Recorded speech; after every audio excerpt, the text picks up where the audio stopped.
Alright, folks, welcome back. It's day 74. Once again, Maku desu. Konnichiwa. Yokoso.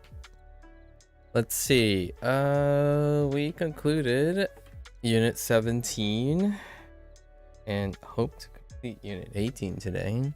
Let's do our total recall as per usual. The wrap up. Try to write a bit of Japanese. So let's go through our usual exercise. So our topics were going outside or like outdoor activities and things, basically things that are lines and phrases that may be useful in a restaurant setting. So I've embellished my connection between the two a little bit yesterday. Let's start with, we're thinking about it. So oftentimes you want to start probably with,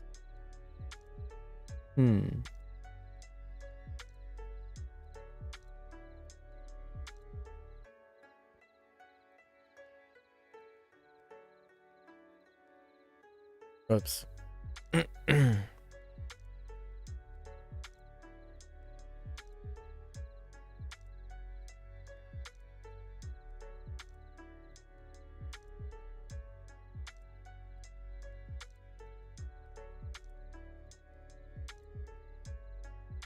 Right? So we have gogatsu,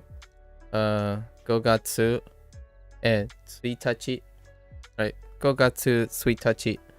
So on May 1st, right? We decided, it's probably time for so it's a good time for some, oh no. All right, let's see.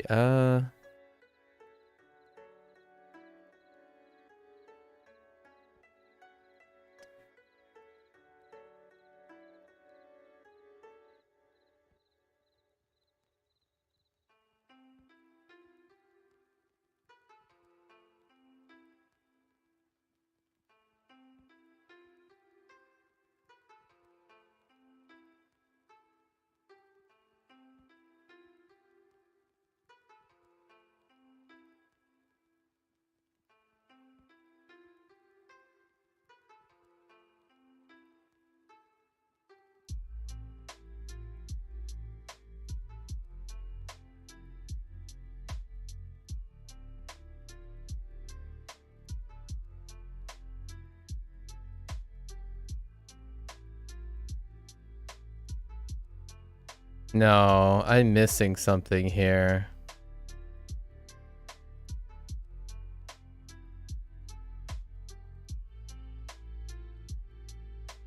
Possibly,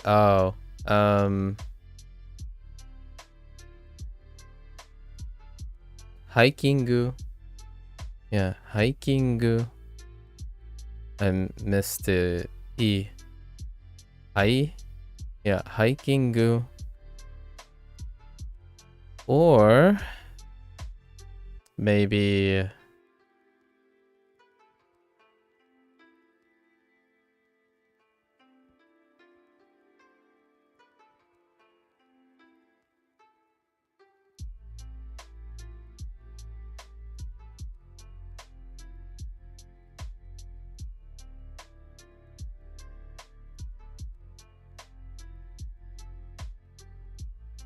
oh no, wait. No. That's not how this works. No. Let's rewrite this too. No. That's not how that works. It's a shame I don't have a decent eraser tool. Okay, try this again for...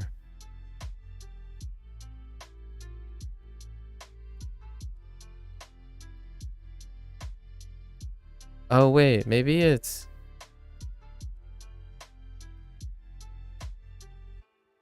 Yeah, we're gonna stay with key.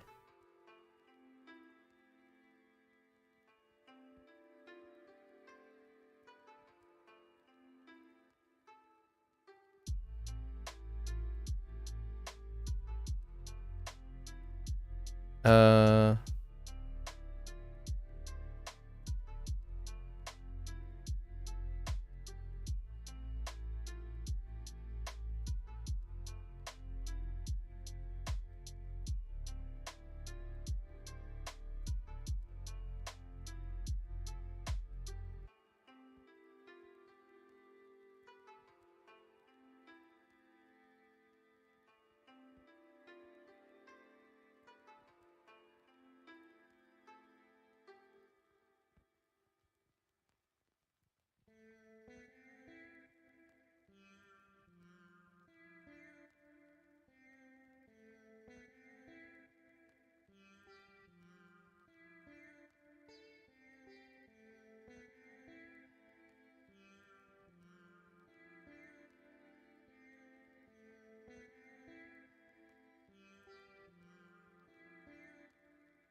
Yampu.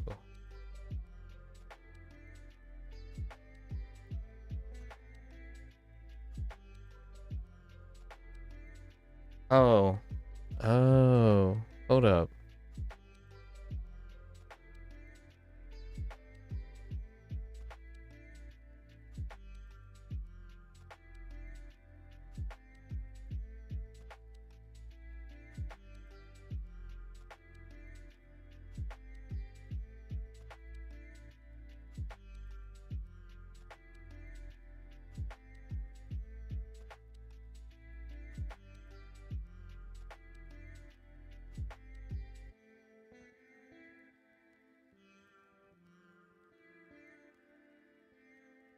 Maybe that?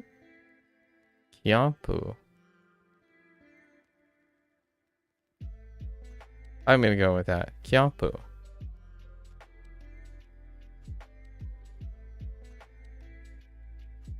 If not, I mean, going outside, right?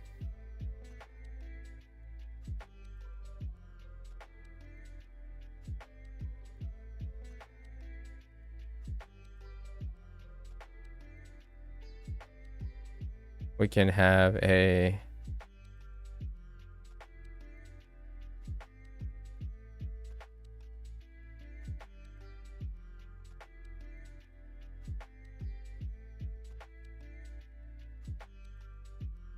Wait a minute.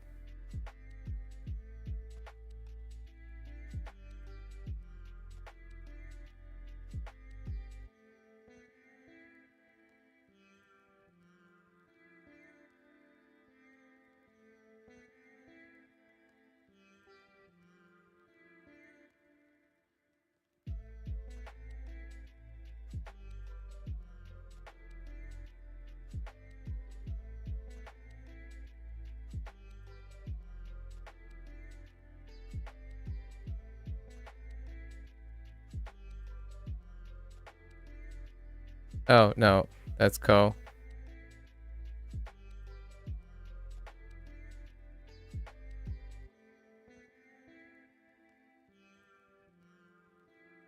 Picnicu. Oh, whoops. Just kidding. Picnicu. Picnicu. This next one's gonna be rough. Okay, say...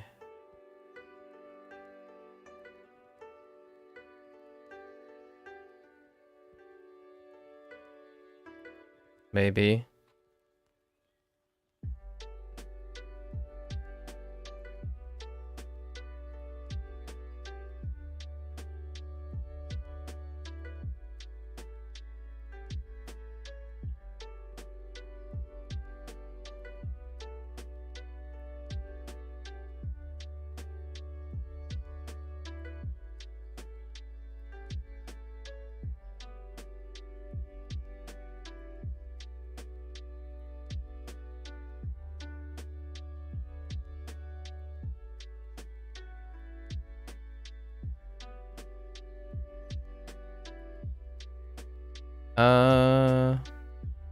I think there's a hold. There's another hold.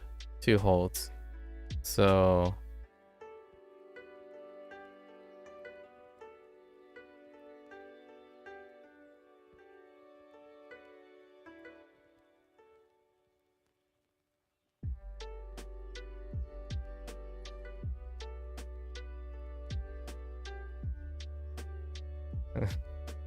that doesn't look quite it as well. We're gonna go with it.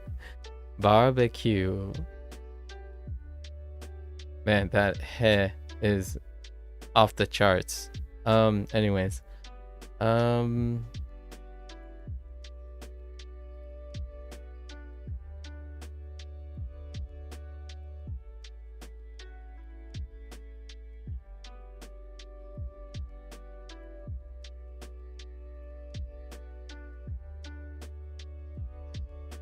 Other things outside, I guess.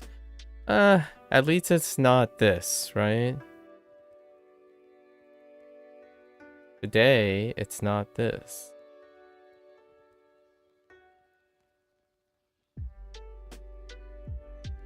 Right? We go out when it's not this. Ame.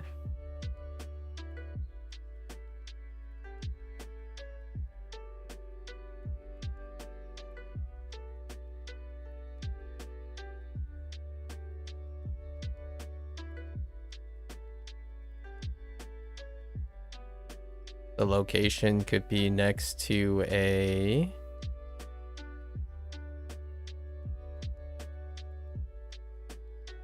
kawa. Hey, worm. Hello.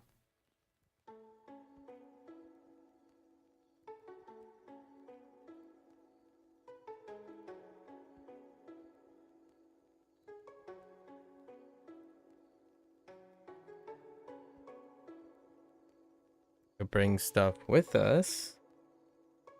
Like a, here we go again.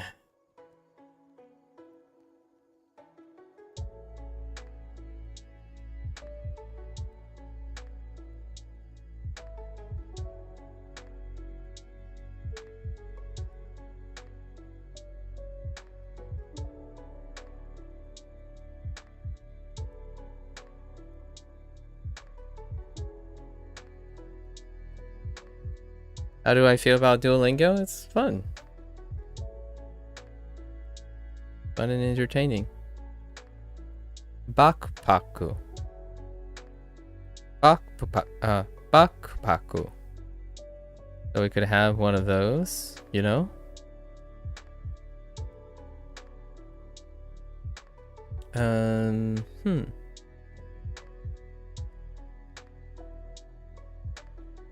Alright, we're outside. Maybe doing some hiking, some camping. Right? Maybe having a barbecue. Hitting up the local picnic. With our backpacks. Maybe by the river. Thanking the nice weather that it's not rainy.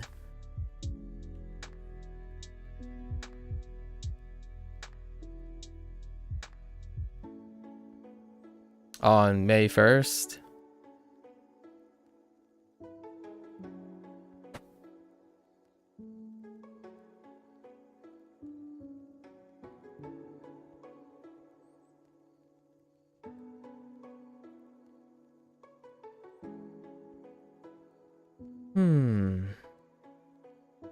So we're counting things, but we're not going to worry about counting things.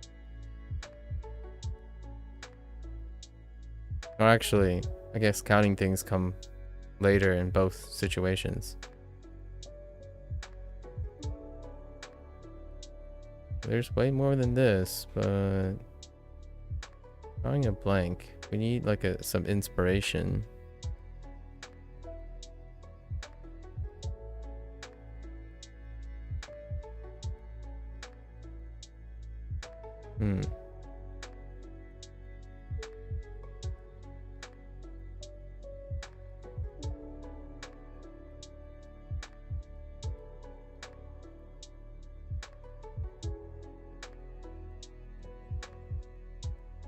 Right, yakimasu. For grilling, we're gonna do barbecue. Barbecue. I have to come back to this topic because I'm not being inspired off of something outside right now. Sometimes we might be enjoying the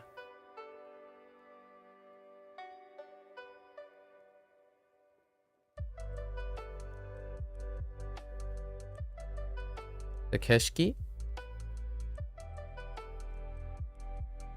Perhaps Awa no keshki. Yes, we have a location as well to add.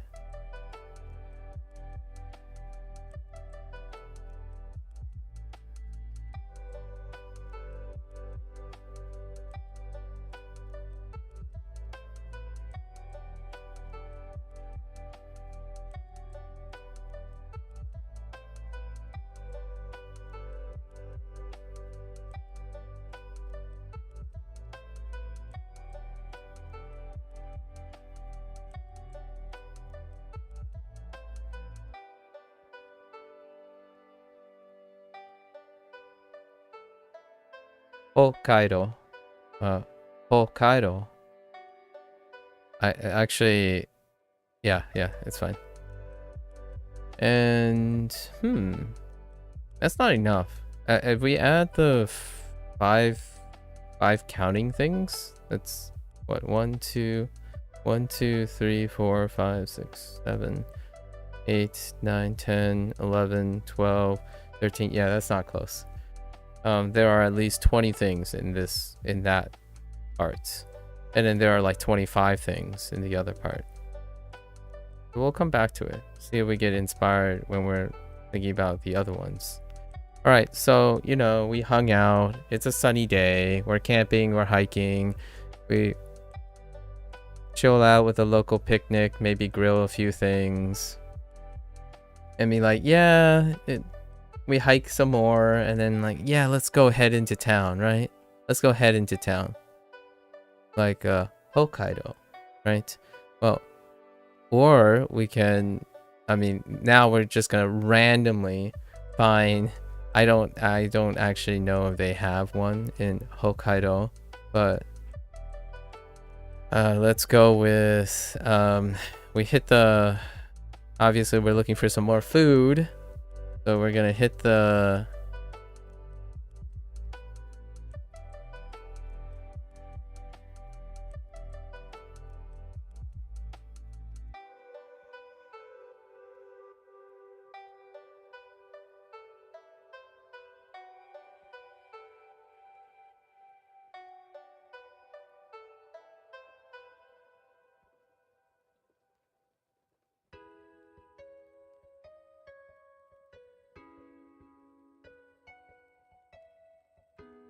local chukakai. My is too tiny. It's not enough to resolve that. Chukakai. Hopefully to find some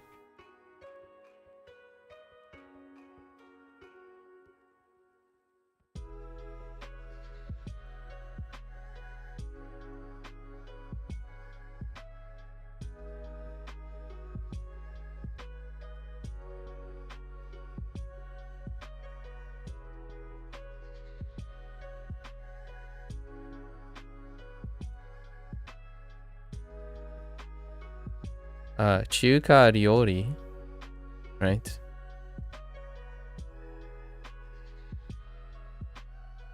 So now we enter the restaurant. Well, we check if the restaurant is... Oh, I thought of a few things over here now, but that's fine. Hang on. We check if the restaurant is...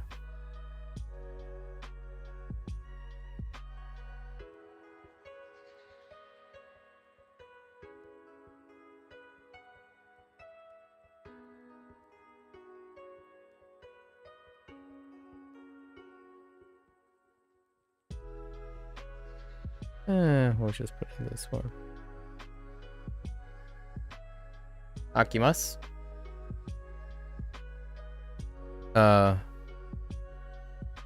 when it's open, or what time it opens, right?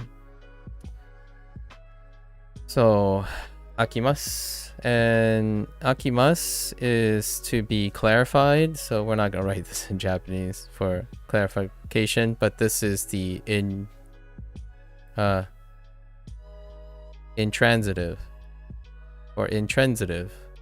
I think it's trend, but that's fine. The intransitive open. So a restaurant opens, as opposed to, which I don't know, it'll be conjugated differently, but akimasu instead of akeru, right? Akeru, which would be the transitive. This is the intransitive form, where something passively opens. So the restaurant passively opens at a specific time, as opposed to akeru. This is aku, as opposed to akeru, where you open like a door, like a restaurant owner opens the restaurant, for example. Like in some way, the transitive is the one where akeru would be used for that nature, but this is the akimasu, not the aku. Didn't get akeru. So the restaurant's open, we walk in, right? We walk in, and we hear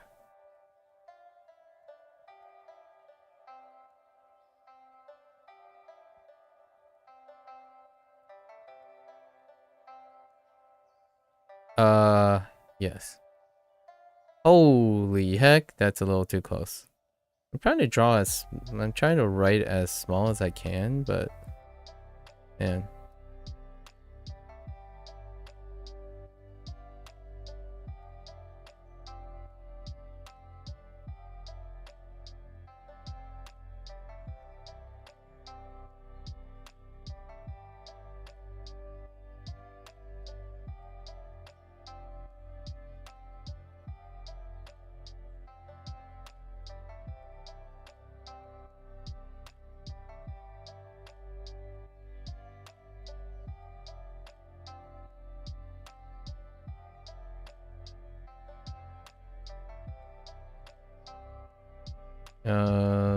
I might be missing.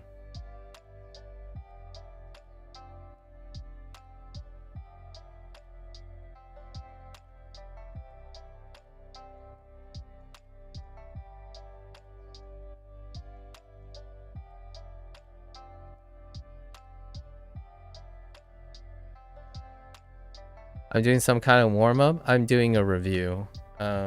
When a unit is concluded, I spend time writing the things I remember in Japanese before I start the new unit. So, irashaimase. Irashaimase. So you hear irashaimase, right? And we are greeted by probably the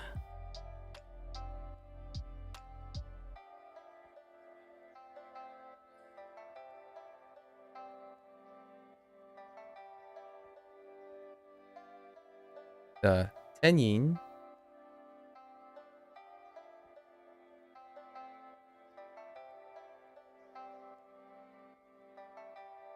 Go to our table and we ask, right?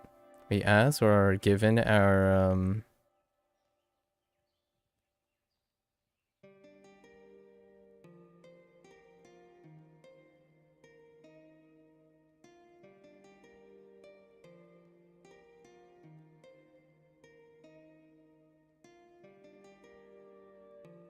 wait, how does this one work?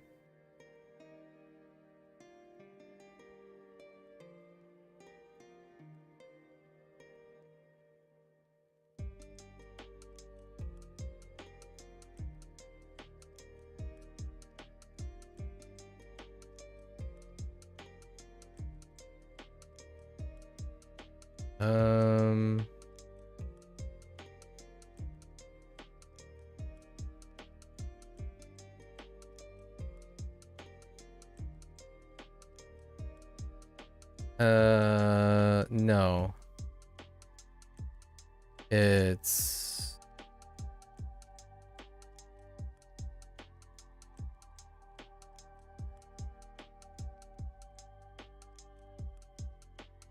menu. Menu. Yeah, menu. Menu. And what's on that menu? Okay, so all right, here we go. We forgot a lot last time. So we found out that this is a Pan-Asian restaurant, okay? Pan-Asian. We can't go without an order of... Okay,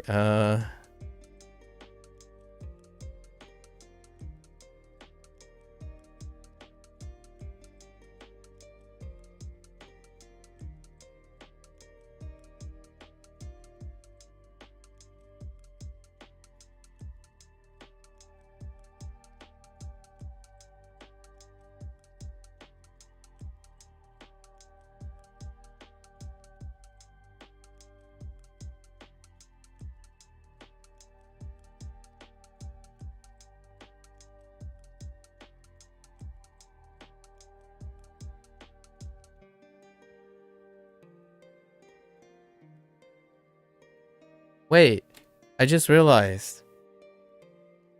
Oh, they didn't do it this way. Okay, this is one of the mixed ones. Because I swear it's this.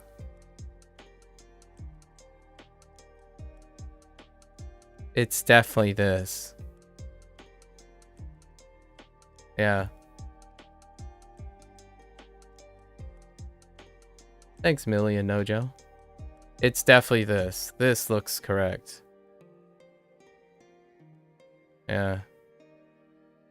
So, mapo tofu, right? Mapo tofu. And they didn't follow through. They tofu tofu was written in hiragana because tofu we have that too. It's a previous vocabulary. So just mapo is the borrowed. Yeah. So mapo tofu. Yeah. I wrote the rest in katakana and I was like, wait a minute, that's not what that looks like. Yeah. So all right. So we have to have at least that, right? Then we definitely need to order let's start with this one.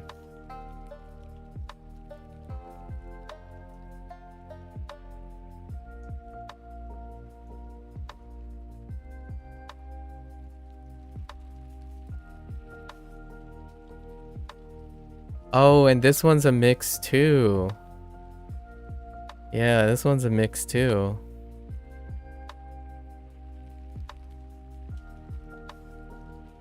I think. I'm gonna say it looks like this.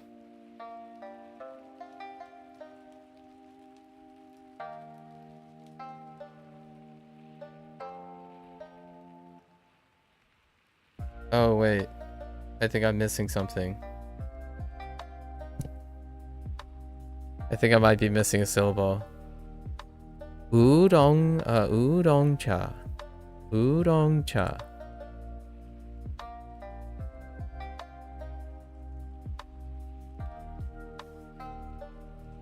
Oh, no, wait. It's fine. Oh. Yeah, udon cha. Yeah. Udon cha. Udon cha. And the cha is tea, right? So it's kept in hiragana. I'm kind of curious if you can like honorize it and say udon ocha. Ocha. Ocha.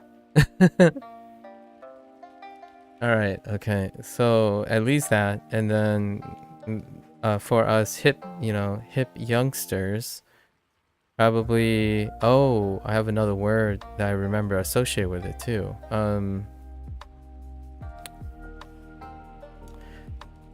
Okay.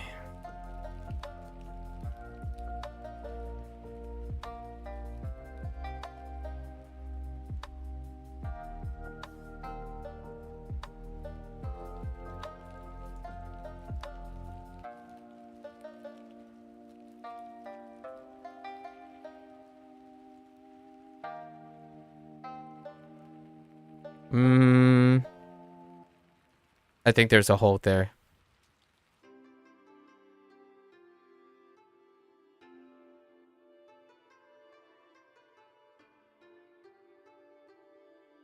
Something like that. Tapioca tea. Tapioca tea. Maybe not a hold on the, but it's good enough.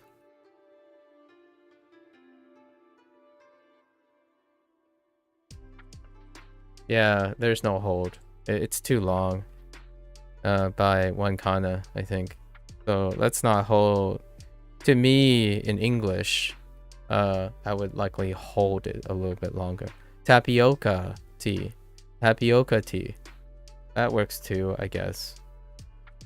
Yeah, no. Okay.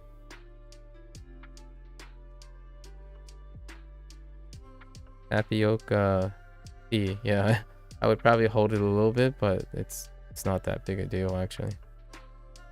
So, yeah. Tapioca tea. Tapioca tea. And I know that there's a word associated with it that I forgotten, and now I remember it from last time.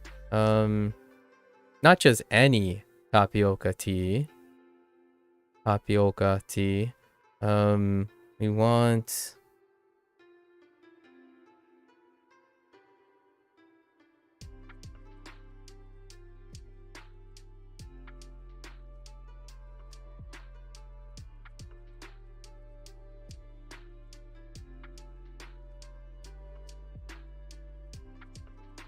Why am I drawing a blank?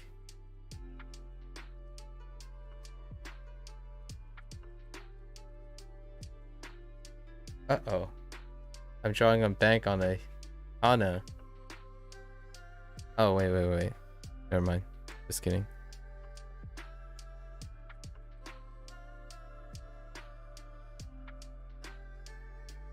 Smetai. Smetai. Cold. To the touch. Smetai. Not to be confused with...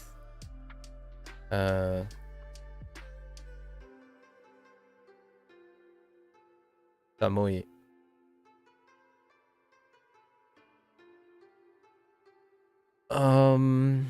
Oh, and let's see. We got more things to look around. Oh, things that we missed. You know, when we're at the table, we would most definitely request or observe for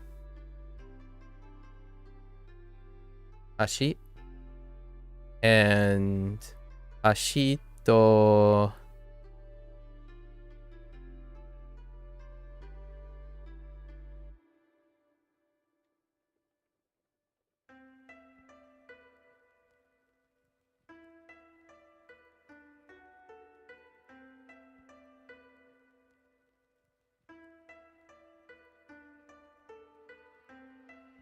napkin. Napkin. There's no tsu. Yeah, I don't think there's an extra mora there. It's not napkin. Napkin.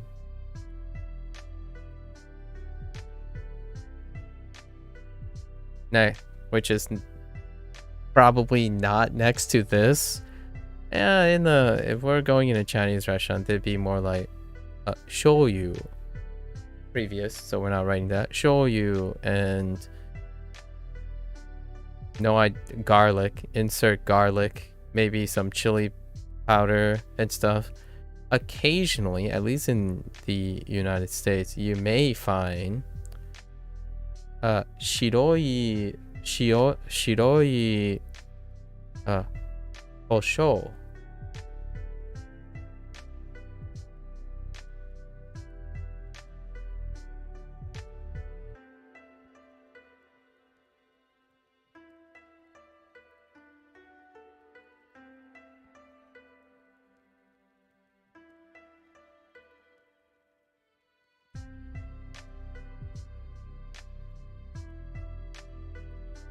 Right. Yeah, that's fine. My co is way out of whack. It's fine. We gotta look at the menu and see what else we can find. So items outside of mapo tofu, mapo tofu, mapo tofu. Yeah, mapo tofu. We have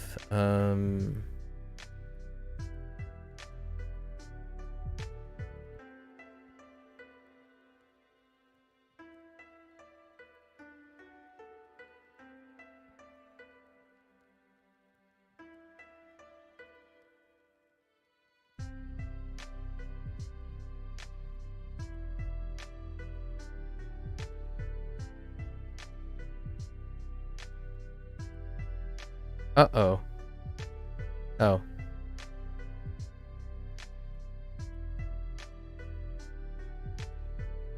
Gyuniku. Gyuniku. Or milk, if you will. Just kidding, just kidding. Sorry, Andy. Gyuniku beef.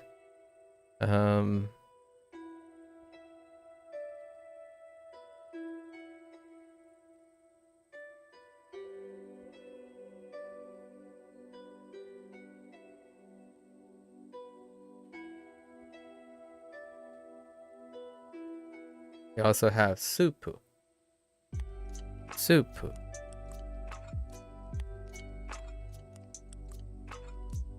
I forgot these last time. Oh, things could be mapo tofu could be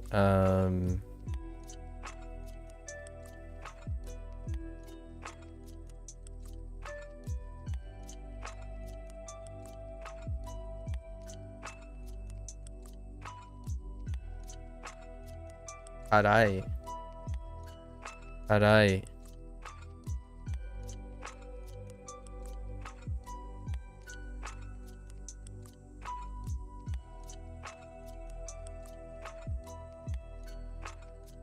I know we have more katakana words. I keep forgetting them.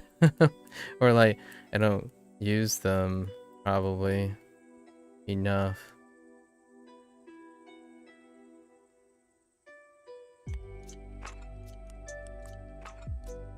What else could be on this menu?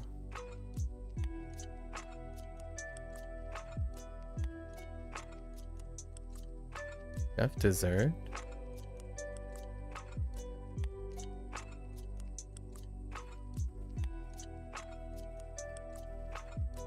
No dessert.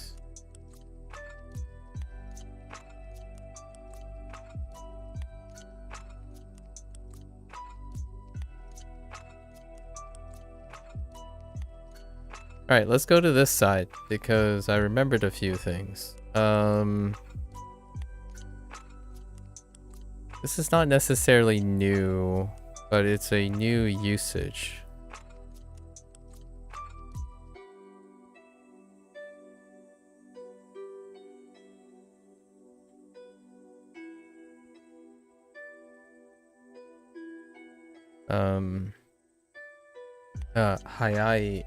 Hayai for early.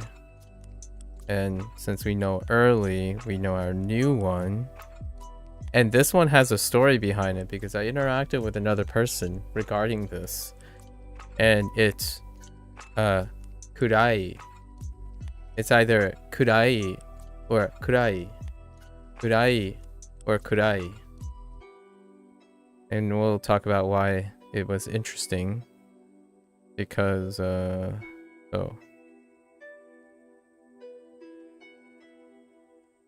right. So kurai or kurai.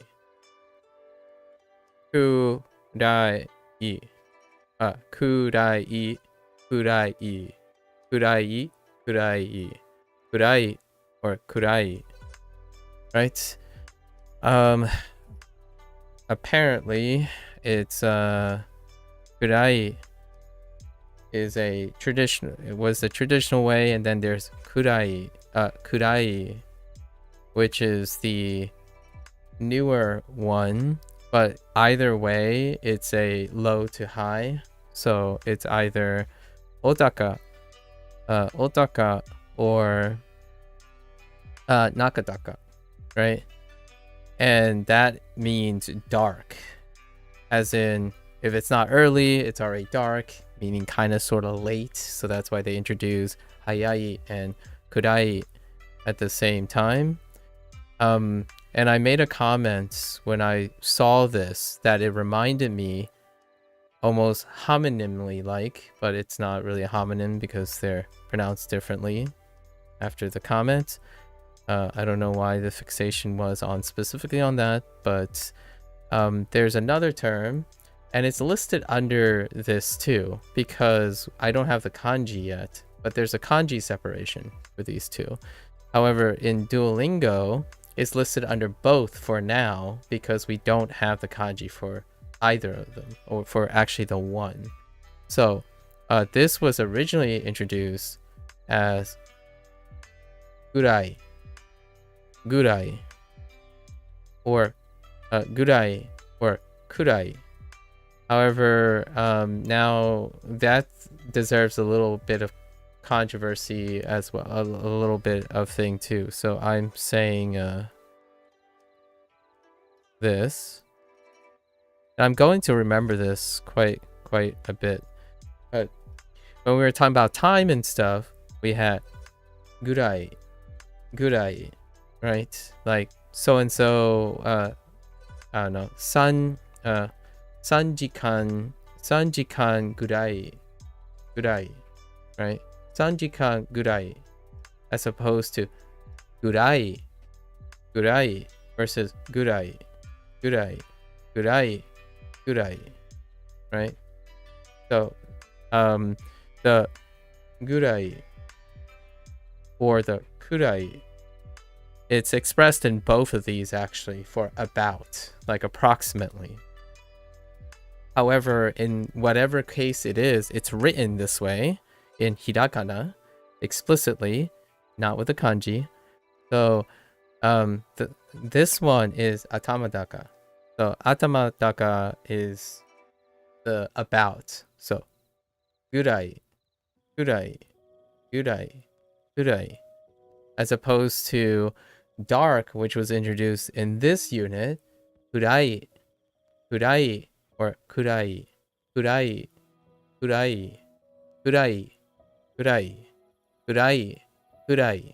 It's always going up.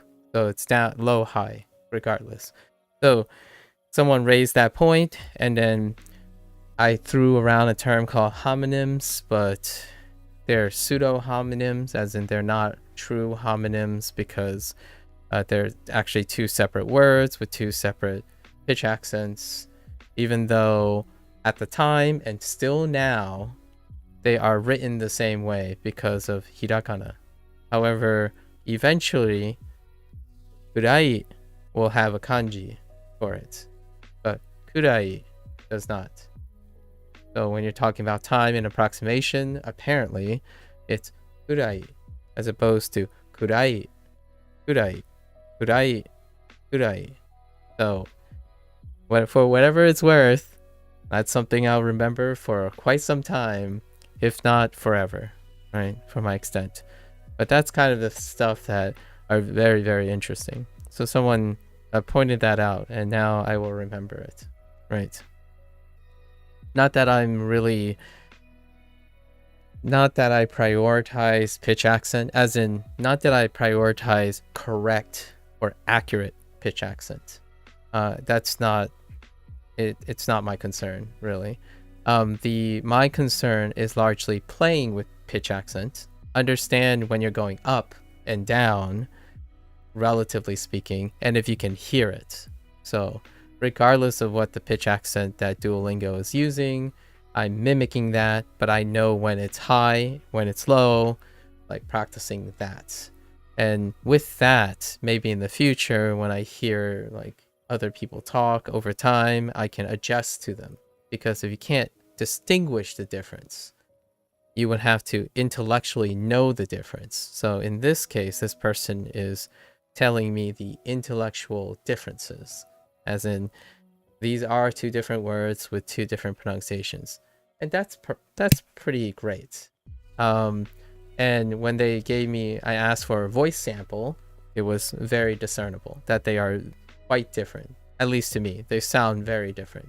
And I don't know if I can do justice because mechanically I still have to practice messing around with my pitch accent while speaking in Japanese in order to differentiate between them. So I like to hope that my mic can carry some of my compensation of the nuances, right? Kurai, kurai, kurai, kurai, kurai, kurai. I'm not changing my volume. I'm not changing the cadence, right? The moda is not changing. The volume is not changing. I can articulate at least what I feel is an increase in pitch versus a decrease in pitch. So, kurai, kurai, kurai, kurai, kurai, kurai. And then the hardest one is actually for me a lot of times is nakadaka, which is kurai, kurai. And it's the one that's most natural in my opinion, or lots of people say it's the most natural pattern for English speakers. I usually do odaka a lot of times and then atamadaka. So the first syllable, if it's high and it drops down low, I stay low the entire time. I just flatten out. And then like heiban the rest, right? So, and then when I'm rising, I stay high most of the time too, with a few exceptions, which one of these happens to be this exception. That's why it's not as bad. If the nakadaka ends up on a diphthong, then I naturally relax and drop down on the diphthong. So ai, right? Ai. So kurai, kurai, kurai. So I naturally drop down. And so say kurai, kurai, kurai, kurai, kurai, kurai, kurai. So all this stuff is important. My goal now is to mess around enough that I can do that when someone tells me to, and when they point it out, I can hear it as well in my voice. So I think that, to me, for output is the most important when I'm thinking about these things. Output is not the most. A lot of language learners are going to say like, well, output's not that important to begin with. You need input before you can, understand the stuff. Say, I understand, I get it. But in this very specific case, this person is talking about output. So, and in that sphere, if you cannot output and connect your ears with your mechanical vocal production, regardless of how accurate you think you are, it will be inaccurate. So oftentimes I tend to encourage people to vocalize things and mess around, because the more dynamic you are, it doesn't really matter which accent you pick up. You could sound like a Duolingo AI voice for all that matters. What you have to hope you are doing is ear training and sound production enough that when someone tells you, oh, you're going low high, you can hear the low high and also adjust the low high. It's kind of like pitch practice, right? When you're singing, I don't think there's a lot of people in the world who are naturally tone deaf. I think most people underestimate how well their pitch acuity is with some practice and training, right? So that's what I'm doing here. I'm sure I'm going to get more and more comments about my pitch accent, the accuracy of my pitch accent. However, I'm more than welcome to that, because they're going to suggest things and I'm going to remember them. And the execution part is my benefit. Why would I want to learn pitch accent the wrong way from Duolingo. Like, what's the point? Is it a bad habit? Well, yes, if you don't learn how to control your pitch accent. In this case, I'm using it to consciously control and execute my pitch accent. So, yes, I could be saying kurai, kurai, and it could be wrong or not accurate, or kurai, kurai. But the thing is, I'm doing both. So at some point, someone's gonna, like this stranger who was kind enough to tell me, like, oh, well, this word is kurai. It's not kurai. So I'm like, yes, awesome. That's cool. And I can do it because I'm focused on the vocal production of the accent, the sound of the accent, and not the comprehensive intellectual part.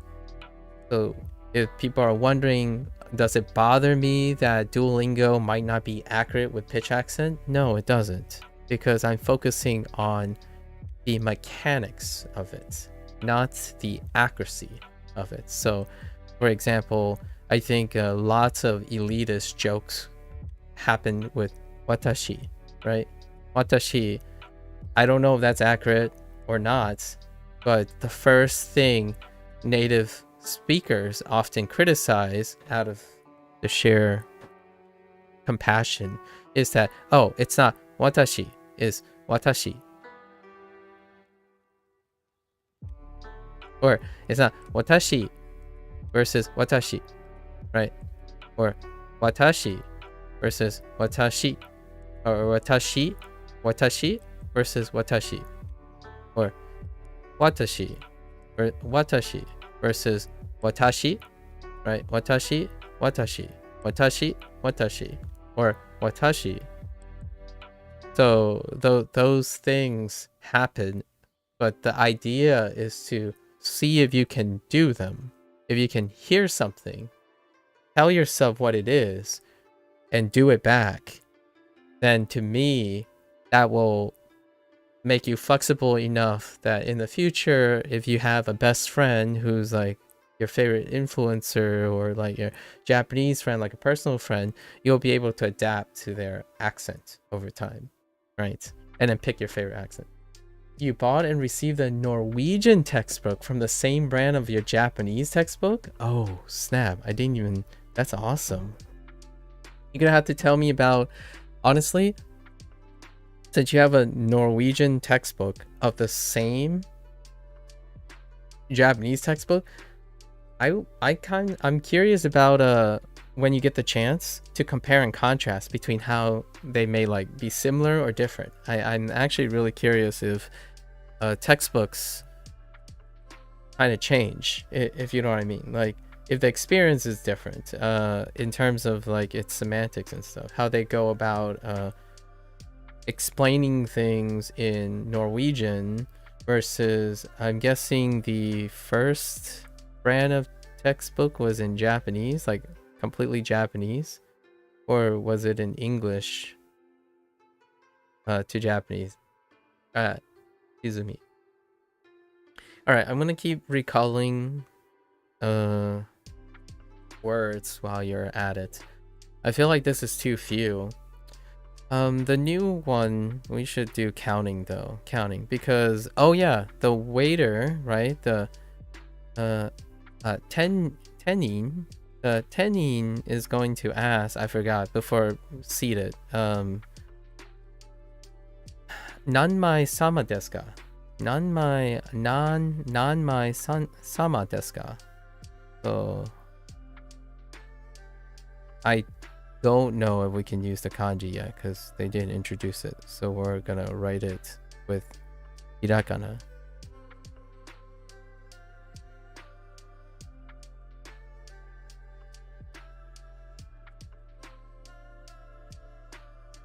Nanmei, sorry. Nanmei sama desu ka?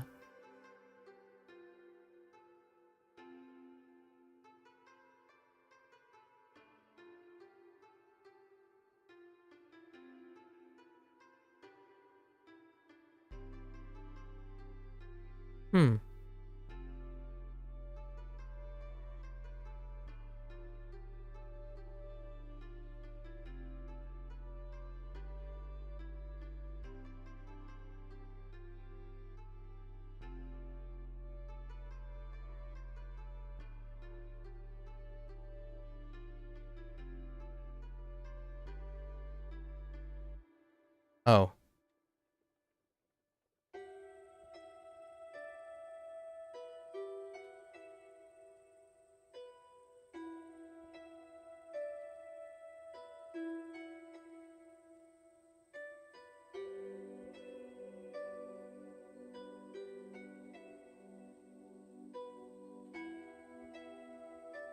Okay. Nanme, yeah. Nanme sama desu ka? As in how many people. And then we can start writing people responses. And I'm going to take some liberties here because they weren't really introduced in Duolingo, but I got some spoilery beeps. So let's just assume this is hitori, hitori, futari, futari,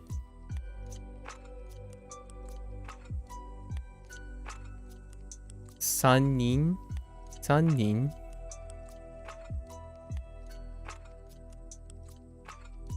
whoops, that's kind of fat. And yonin, yonin. I believe the most common pitch pattern of Japanese words, heiban. Heiban is the most common pattern, yes. Which is not really flat. Yes, it's descending. It's descending, actually. And the first syllable is low. Yes, it's low, high, descending, heiban. Right.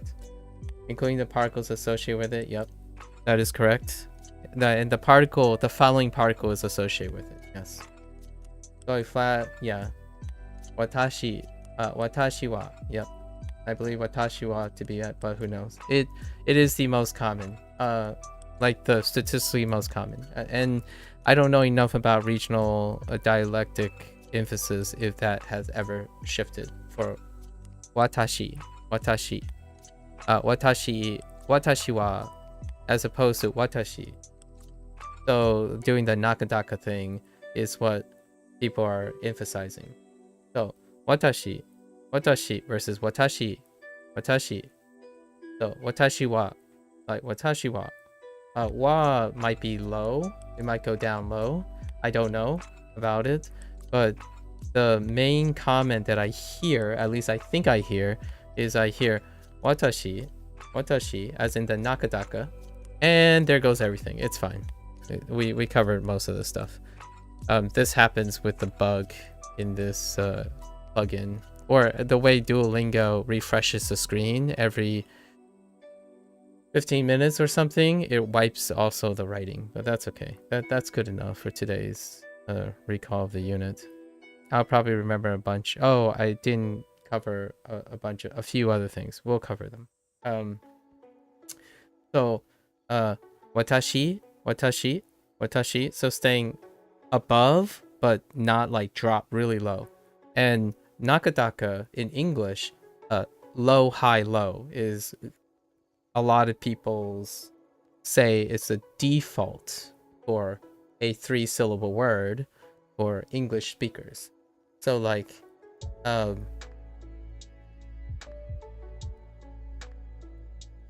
think of an English 3-syllable English word. I can't think of a 3-syllable word.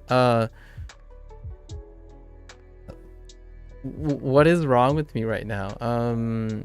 I keep thinking of 2- and 4-syllable words. Look around. Look around. Gotta think about it. Oh, video. Oh no, video. Oh no. That's first syllable. Hang on.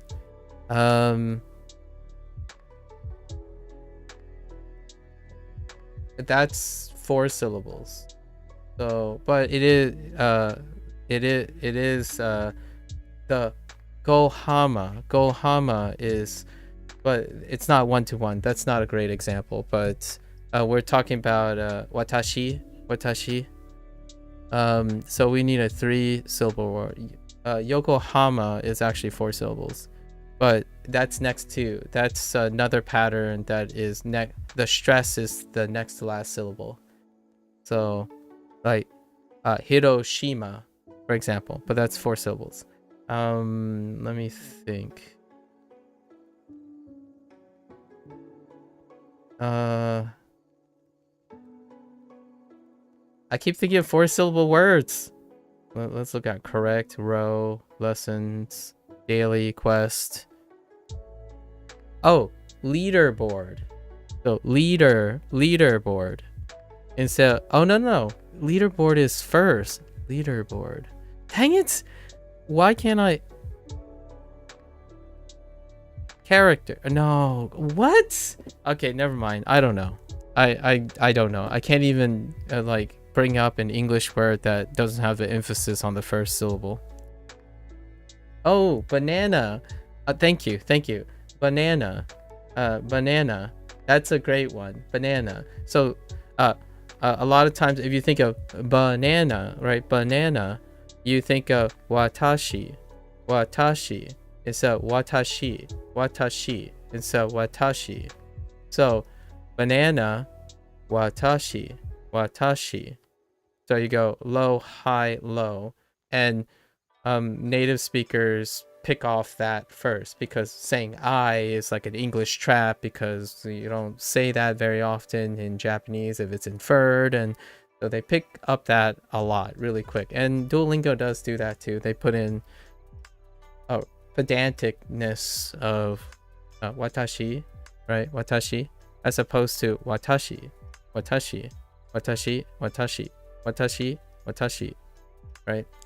And then it's not watashi, watashi, watashi, going high low, watashi, watashi, watashi, watashi, right? So a lot of times that's comes up a lot. And unfortunately, or fortunately, my pattern of understanding Japanese was also generalized, but I have the problem where I don't do nakadaka well, and I do atamadaka a lot more. See, like I just did atamadaka, where it goes with atamadaka, where it starts on the first and then it drops down and it stays flat, but it is lower than the first syllable.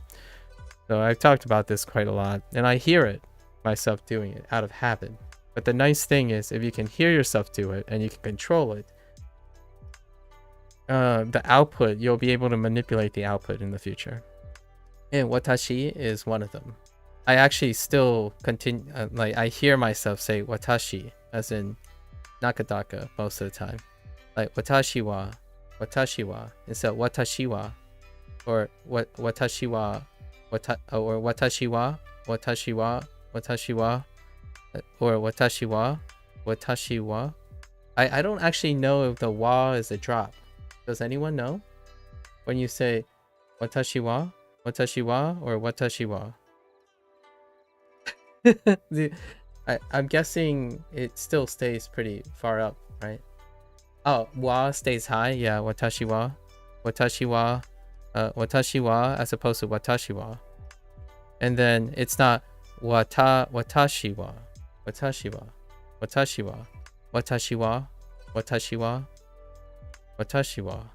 Yeah. So, I get it. I totally get it. So it's low high, and it just stays high the whole time. Yeah. So I get it. It's fine though, as long as for me personally, my take on it is, if I can hear it, I'll adjust in the future. It is fun that all the stuff is trickling in. So for example, the word that I used today was dark, right? Dark. Kurai. Because eventually I'll pick up like people talking about pitch accent. Oh, it's this pitch accent, and those will stay vivid with me because I'll adjust those as I'm going.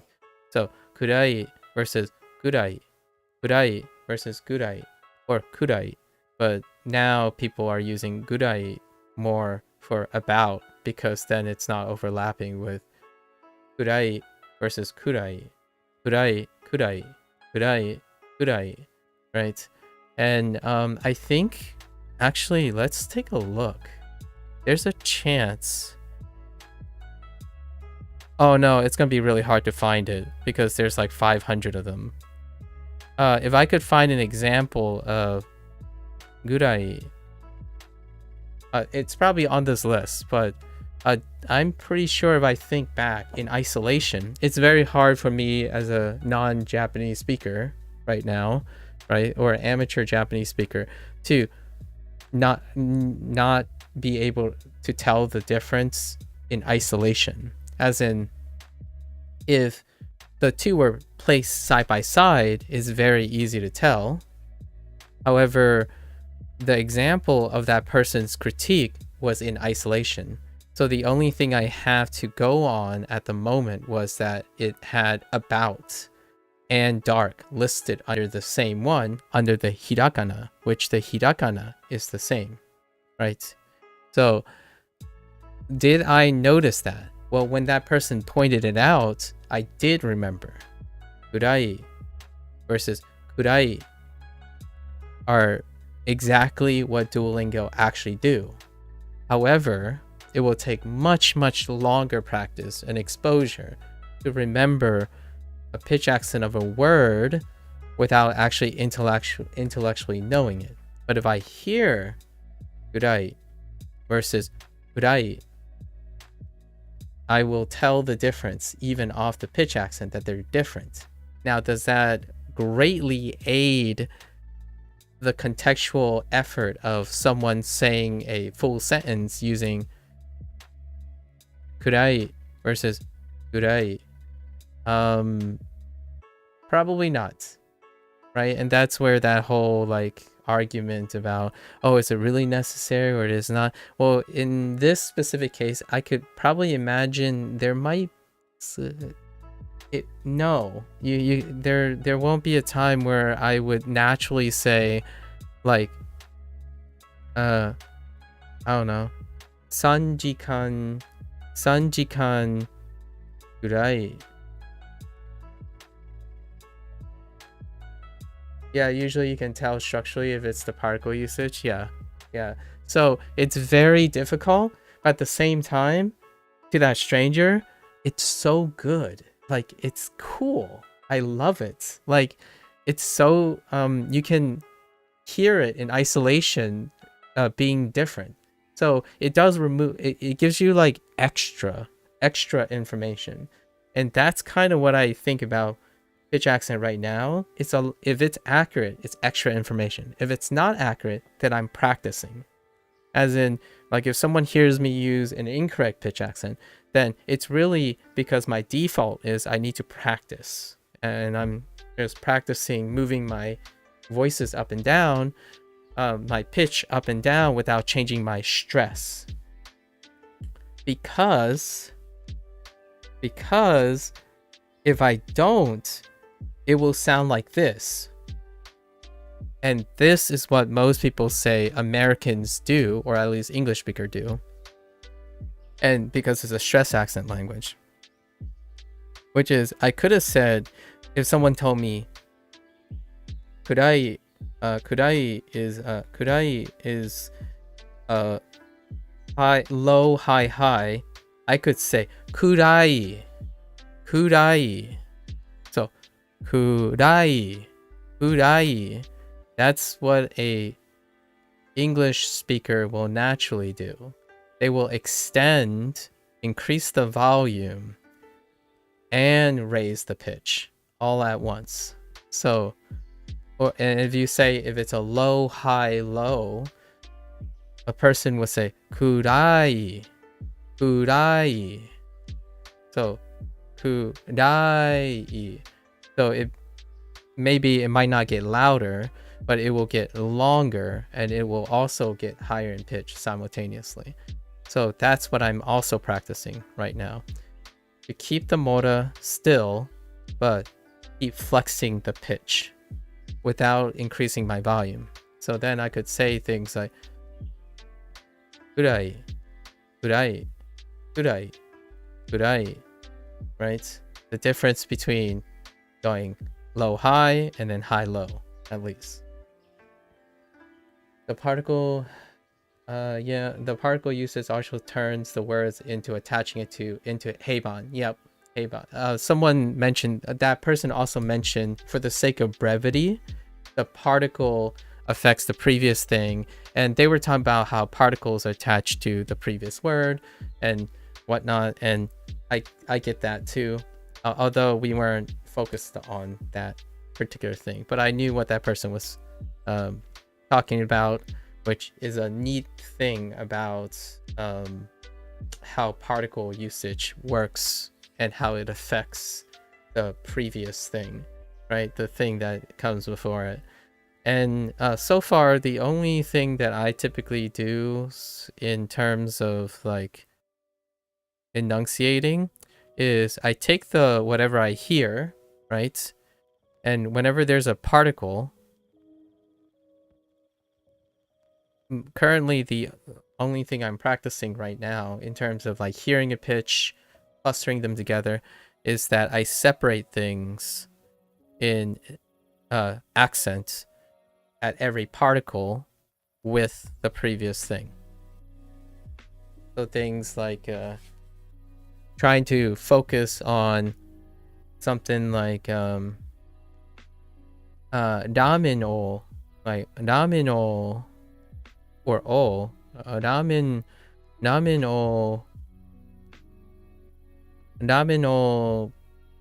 and or ramen o futatsu to like futatsu to sarada o kudasai, right? And the idea is I'm deliberately stopping here a little bit, so I'm adding like a 0.5 beat here, but the idea is to get used to hearing particles being affected or clustering with the previous unit. Yeah. So that's what I've been doing for the last 30-ish days since I've become comfortable with particles and seeing particles. And that's what created the ups and downs. It sounds so much more melodical even if you pause after every particle. Like watashi wa, right? Watashi wa, stop a little bit, half, and then oishii desu ka, right? Oishii desu ka? Or how do we do? Oh, like no chains, right? No chains, like yama no kawa wa. That's from last unit, so I'm using it. So yama no kawa wa, and I'm trying to see if I can pick up naturally over time how the particles, whatever particles are affecting the bridge between the particle and the previous word. So over time I'm trying to like get a little bit more intuitive with that, if the particle is going up or down or with the stuff. And when you speak like that, it actually kind of sounds like you're bouncing. It kind of sounds like you feel the melody, you feel the flow of the Japanese, and I like that. That is something that is absolutely bonkerifically chaotic in English. English rhythm is not like, it is personalized. So when you talk to someone, like for example, one thing that you can see in English a lot of times is independent of what is being said, the person can be identified simply by their erratic or their cadence of their language. So one person could sound like a robot and one person could sound like a drunkard, right? Or excessively strong. And that kind of thing is something really elegant in Japanese, right? I feel it sounds very rhythmically melodic. English can be melodic in the sense that if you want to make it melodic, but it's not necessary to really grab the essence, in my opinion, personally, in my opinion. So you could sound like this and state all the things in single beats with short words and whatnot, right? You could sound like that if you want. It doesn't necessarily trigger you or make it very hard to understand the person. For me, the thing I wanted to share with that person is that not a lot of it's not like English doesn't have these meta layers of cognition. I often feel that it's unconscionable. It's not conscionable. It's unconscious or subconscious per se, where if you listen closely to a person's English, a spoken English, you can really define them by not even the words they say. You can tell their intent, like there's meta emphasis everywhere. And I don't necessarily think that is something that will be grasped. Much like Japanese, I won't be able to grasp certain things the way I'm approaching Japanese, much like English. And it will be very difficult for people to explain that kind of thing.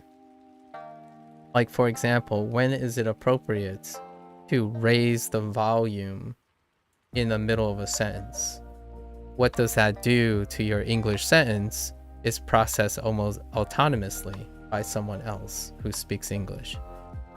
Like right now, I could really talk loud in this portion and then slowly pull it back and then speed up very quickly just to get my point across about these very, very quick words, and then suddenly begin to slow down and take a breath so that I can emphasize very specific, weighty points that I can make in English, right?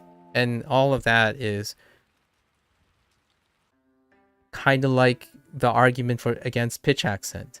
It might not necessarily incredibly elevate your understanding of English or Japanese. However, if you command that, if you're able to use that to your advantage, you can take advantage of people's autonomous and subconscious intuition and make them feel certain things, at least in English, without them being able to describe why that is the case. Like when you listen to someone you consider, like my lots of like fun social experiment is listen to someone that you intrinsically found very provocative. Separate all the people that you like to listen to for a long period of time, and then separate it from the people who you like to listen to in very quick bursts. Listen to their English. You will probably have specific patterns that you are already processing. So when you separate them based on the various conditions, you'll notice that you're pre-selecting something. There are very specific types of cadences and emphasis, volume, and pitch of that person's speaking pattern in English that they may be using to, over time, because they're getting feedback, right? Popular people don't need to understand why their English is charismatic. They can practice it and be intuitive about why they sound charismatic. They continue to have positive feedback, like more people like to listen to them, so they continue to refine that part. And breaking down this idea is superfluous. It's really not necessary for the understanding, so, and it might be minimal, but I think it's incredibly rich. And that takes us back to pitch accent. I think it's incredibly an extra thing. However, it's so extra that I think that's one of the beauties of Japanese pitch accent. Now, one day, I hope that while I can't speak with perfect pitch accent or whatever pitch accent, I would like to at least be able to discern at a greater level, maybe like the difference between the accent in Hokkaido and the Osaka region and Tokyo, right? kanto, kansai. For the time being, I actually, because of video games, the video game I was playing, I can actually tell by sound, by the pitch difference of the same words that I can pick up, or the same sound patterns, that I can discern a Kansai person from a Kanto accent for the time being, because there are telltale signs that even to a novice person who don't know anything about Japanese, you can hear repeated sound patterns next to each other. And those repeated sound patterns diverge when you have a Kansai and a Kanto accent next to each other. And that's kind of like English, right? What makes an effective motivational speaker versus an ineffective motivational speaker? And I can tell you for 100%, it is not necessarily completely driven, probably not even statistically or frequency-wise in any metric, driven by their vocabulary size or the command of their comprehensiveness of their English. It's their volume, cadence, and accent. It's how they articulate their English words. So I've watched some really fun, brilliant ways that people are able to demonstrate this, right? They got a single person who's a public speaker, a very strong public speaker, and he spoke and read the same passage in English in 3 different ways. But the thing that he changed was not the words, it's the same passage, but the control of the cadence and the stress and the volume through the ways. This person threw in some fun ones too. Like, what if all the accents, what if all these stress accents were all inappropriately placed in every one of those words? Then you get like the awkwardness of like emphasis on the wrong syllable, right? Your classic movie quote, emphasis on the wrong syllable, to be comical. However, I don't know if Japanese people consciously do this. I think they do in terms of acting when they're voice acting, but they also have different volume controls and overall pitch between words when they're performing, and English does that too. So that part is even more extra than pitch accent alone. So things like, how do you make yourself sound sad while saying sad correctly? Right? You could say sad, I'm sad, which that's like kind of pitch accent related things for Japanese. The word is going to sound weird. But you could say, I'm sad. Or you can keep the mora the same way. You can stretch out the mora as long as throughout the word it's the same cadence, right? But then you can do volume changes and stuff when you're saying, I'm having a sad day. I'm having a sad day. Sad is still the same. The relative pitch is still the same. Only now you raise the entire word's pitch up. So then you have performance, in my opinion, voice acting performance. Like, how do you make someone feel uneasy if you're saying something really, really sad, but it sounds very moving and encouraging?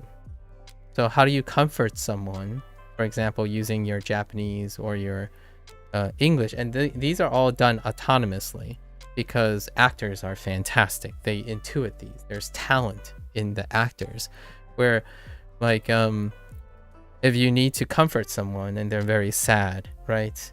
But how do you make something painful and sad, but also make it sound positive and soothing, right? For example, you could say, oh man, yeah, man, that really sucks. Or you could say, yeah, that kind of sucks. right? So there are different ways, right? And I think that's underutilized. Just my 2 cents. If you can appreciate Japanese pitch accent, I think we can spend hours talking about how to even leverage that beyond pitch accents, right? You can elevate all your tone, like slam half your sentence upward and slam your sentence downward to get effects that goes beyond holding on pitch accents. And that's really cool. I just wanted to highlight how quote unquote nerdy I can get about these things. With that said though, it's definitely not worth sacrificing being able to speak in general. So all of this is pretty extra. All right. So let me remind myself words that I might have forgotten. I forgot I didn't get the chance to cover a few more words because we were still in the restaurant, right? We were still in the restaurant and we looked at our menu, all the new stuff in our menu. We looked around the table, and as we're going up, we need to check out at the... So here are a few last few words that before we move on to our unit. At the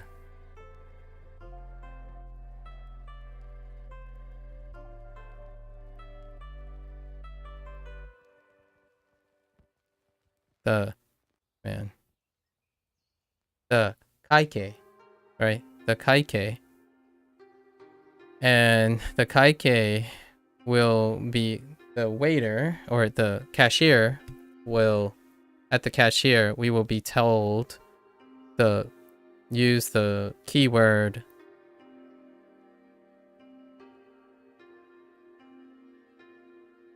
zenbu de, right? Zenbu de, the phrase zenbu de.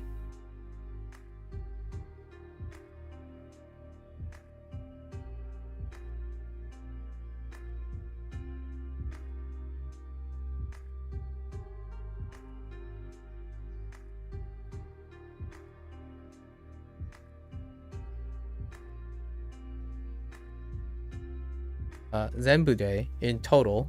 So they'll tell us our bill, right? The shiketo. And then we'll pay, right? Pay. You know, all the... most of the number combinations using 1,000 and 100 so far. I don't know what that is. Cupcake. Oh, that's Zenbu? Oh, okay. Yeah, Zenbu. Yes. Oh, whoops. You're right. I said Zenbu and I forgot the Dakwon. My bad. Yeah, the 1010. Sorry. Yes. And then, and then we get...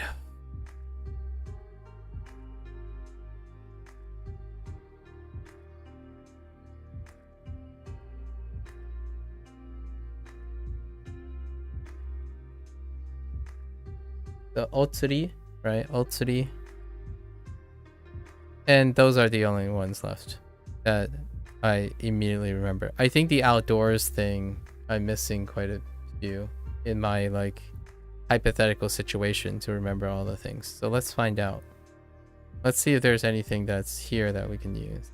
Oh, ebi. I forgot ebi. Forgot shrimp again. Sorry, shrimps. Sorry, shrimp lovers out there. So, ebi. Oh, I didn't write eki, but that's fine. The kanji for eki is the other kanji that was like pigeonholed into this. Yeah. Oh, we got everything on those lists. Oh, wait. No. Wait. We still need... Okay. Yeah. Keshiki. Kawa, ame, kurai. Yeah, we got... Yeah. Did I miss... Picnic? No. We're good. Oh, barbecue did not have the hold. So I actually added an extra hold here. Instead, it doesn't have a hold. So barbecue. Okay. Sure. Barbecue. Kiampu. Oh, Kiampu. Yeah, we were okay with Kiampu. Kiampu. Yep, everything else is there. So pretty much 95 to 99%. Did I cover open? Yes, and grill. Yes, those are the 2 predicates for that unit. So that's fine. Most of it was already written before I went on a slight homage to all the people out there who really care about that pitch accent, because I like listening to different people's accents quite a lot.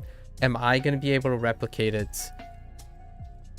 One day I'm going to find someone who I love listening to, maybe 2 or 3 people who I absolutely love listening to, and I'm probably going to be naturally adapting their accent regardless of what that is. That's how I picked up my English speaking patterns. So over the years, a lot of people have kind of asked about my articulation and my speech patterns in English. That's usually mirrored by first understanding all the foundations of English, right? Like the articulations, all the funny sounds, like voice acting. If you want to do voice acting, or like if you think about voice acting or sound manipulation, that's where I started. Like, how do you speak a lot faster so that you can get a lot of words in to sound like you're manic and you're making someone very insecure because you keep making sounds and also filling in a lot of times people would add like here and here so that everything seems like it's always proliferating this specific amount of time, so that you can add like here, like what, right? So you can do that if you want. I used to kind of sound like that, actually, where you had to fill in all the beats, even with filler words. Now, when I did that really fast, I still had to remind myself to add filler words back in to make it sound manic, right? So a lot of times when you have command of the foundations of a language, you can mess around with how fast, the cadence, you get this flexibility. Then you start pitching up and start pitching down. So you can sound very relaxed, or you can sound very peppy all the time. You know, just keep raising up and talk about and uptone and all that stuff. So that's kind of where I started with English over time, because I sucked at public speaking, as in I didn't feel very comfortable manipulating my voice. So I always talked in heiban. That the reason why I'm saying heiban is one of the things that mechanically intellectual people will end up sounding like by the time they get to college in English is they're going to be described as heiban, as in everything you're saying is incredibly flat, monotonous, and uneventful in English. And oftentimes the thing that distinguishes between a public speaker is able to command and pull and push the audience, even when you're talking about the driest topic ever, like, hey guys, we are gonna go over this math problem. This math problem is 5 plus 5 to the 2nd power. And who wants to start with the first step of this proof? Right? So naturally, over time, I started not only listening to individuals who selectively have been viewed as charismatic and whatnot, I start to pattern myself after them. And over time, I took 2, 3, 4 inspirations everywhere, and I blended them into what I felt that complemented the competency of my English. So over time, speech and public speaking no longer became a source of insecurity and anxiety. And one of the biggest benefits of being able to do that is scoring well or having rapport in a job interview. The interview is like the make or break step to getting people to trust you, finding yourself to sound competent. You can sound competent without actually saying a lot. As in, what I mean is, assuring someone that it is okay that you don't know something can be differently interpreted. Like, what I mean by this is like, oh yeah, I don't know. Like, or versus, You know what? I don't know. So there's a really big difference between like, yeah, sure, whatever, versus, oh, yeah, I see. Well, whatever it is, right? Like, whatever. So you can get to the point where if you can manipulate these things, you can sound unsure but reassuring at the same time. And you can make someone who's very sad, right? Who thinks only sad and downtoning, you can rephrase the thing without actually changing anything about the details. So when someone tells you, man, you know, life freaking sucks, man. Or you can say, yeah, life freaking sucks. So you can leverage a lot of these tones and make people feel different, even though you might be saying the same thing. And a lot of times that's where I got most of my English. And I watch and learn from people that do all of the above. So then you have flexibility. You could sound like a miserable person to resonate with someone. It's like, yo, yeah, just gotta take a breath. Life can really suck and kick you down. I know. If that person requires that.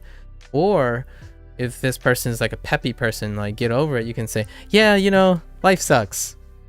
We can get over it, right? So that kind of thing made it so that when you have to talk to a lot of people in English, which you will have to at some point in your life for now, right? As a person who may be learning English or a person who is an English speaker, you got to be able to resonate with them at some way.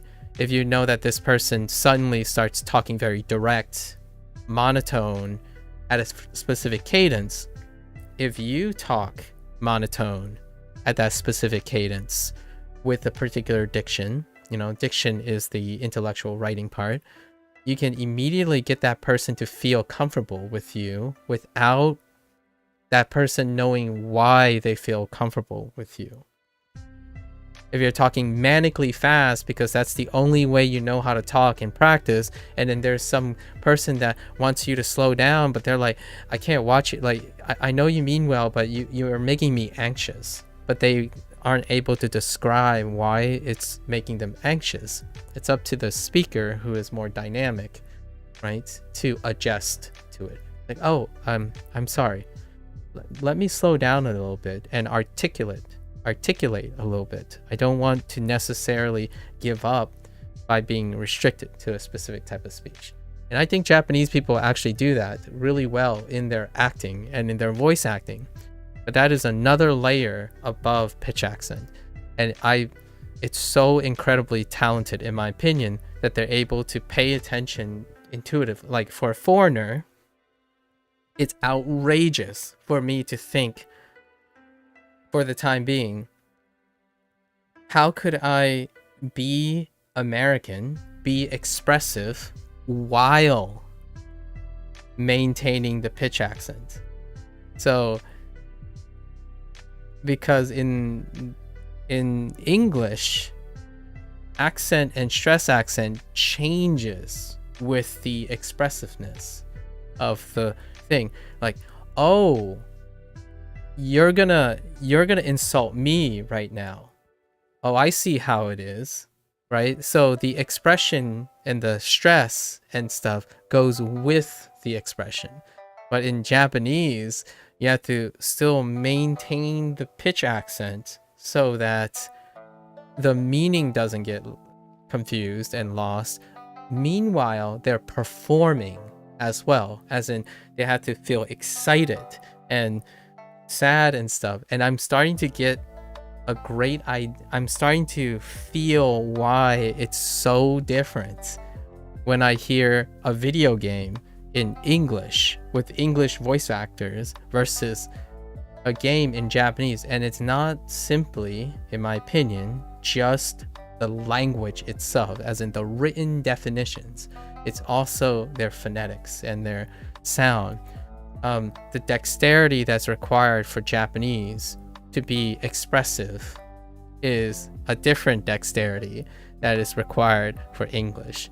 And man, learning Japanese is getting me so hyped. Like, I can't wait to learn Mandarin and see how that differs, because I honestly think it breeds so much more interesting things. When you're like watching a anime, now you kind of start feeling like, oh yeah, that's right. It would be expressed this way because, yeah, this is naturally a very high phrase. You know, like, oh yeah, this is a lot of series of oldaka words in a row, and it would like make me as an English speaker feel like they're going, like they're pumping up, like they're going higher all the time, like they're like constantly rising.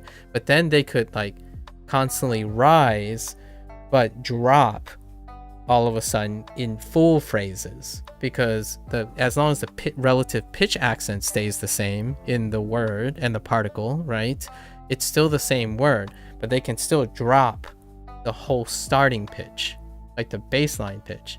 So for example, when I was thinking of kurai versus kurai, right, kurai, I didn't know if I was starting at one pitch and going up, right, and then starting at that same pitch again and going down.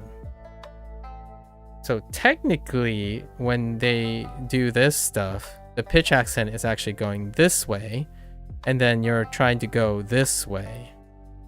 As in, the middle, the overall pitch baseline is the same.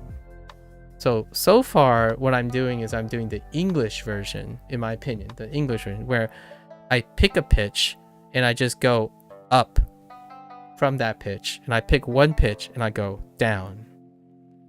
So ku stays the same. Ku, kurai, kurai. I don't go from ku, like if this is ku, right? If you can say ku at different levels, which I'm not great at, it's like singing, right? If you start at a G sharp, or like if you start at a G, can you start at an F or an E and then relatively change? The only thing I'm changing is I'm holding the same pitch first. I don't know what that is, because I don't have perfect pitch with like what the letter is. Like, say it's an F. I feel like I'm in F. Not a grade, but I feel like I'm at an F most of the time. So I'm saying like ku. So kurai. So I'm dropping from my standing position. And I don't think that's what Japanese people do. I actually think Japanese people, when they need to drop, they start at a higher ku, and when they rise, they start at a lower ku. So then it lines up like this, where their ku, they're gonna use a low ku and a high ku to start this phrase. At least that's what I hear. So it feels like it's in the box. It feels like it's constantly in the same range. And then so when you hear all of it, like all the words, they feel like they don't suddenly rise and fall in the sentence. But in English, it does rise and fall in the sentence. As in, like, between words, it jostles up and down naturally. And that's what I was trying to express when I was playing Like a Dragon. When you hear the English voice actors, they progressively sometimes get slightly louder, and then suddenly quieter, and their pitch goes up and down, like in whole words throughout the sentence. So it kind of sounds like I suddenly sped up and then I suddenly slow down. But in Japanese, it's like it's the same cadence. Like, it's more similar. Like, the cadence is still the same. Like, even though they're getting really hyper, their pitch might go up overall and their pitch might go down, but their cadence don't change very rapidly. Singing though, but then singing, when you hear Japanese singing, it becomes a whole different dimension, because their cadence then swaps back and forth and it like tugs and pulls with the music, because the music itself is switching cadence all the time. So Japanese performance comes off as a lot more strict, formal, mechanical, and that's its own uniqueness. But in English, it's sometimes insecure and suddenly not insecure. And so I don't know. I think it's two different sides of the same coin, as in the coin itself is language, but the two sides are not mutually inclusive of each other. And that to me is my nonchalant plug for listening to dual audio. If you are someone who is learning, in my opinion, if you are someone who is learning a second language, dual audio becomes so much richer because you can appreciate what they have to work with. Right? Now just imagine, I don't even know enough Japanese to even really tease it apart, but immediately thinking in anime is written with Japanese cadence in mind, Japanese pacing, Japanese spacing, Japanese animation, and then suddenly hiring a English voice actor who may or may not have Japanese competence to try to match the cadence. Of course English is going to sound monotone, unfeeling, almost awkward. English, when you take an English scene, it varies dramatically from what is required for Japanese. I'm gonna say the word, but I'm not referring. The closest thing I can say in English is intonation, right? Intonation is different for both languages. So you need an animator to synchronize and sequence the events, because when someone is very nervous in English, you start changing all your mora all over the place, because they're skittish. It's very, Philly, like suddenly stopping everything. Well, when you stop somewhere all the time, like going up and down and filling the words, that's part of the natural inclination for English speakers to be less articulate and break all their words, so that let's see, kind of like this, right? And then suddenly you move to Japanese and like, well, when you listen to how they portray nervousness, it's not the same. It's so different. And then like trying to portray like compassion, all the other things, it's so grounded in their language, and that's really cool. At least, sorry, I digressed way more than I want, but I really wanted to appreciate what it's like to learn a new language, in my opinion. For me personally, what I generally think about when I hear people speak, find all the different things and encounter so many things that people focus on. Is this important? Is that important? The long story short for me is, if you think it's important, I will definitely give you the time of day, and I will find importance in it. It colors the world. I honestly think, not to sound a little bit ethnocentric, but English has to be that type of language. So yes, I can never be someone who acquires English as a second language, so I can't ever resonate specifically with what it's like to not be in that mindset.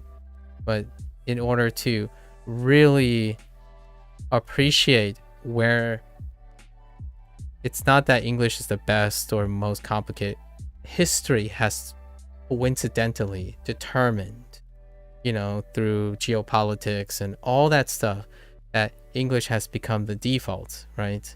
As the bridging language. So one cannot treat English like a system of structure that isn't constantly changing, because largely that's what happens when lots of people use the same tools, right? So in English, as an English speaker, my appreciation for Japanese is largely because of how I treat English. English is, there's so many things in English because everyone has an opinion. So when I started learning Japanese and everyone keeps warning me like, oh man, Japan has all these pitch accents, all these dialects and all these things, like bring them on. That's awesome. That's the fun part in my opinion, right? Not everyone use English as a form of self-expression. I know how that sounds, but most people use English as a tool to get what they want. That's largely it. And that's kind of the same rationale for like, is pitch accent necessary for Japanese? Well, if your bottom line is to be able to communicate your message, then enough, even though you're going to hit a lot of miscommunication stuff, sure. Right? The bottom line is to get to the point. Fair enough. That is said for 90%, in my opinion, 90% of English speakers and writers, as speakers and people who are literate as well. For me, I like the 10% or even less actually of the people out there who speaks so well. I'm incredibly impressed if they can speak 2 or 3 languages so well that they command all the things that I've just described now. And eventually I want to get competent enough in Japanese where I could mirror one of these people. Like I want to sound like Sakurai. Sakurai, when he's talking about the potential of the next Super Smash Brothers or Smash Brothers title or something. I want to sound like or I want to sound like how Kojima does an interview, that kind of thing. So if you're curious, like, how do you decide what is proper English? What kind of pattern or decision is proper or formal? Honestly, if you spend most of your time messing around with your English or your Japanese, eventually you'll find something when you're immersing to hold on to. And that person or object or source will paint all of that naturally, in my opinion. So for me, I'm not worried about pitch accents, as in like getting it right. I'm more on the lookout for that special someone or influencer in which I will study and listen to them. And I'll pick up their mannerisms by then, right? I did throw out a few names, but I kind of like the way Kojima and Sakurai handles their interviews, right? So I've been listening to them every once in a while when they have to have like video game interviews. I'm like, oh yeah, that's kind of nice. It kind of suits me. So find your person, I suppose. All right. I digressed a little bit long. I'll mark that up into another video, maybe. Nah, it's fine. All right, let's start the new unit. I didn't expect to come with today with another like little short digression. Okay, communicating at a hotel. I'm guessing if we had to guess on things, maybe how to book a hotel, get a room. They might still integrate food, like a lunch area or like breakfast, maybe even time, when to get up, when to... Oh, I did spoil something yesterday. We looked at the guidebook. Checking in, checking out. Checking in, checking out is a thing. Maybe valet or something, like where to park cars. All right, here we go. 2日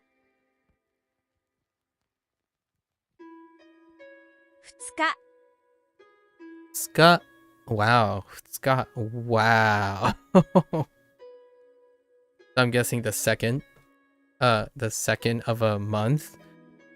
Got versus Suitachi for the first of a month. I'm guessing Scott is the second of a month.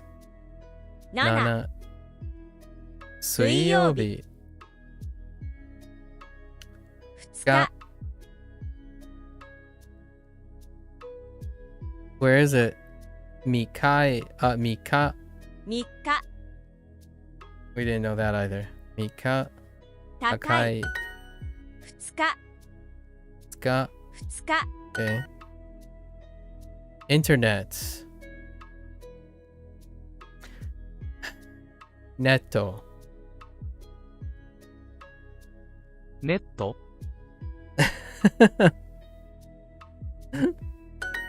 ネットで安いホテルを予約します。 Oh yeah, that makes sense. Like internet in your hotel, sure. I'm surprised they didn't bring back Wi-Fi. Cause we had Wi-Fi already. Wi-Fi. ネットで安いホテルを予約します。予約します is reserve. Yes, 予約します. And it's more 予約します. It's a sudo, I think. Pretty sure this is a sudo verb. 予約します.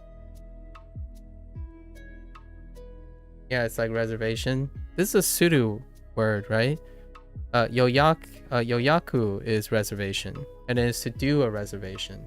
Yeah, it's a sudo. Yeah, so it's to do a reservation. Kind of like a ryoko shimasu. Ryoko shimasu. You can interpret it as traveling, but it's to do a travel or to do a trip. Or traveling for pleasure, even a pleasure trip. Yeah. What was another sudo that we Onyaku shimasu is another sudo one for translating, but it's to do translation, right? Honyaku. Do we have another one? Let me see. There are quite a lot of them, and obviously Duolingo hasn't shared that thing. It's from all the other people telling me stuff, right? That made me interested in how sudo is working in these situations. The sudo verbs. Okay. ネットで安いホテルを予約します。Whoops. I missed this. I missed the kana.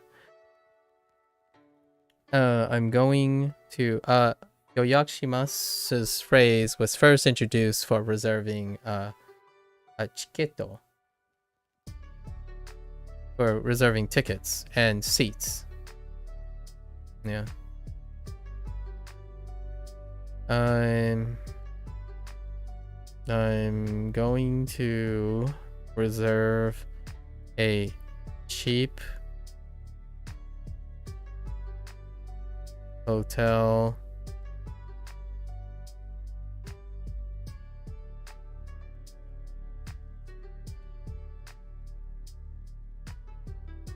on the internet. Ooh, that's pretty clever that they did it that way. Actually, that could be a little confusing to an English speaker. Interesting. All right. ネットで安いホテルを予約します。Okay. 12月3日。3日。The third. 12月3日。3日。3日。7月3日は忙しいです。 Okay. 7月3日は What were you doing? Maybe it's maybe you're just complaining. 忙しい Isogashi desu. It could be a busy July. The 3rd of July could be busy, sure. 7月3日は忙しいです。 Yeah. Okay. That's a pretty nice phrase. 7月3日は忙しいです。I will be busy on July 3rd. 5月2日がいいです。5月 what was this again? 2日。2日 right. 2日 So 5月2日がいいです。Okay. May 2nd 2日 Okay. I want to say it a couple more times. So 5月2日がいいです。5月2日がいいです。2日がいいです。Let me hear it. 5月2日がいいです。Yeah. 5月2日がいいです。May 2nd is good. Will work. 7月2日に旅行しませんか？ 7月2日に2日 Yeah, I'm saying it so fast. I should slow down a little bit. 7月2日に旅行しませんか? Oh, hey, there's the other one. 旅行しませんか? So that's the other pseudo verb that I mentioned earlier. Traveling, or to do travel, or to do trips. And then they're using the enka thing, like the polite way of asking, would you be interested? Would you like it's extra interpretive layer. Would you like to travel ni on July 2nd?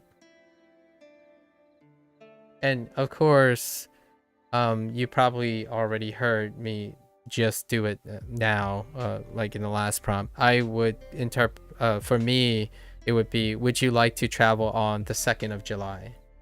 Right? And in this case, funny enough, it doesn't work as well for Japanese.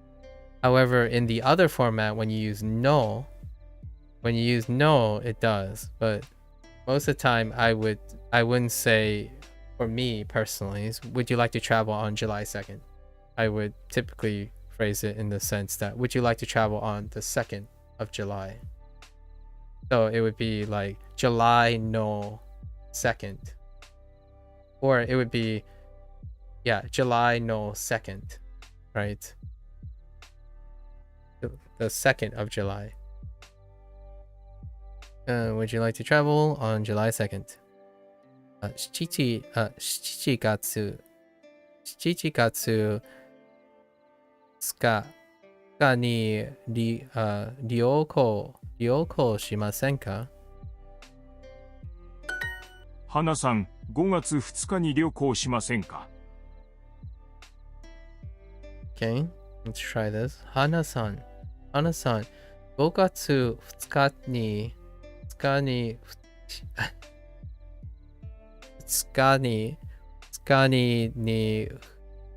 旅行しませんか？ Let me hear this. 日に Oh, no. Don't do 花 that. さん、5月2日に旅行しませんか？ 2日に Okay, what? Yes, would you like to travel? What do we have? いいですね。ネットでホテルを予約します。Wait. I mean, it sounds good. And then they're saying, oh, just making sure. Yeah, we should reserve. Yeah, we should reserve a hotel on the internet. Yeah, we should reserve a hotel. Nice. いいですね。いいですね。ネットでホテルを予約しましょう。予約しましょう。予約しましょう。Whoops, I missed one again. I keep missing the yo. 予約しましょう。Okay. どんなホテルを探しましょうか。Okay. 探しましょう。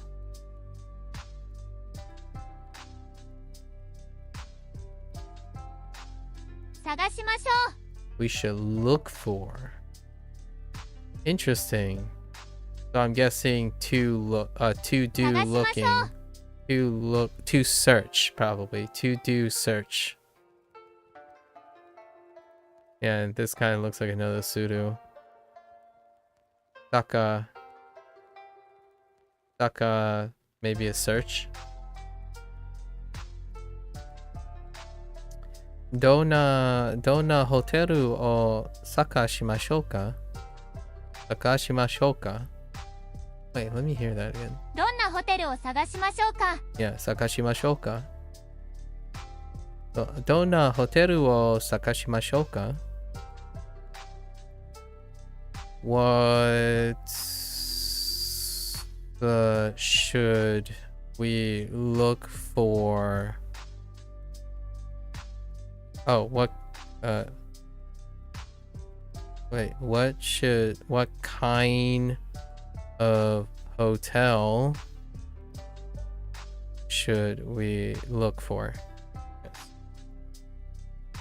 What kind of, and of course, once again, the English colloquialism of ending questions. Ending questions with a preposition or verb linked to a preposition. Meet up. Put on. Have to. So many. What kind of hotel should we look for? And I really don't know if... in what way? Oh, should we look for a hotel? Is probably what I would say. And I know it's different because this is it would change the tense if it was phrased should we look for a hotel, because you would not then have kind of and all that stuff. But naturally I would tend to avoid doing this in speech and writing. So I would say, should we look for in a hotel or a nondescript hotel? Which implies the kind, like what type and what kind and all that stuff. 3日 Mika, 3日 Mika. 3日 Oh, and I know the second one. Kyo. We know the second panel because people have been heckin' spoiling a 1,000-year-old language. So the second one is Kyo. 駅 2日2日が3日3日見見まますす10 OK かわいいホテルを探しましょホテルう探しましょう探しましょ。 Oh, actually. Oh, no. Maybe this isn't a pseudo. Wait. Is this a pseudo? 探し Or is this a Saka? Huh. Hold up.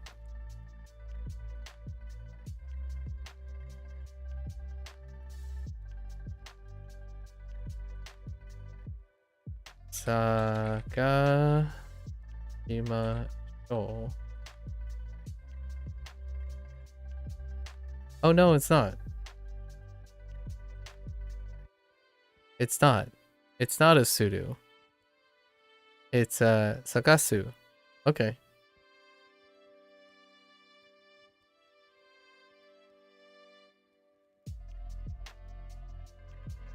Sakashimashou. Yes. Interesting. I just realized that. Shimashou.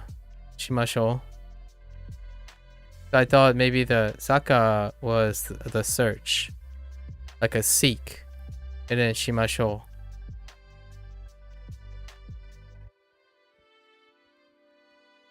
I wouldn't think the... Which part did you think was sudo? Why would I think the sudo is not the other part? I think you are thinking opposite of me. The part that I think was shimashou, which is but it's a coincidence because it's a su. It's a sakasu. It's a sakasu. So she. Because shimashou is what I was thinking. Not the saka. That's kind of weird. That's the stem. Or the link. Yeah. This reminds me of...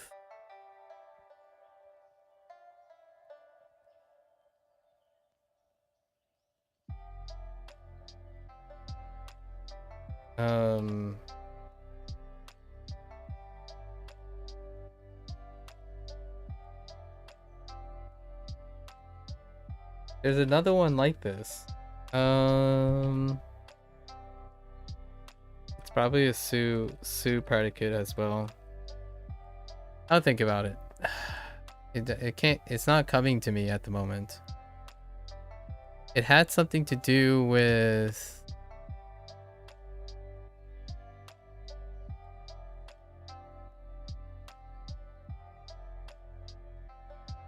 It'll come up again. I'll notice it when I see it. That's the thing about input. Spending so much time on input. Would you like to stay at a nice hotel? Okay.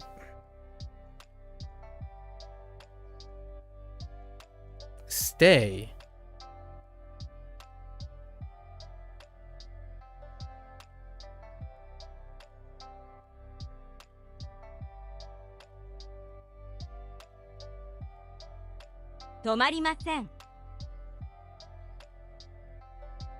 That's...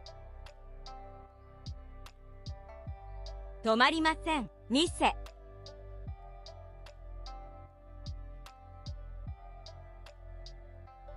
店。 a store.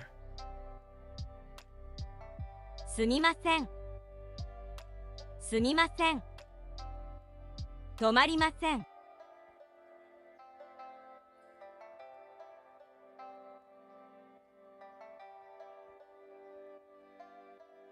Really?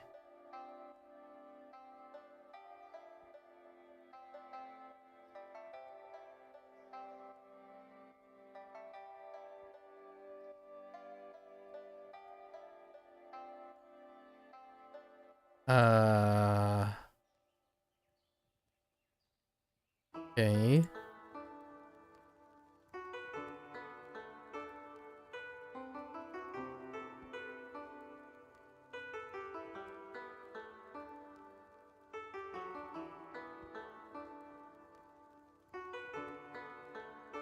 Tomarimasu. Tomarimasen.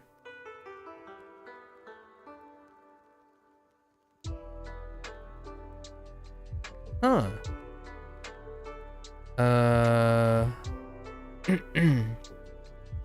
Tomari...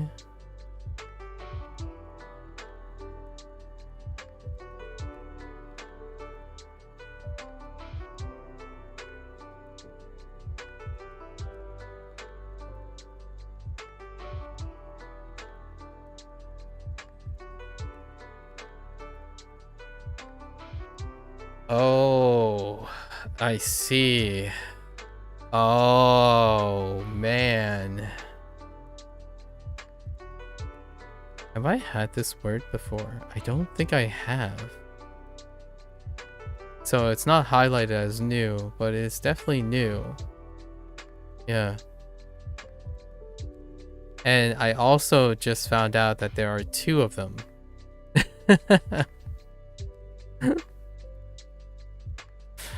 There are 2 of them. Yeah. So tomaru. Tomaru, I don't remember seeing this one. The kanji looks familiar in a different thing, but yeah. Interesting. 止まりません It's not very common that I draw a blank on a previous vocabulary, so... And it's not unheard of that Duolingo does not highlight a new vocabulary. But in this case, tomarimasen is something completely foreign to me up to this point. This would be considered a new vocabulary. すみません So, すみません that's why I was drawing a blank on here. So, okay, okay, would you like, so tomarimasen ka? Sure. Just stay like at a hotel, right? So,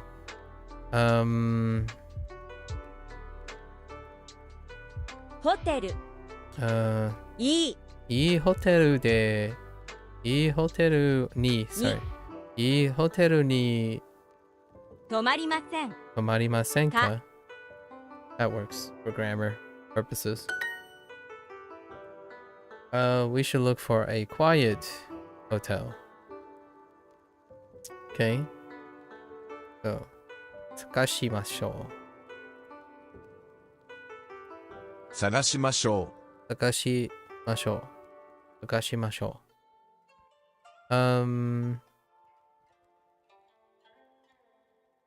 Yeah. 静かなホテルを探しましょう。静かなホテルを探しましょう。Because we know that 静か is a non-adjective.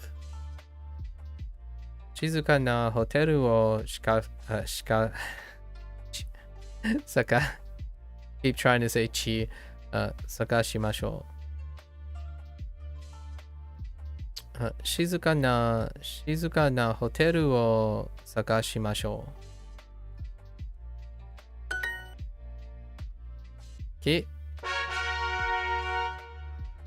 Get more with Super Duolingo. Alright, I'm gonna take a break. Reach your language goals fast with premium features that optimize your learning. With no limits to the mistakes you can make and no ads. Super learners are 4.2 times more likely to finish their course. Upgrade your learning with Super Duolingo. They are 4.2 times more likely to finish their course.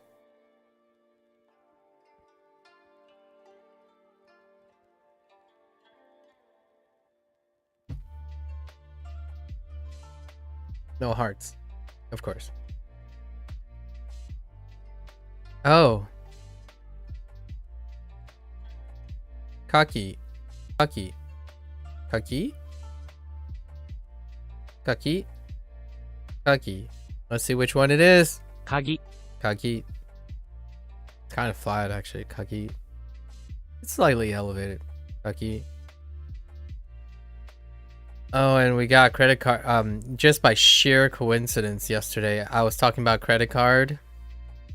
And we got a teaser that we had credit card. う。部屋の鍵です。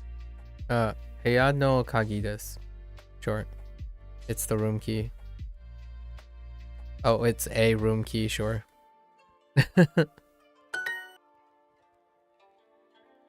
このホテルの鍵は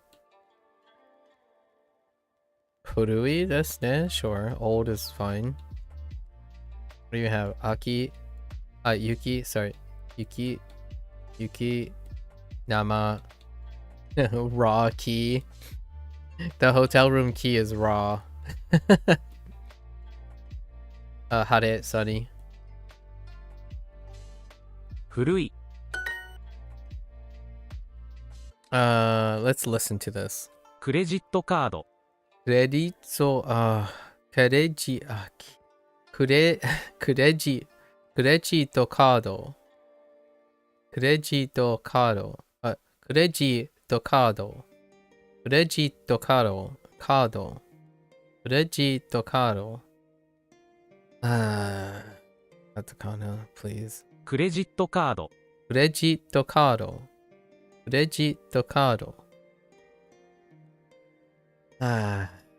Hatotoku. Right? Hatotoku. Backpack. Credito the cardo. The cardo. Credito cardo. Okay. We'll say that 8 billion times over. クレジットカード Credito cardo. クレジットカード Credito cardo. I wasn't kidding about saying it 8 billion times over. Ah!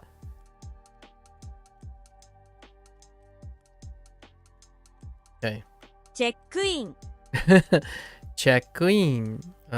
Check in. Check in. Self-explanatory. Check in. Check in wa time? Time. What do we have? Oh, amount of time. 20分. 20分です. What else can we put in front of it? 時間?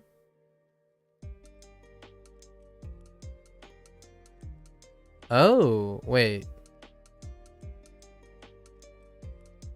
12時 Okay. Oh yeah, this is actually new. This relationship is actually new here. Cause that doesn't make sense. That doesn't make sense. That doesn't make yeah, that doesn't make sense. This relationship is actually new.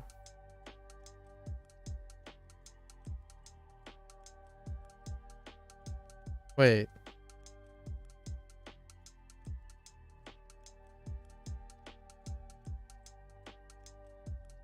Yes.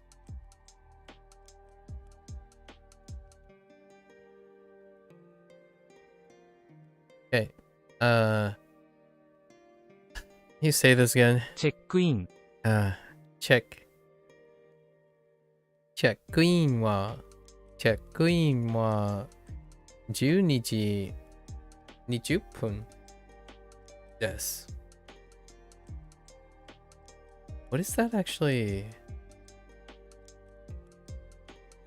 Okay. 12:20. Interesting. All right. Yeah, this is actually new. It's not old. Yeah, this is a new pairing of telling time. 部屋の番号は770です Oh, room number? This is probably the room number.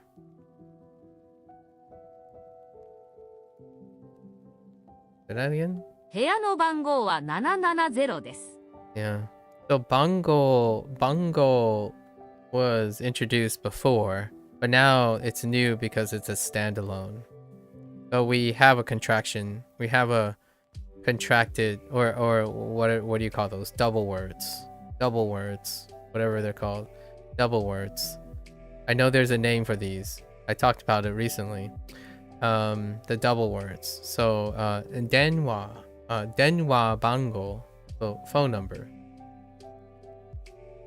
部屋の番号は770です。部屋の番号は770です Sorry. When I heard Nana, made me thought of the Batman theme. The room number is 770. Okay. 部屋の番号は351です。部屋の番号は35。部屋の番号は351です。1です。部屋の番号は351です。I don't know how Japanese people articulate numbers. They probably keep the same moda, right? And stuff. But for me, even in English, I actually do like half pauses between numbers for clarity. So you're probably gonna, hopefully I don't trigger anyone for clarity. For clarity. I hope I don't trigger anyone because I'm adding extra moda in between, like san tsu, go tsu, ichi tsu desu, right? That's kind of what I'm kind of doing, but I do this in English as well. When someone asks me what my phone number is, it'd be like 1, 2, 3, 4, 5, 6, 7, as opposed to 1, 2, 3, 4, 5, 6, 7. Because numbers are very striated, so numbers can be very difficult to say in sequence very quickly, and it can be very confusing, almost abrupt and inconsiderate. So I don't know how Japanese people go about telling someone a series of sequence, but usually I add a t in it most of the time. So it'd be 部屋の番号は351です, right? Or more like I would cancel out the des, so it would be like 351です, right? 351です. Just like remove the last moda attached to the next word. Something like that. And then going in from wa, I would not add one. So in this case, I would add one here and here. I'll add like a half beat or something to separate the numbers. It's going to be very confusing to someone. Alternatively, in English, you have clustering. I don't know if Japanese people do clustering either, where instead of saying san, go, each, you say which makes it a lot more confusing, right? It adds more characters. But like 30 35 1です 35 1です So you would add ju or 100, or you could even, I wouldn't use 300, like 351, but you could use double things, like say if there's another number here, right, ni, it would be something like 35 12 that, which would really complicate things. So I don't think Japanese people do that. In English you do though, like 7147, right? 7147 as opposed to 7147. 7147. 部屋の番号は351です。 Yeah. パスポートをお願いします。パスポートをお願いします。Oh. Oh. Oh yeah. Oh. Oh, that makes so much sense now. Onegai. Oh, I just. お願いします。It makes sense now for onegai shimasu. How that works. I think we got onegai shimasu during emergencies. That was 8 units ago.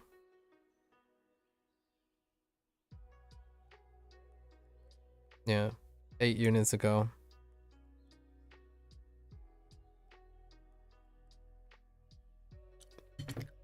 Hello, Cozy.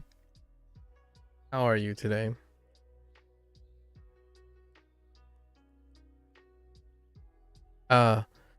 Passport, please. Passport o onegai shimasu. Passport o onegai shimasu. 電話番号をお願いします。 It's going all right. All right. All right. That's acceptable. That's acceptable. Did you get your daily lessons in for coding? 電話番号をお願いします。座りませんか？ Suwarimasenka. Sitting, and would you like to sit? This is from that unit. So Denwa Bango was also Bango was also from that unit. Same unit. What is it? 電話番号を Oh, onegaishimasu. お願いします。 Yeah, onegaishimasu was introduced this way. Denwa Bango o onegaishimasu. And something like an ambulance. I need an ambulance, or I need the police. Keisatsu. Satsu. Not yet? You did a lesson on your mobile app called Programming Hub? Oh, I see. Haven't used such a thing. Maybe we should learn a programming language in like another 2 years or something.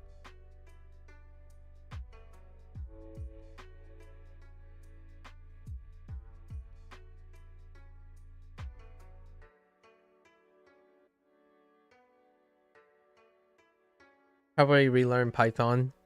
That's probably what I would do. 電話番号をお願いします。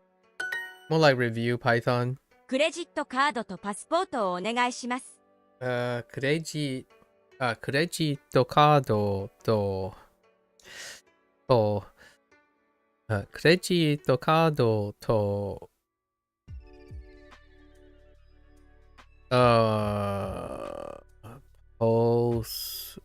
passport. Oh, there's so many O's and toes all next to each other. Passport onegaishimasu. They're doing this intentionally. I can Duolingo. You already know a lot of it. Nice. Credit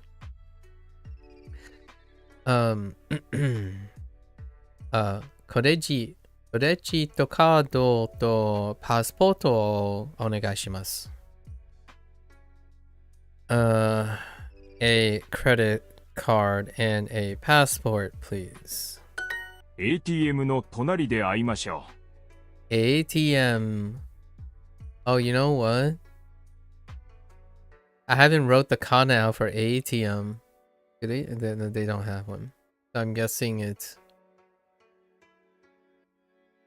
Yeah. Te with a diphthong. So te. So te would be T as a diphthong, and then probably. And then the carries the T into the So ATM. Okay. Or no, A. Sorry, not A. A. So we would use A. Maybe something like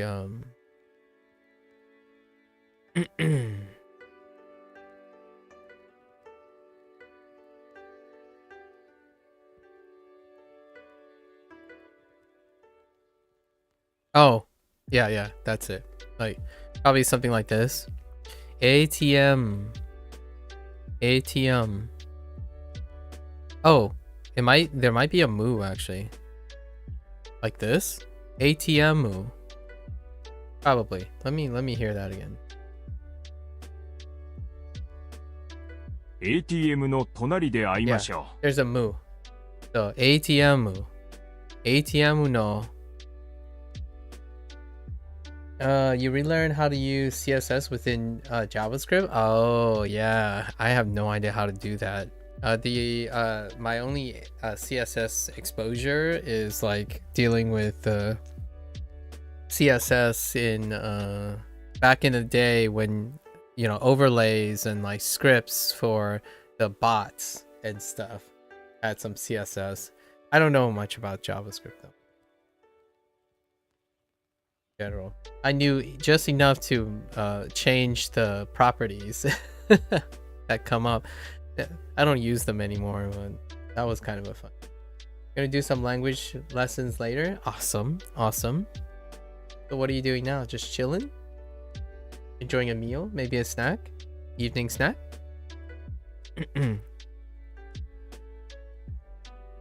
So ATM の tonari day. It's a place. Subway? Tonari day? No, wait. Oh, it might be close. Oh, nearby? Or a position. It could be a position. Yeah. Aimashou. Tonari day. Oh, no, wait. Yeah. 隣 Yeah, next to. Okay, it's a okay. Next to. Okay. So we should meet next to the ATM. I see. Uh-huh.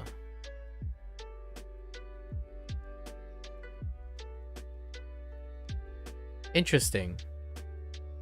Kind of like yeah, I mentioned this yesterday. It's kind of like the functionality of no with like shikaku.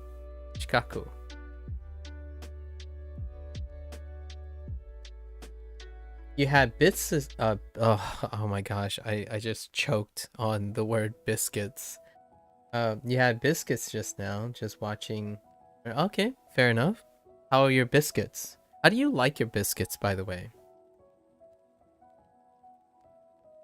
Do you do anything like do you mix it up? Change up some stuff? Kind of biscuits.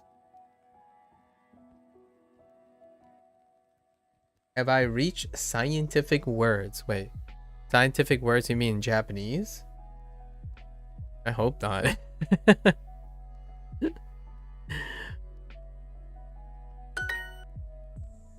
Can't even imagine what they're gonna be like. I'm curious what their word for cell is. I think my first one would be cell. It's a very interesting word in English. It's a super interesting word that has like generational gap issues and science and colloquial issues.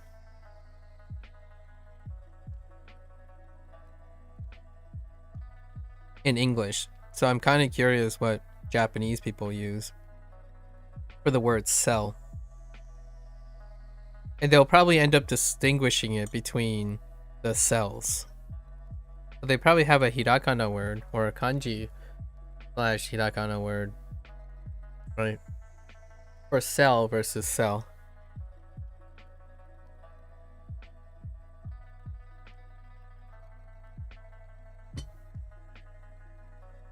As in BC to C1 Spanish is scientific level. Oh. That. Not even close. Not even close. Not even close. Although it's very hard to it is kind of difficult to parse it, but let's use the interwebs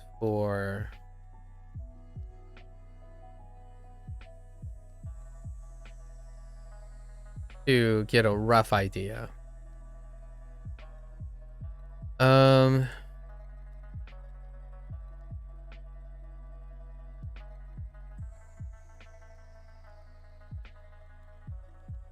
If you're saying B2, there is pretty much nothing on Duolingo that would comfortably qualify as any native speaker rating it as B2. So the answer by default, generally speaking, is you can't get to B2 if it's off Duolingo, generally speaking. But even the highest founder, potentially the flagship language, you wouldn't get to B12. It would be lacking some foundations, certain foundations that would disqualify you for B2. You're C1, I see. That's cool. Very nice.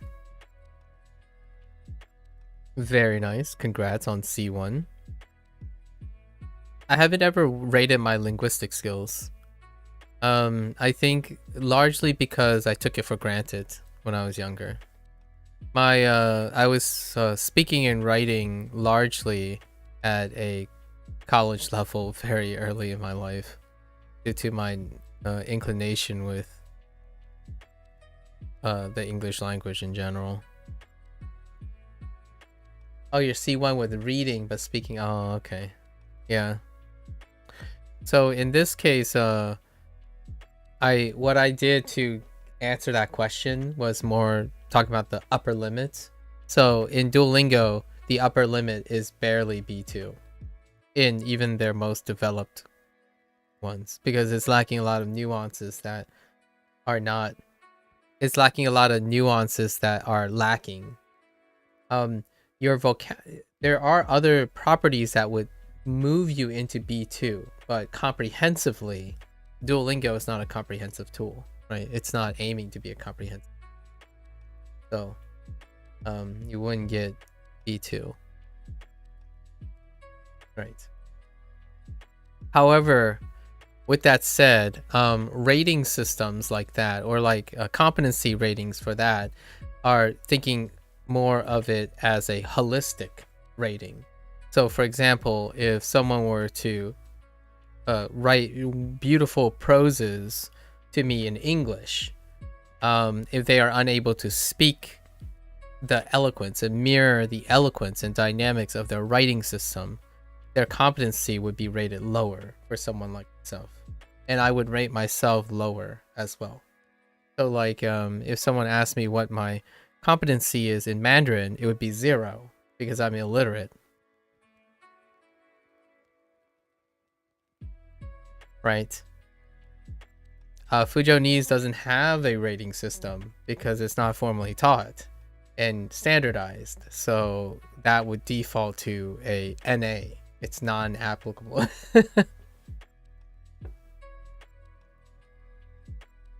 My Spanish at the time, here's something we can compare though. My Spanish at the time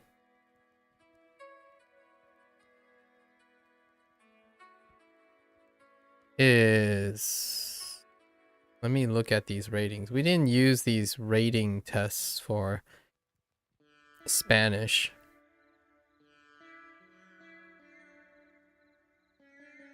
And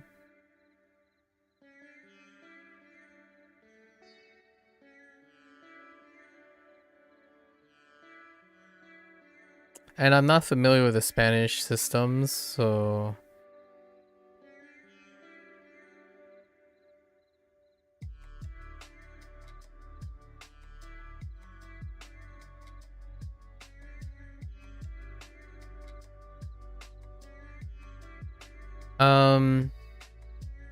yeah, B2 would be a stretch, I would say. Probably B1. I would say B1 most of the time. Probably like B1 in both speaking and reading. Is there any platform that teaches Fujianese? Some of it, but in China. So like you have to access Chinese platforms that aren't readily accessible outside of China. And then you have content creators who are like me, who are outside of China. So you can't do Fujianese.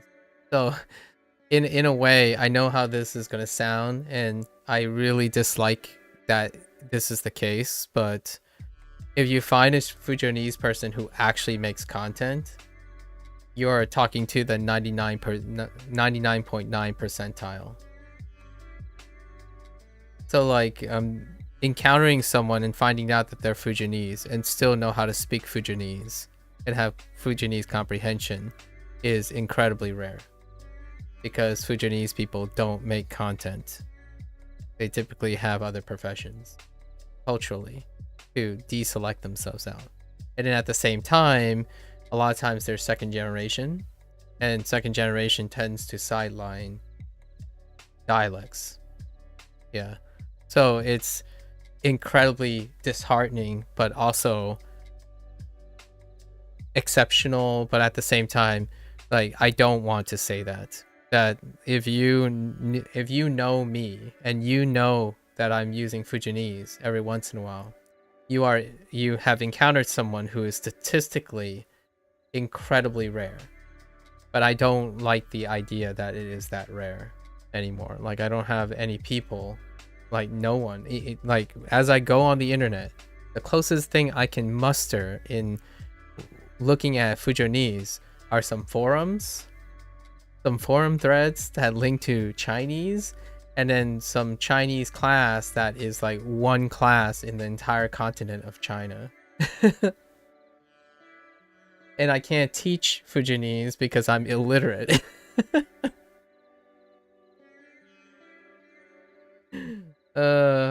Gosh. Yeah, I'm heckin' illiterate, so I can't do it. I barely even meet the requirements of someone who's a source of immersion, right? I can't even offer comprehensive input at all in any way. That's kind of, yeah, it's kind of disappointing at the same time. And also those who might, like second generation Fujianese people, they're probably doctors. Like they're not making content like this. Like they're not doing something like. There's such a huge cultural selection against doing something like this that it's actually kind of surprising. If it wasn't for video games and esports, you probably wouldn't even find second generation Asian Americans, especially let alone Chinese Americans that even came from, like, I'm one of the highest population in the United States. Like that region, the Fujian region, along with like Shanghai and Beijing and so Beijing, those are like the high concentrations of area. So and Fujian is a really higher selected concentration in the United States, and you still can't find them. So it's like a smaller percentage of a smaller percentage of a smaller percentage. And so not even the internet can, my guess in the future, right? I have fingers crossed that machine learning will at least give me some semblance of self-training I can do. Machine learning. That's a funny question if it's a dying language. I don't know. I don't actually know. I think it's thriving in China. Let's see. Is Fujianese a dying language? That's a great question. I haven't even asked myself. Is it declining in Fuzhou? Let's see. Okay, yeah. Fuzhou was probably one of the first test sites for Chinese government's campaign of promoting Mandarin. Yeah. Fuzhou has always been like that guinea pig sideline place. I read a lot about the history of the Fujian area, and it's like the line of skirmish. Like if you look at the United States, if you look at the line of skirmish, it would be like somewhere between Virginia and Virginia, around there. It would mark the north and south demarcation. Fuzhou, the Fujian province, is also sits in that type of demarcation, much like east and west in Japan, where you have like Tokyo and Osaka, right? It's like the east west thing. And let's see, I thought the case approach was very particular. Let's see, data shows a sharp drop in dialect proficiency amongst mostly materialized with 2 to 3. Wait, believe, okay. Blah blah, quickly get started. Oh no, heckin' advertisement. Oh, it is declining. Yeah, it is declining. Yeah. And sure enough, this whole list is filled with people that says, oh yeah, I know how to understand it, but I don't know how to speak it anymore. So like that's a very common thing. Like I understand Mandarin, but I prefer not to speak it because I haven't practiced the output anymore. So and Fujianese is my preferred output. So a lot of times people no longer output Fujianese as well, even though they understand it. And that makes me even more bittersweet, even rarer, because I know how to output Fujianese. But that it's a very lonely place in the United States. Very lonely place. Unless you go back to New York City, maybe you'll find some people. But you would have to spend actual literal time with people in order to pick up Fujianese. Like Irish, it's only used mostly in the West or South. I see. They're trying to revive it in the East though. Oh, interesting. That's cool. I heckin' do you have an Irish accent by any chance when you're speaking English? I heckin' love the Irish accent. Like we're talking about the deep Irish accent, not the I can still understand them Irish accent kind of thing, like comfortably. I'm like the deep uncomfortable Irish accent. And I'm not talking about Irish itself, but the Irish English, because I can't understand Irish. So whatever version of Irish language, I can't understand any of that. But the deep accents, you know how oh, here's a good example to demonstrate. Have you ever listened to a language in song, right? In song, and you have no idea what they say, but you just keep listening to it because it's just so awestruck. You're just awestruck, or like it sounds great. Something about it intrigues you. That's kind of like how I feel about the Irish accent. Sometimes, like, yeah, no, like, I'm sorry, sometimes I can't really talk to you, but can you just keep speaking, because I'm just so curious how you are producing these combination of sounds when speaking arguably a language that should be intelligible to me. That's kind of how I feel about it. Look up a Tipperary person speak. Interesting. Tipperary person speech. Hold up. I gotta make sure this doesn't blow out my ears. Very strong but funny language. Okay, hold up.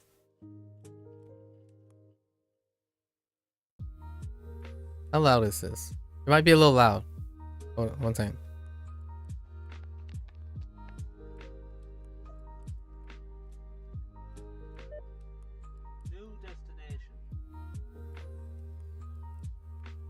Sorry, please speak. Please repeat your input. Please speak. New destination. Cancel. What's now? Just my phone. Try it again. That's a racist. Fuck up a bit, you. Try it again and talk very clearly. Hello? New destination. Jordan. Sorry? Please speak. I give you fucking sorry. New destination. Cock fucking jerk. Oh. Okay. There's some flavorful language in there. There's some a little flamboyant language in there. Sorry kids. Slightly flavorful, flavorful. A bit of a spicy language. But when he says sorry, like I can't even produce it, but when he says sorry, sorry is a great word to use to test accents, in my opinion, in English. When you hear the different regions and different places, say sorry is a great one. And I heard the sorry, I'm like, yeah. He said, oh, what do you mean you heckin' sorry? Obviously he used a different word there, but when he says sorry, I picked up the sorry. I'm like, yeah, now that is an interesting accent. But you know, the heckin, the way he said heckin, and I'm censoring myself obviously. The heckin, how he goes about swearing is really funny. Or it's very endearing funny. I don't want to make it sound like I'm laughing at the person. I find it funny because it's interesting. Oh man, I dropped my pen. Let me see this. Am I getting malware? All right. Okay. Been invited by a very special character. I hear he's a local legend, and his name is Sham. Look at that. Sham, how are you? Good, my dear. I'm joking. We're here in Killarney today. Nice to meet you. Are you from Killarney? I'm on Muga. I'm out. Born and bred. Born and bred in Killarney. And come here, Sham, we're trying to figure out what makes Killarney so special. What do you think makes it a great town? All right, kid. Definitely more in Killarney. All the tourists been more of that. That sounds about right. Lots of tourists around. The tourists don't Killarney. It's great, isn't it? Great, give it a away. And what's your favourite thing about Killarney? To me, Connor, my best singer, Chatterglen. To me, Connor from Chatterglen. My better to me, Connor. Yeah? Chatterglen. Good player. And I tell you what we're going to do today. Tell me if you think this is a good idea or not. We're going to go with the Jarvie. Jarvis? Yeah? Good idea? I don't know. I'm not Jarvis. I'm a farmer. You're a farmer? I'm a third farmer. I love it. I love it. That's the stuff right there. That's the stuff. This is kind of tangentially related, but I don't know if you're into this person, but for me as an American, I like British bluntness, so to speak, like dryness. And sure enough, I am a person who do enjoy Clarkson, the trio, right? Clarkson, May, largely Clarkson, May at this point, right? And Clarkson, after their whole like leaving Top Gear and then they start doing Grand Tour together, when they're off their off time, Clarkson started doing a show called Clarkson Farm, right? And it features a character, it features like a person there that has I don't know what region it is, but like the whole like really accented British English, and you really can't tell what he's saying at all, right? Accented British English. And the whole time he's there, and you know, you kind of hear him, you know what he's kind of saying, but the whole point is having the London thing. And he's like, well, zebra, yeah, and I'm like, yeah, that's so funny. Like, what I mean is like it's so kind of heartwarming. Like I find people like that, they just go about their thing, and then Clarkson the person is around for all the episodes, like all the seasons of Clarkson Farms, and he's like a mainstay. It kind of that's kind of how I felt listening to that person. Yeah, that exactly. Probably that. Okne, that's probably the one, actually. That specific one. Okne. And I watch it on rerun from time to time because it's about agriculture, but in a very realistic way, and heavy commentary and the shenanigans that Clarkson usually do. Yeah. But after a while, you kind of just get the gist of it. So that's kind of feeling like learning from immersion. Like you hear it enough contextually and situationally, like the person speaks like, yeah, okay, that's what Clarkson does, and that's kind of what they were doing there in your little in your clip. Like, yep, yeah, okay, all right, let's go. Like Dublin vocabulary, yeah, for sure. Anyways, thanks for that share.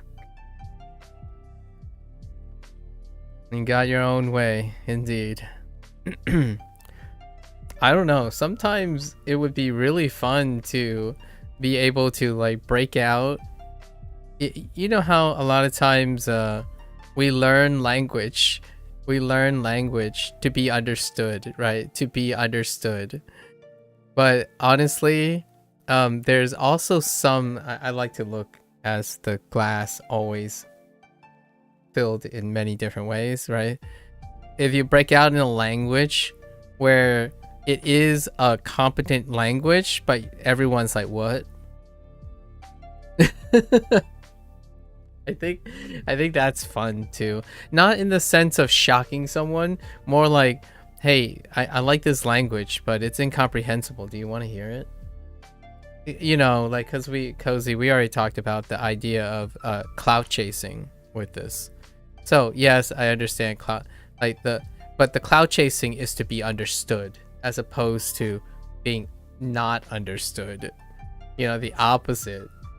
So most of the time when we think about language learning, we're thinking about being understood, right? The whole clout chasing thing about surprising people because you can use colloquial phrases or use a technique that I'm very familiar with, which is to lead a conversation. Yeah.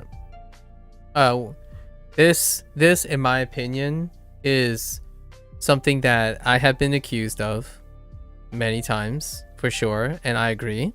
Because oftentimes if I have to share an opinion, I usually lead the conversation.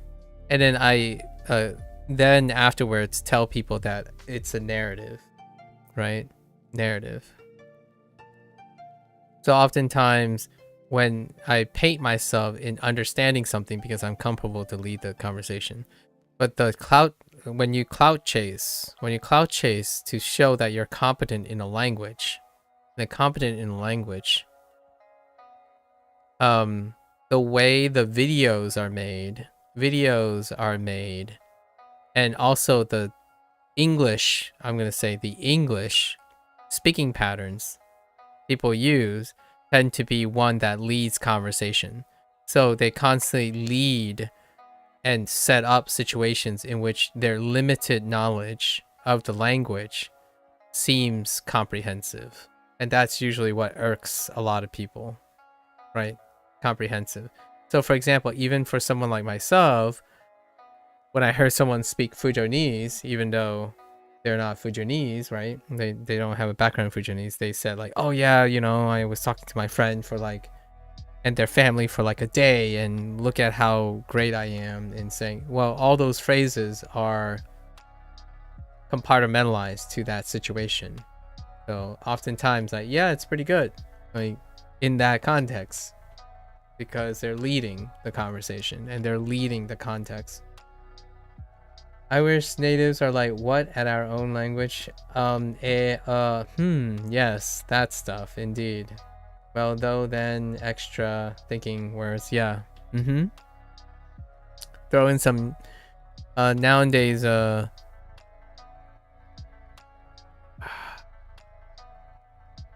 there's one phrase that comes up. It's a trending thing.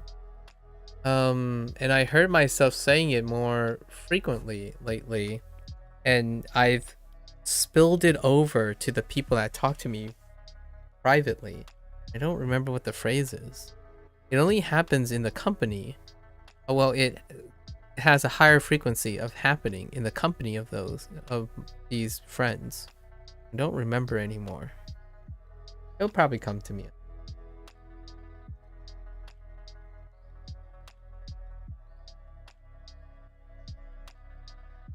When you said yesterday, like,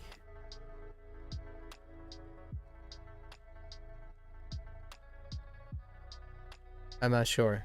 Like, you lost me there. So kosho. Pepper.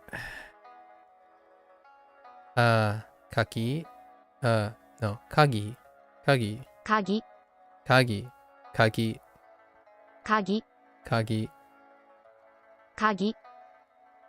Ebi. Kagi. Kagi, Kagi, Ebi.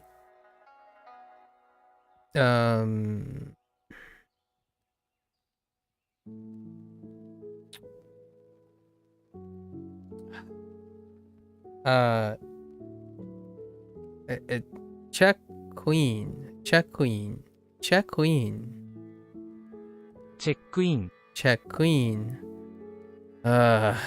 Check queen. 会計、会計会計。ATM は自販機の隣です。 ATM は自販機と自販機のなりで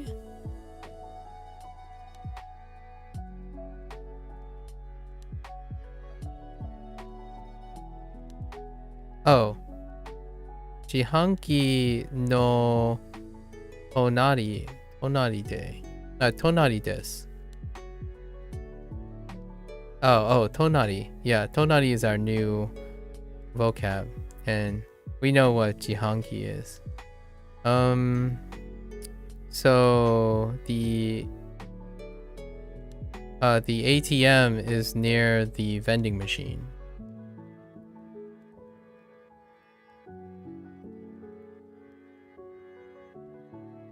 Are you a jihanki or a Ito wa wait do one by is that another way to say it? Jido Jido Hanbaki.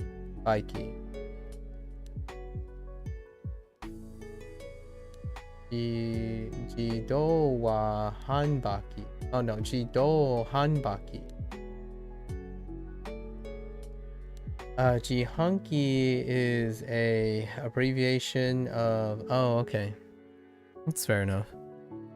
Well, I can't once again Sozoka. Since I'm unaware of the second one, I don't have a choice.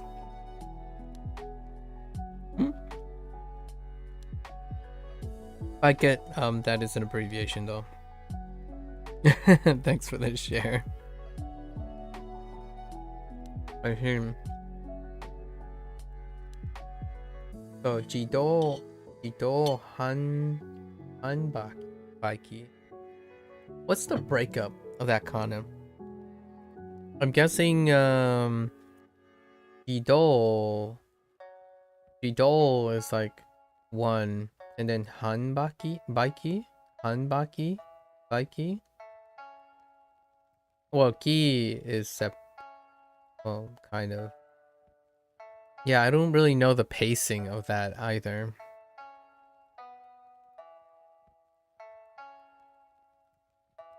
Kind of weird. So Jido, okay, automatic, and then yeah, sales machine, yeah. People already showed me but like, I would say you are the 7th person. It's probably been seven different occasions. Somebody explain to me what jihanki is again. With the kanji and the full kanji phrase for it. I think you are the 7th time. Jihanki was introduced, I'm gonna say 16 units ago. Somewhere close to 16 units ago. Gotta teach through repetition. You are only teaching, in my opinion, if I am learning. So, in my opinion. So, sometimes repetition might not necessarily be teaching. But yes, gotta teach through repetition. My way of remembering jihanki is because it's junky. So let's share my... I use the same spiel over again. Whenever jihanki comes up. It's junky. Typically, as an Americanism, vending machines are the junky versions of the restaurant or whatever home available stuff, right? But this can lead to a cultural dissonance with Japan. But if you poll Japanese, you will still come to the relative difference. So, junky. And since we're really talking about a language that has a lot of adopted words, junky. So that's how I know it's vending machine. That is my mnemonic for jihanki. So ATM は自販機と、自販機の隣です。So, where are we going with this? Shoyu wa arimasen. Clearly not that. And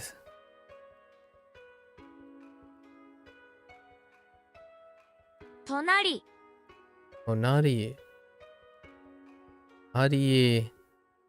Arigato. Oh. Huh. Just arigato gozaimasu.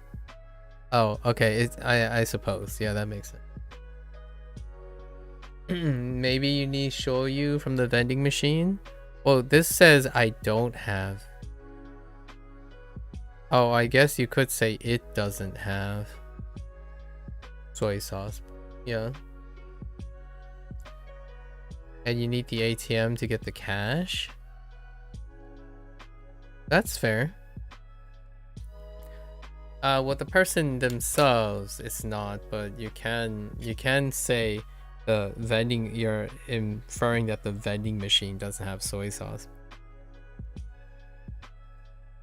in this prompt.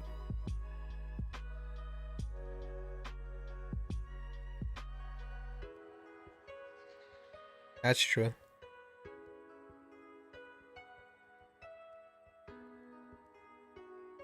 And this is saying it's next to the ATM. The ATM is like, yeah. I don't know. I can see that. ゴミ箱はエレベーターの隣です。Oh, hey. I wiped this from my memory, just kidding. Komibako.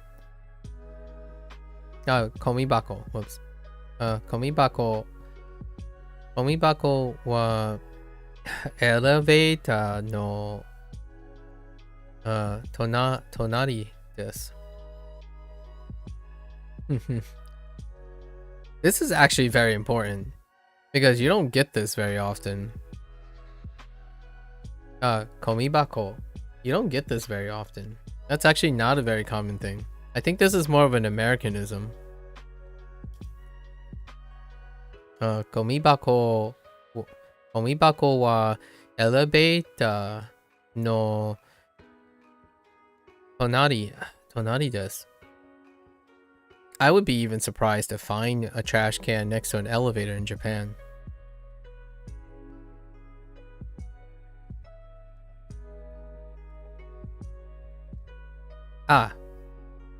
Arigato gozaimasu. Oh, okay. So now what do we have?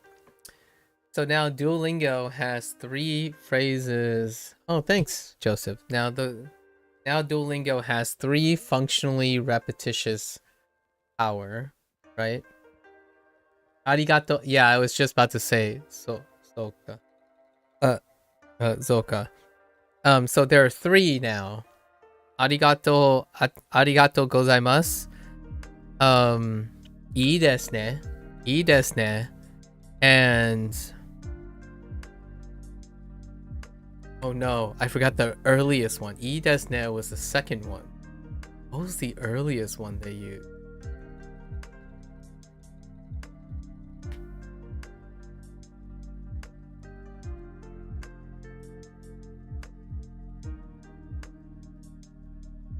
Dang it. They haven't used daijoubu desu, daijoubu desu, or something like that yet. But it looks like arigato gozaimasu is being hammered into the cement. Okay. クレジットカード Yeah. Don't ask me. I accidentally slid card and credit in the wrong order. Ice. Koari. Kori. Kori. Oh, whoops. I said didn't I? Kori. That's an O. Kori. 氷 Okay, 氷はどこですか？ Kori wa doko desu ka? It's I can say like it's next to the ATM. In American fashion, it's lightly next to the ice machine tends to be next to something else. Maybe like the vending machine. The ice is probably next to the vending machine in a hotel. So I can probably say that now. Although I'm not going to right now. Tonari, right? Tonari. So, Kori wa, jihanki no tonari desu. Something like that. Where's the ice machine? Next to the vending machine. Where's the vending machine? Next to the ice machine. Oof. Instead, I would use sumi. Probably. So, of all the limited vocabulary I have, I'd probably say sumi. Sumi no, not sumi no. Like,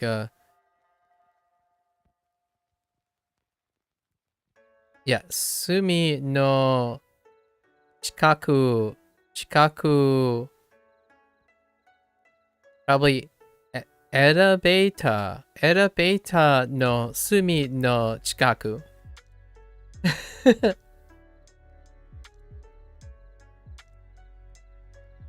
Corner / nook. So the nearby nook near the of the elevators. So the elevator near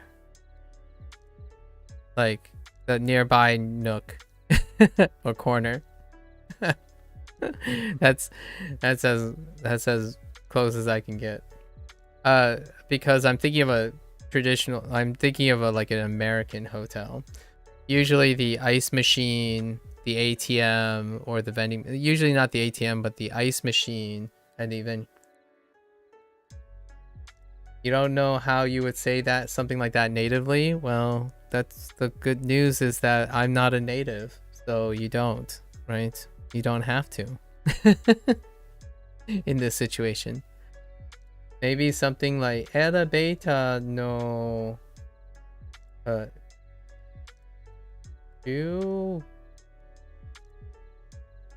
chuben ni arimasu.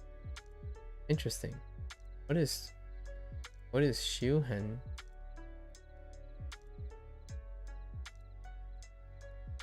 Area. Fair enough. Yeah, all I did was insert the area. The elevator corner.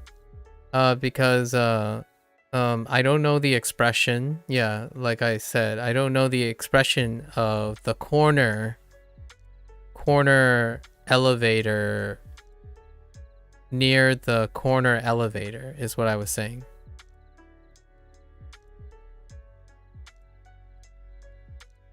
Because I always imagine the elevator like tucked in a nook, right? Sumi is a nook, so like a cutout of the elevator, and near the elevator corner, near the elevator opening, is where the ice machines and the vending machines usually are. So that's the expression I would probably use if I was describing in an American hotel, probably like a chain franchise hotel. It's the elevator nook. It's near the elevator nook.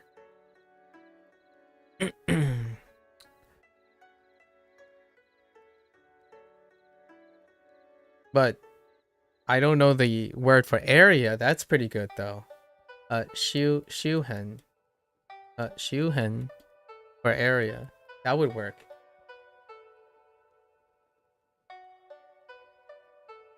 And that makes sense, arimasen. That there is. Fair enough, actually.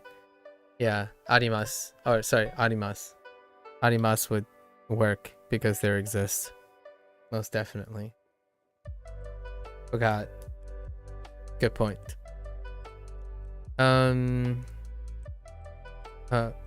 Cody.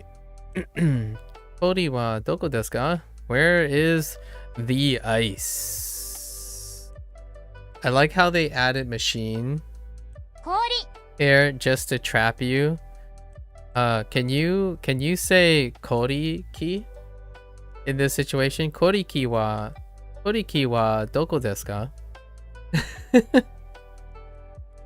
And add machine to it.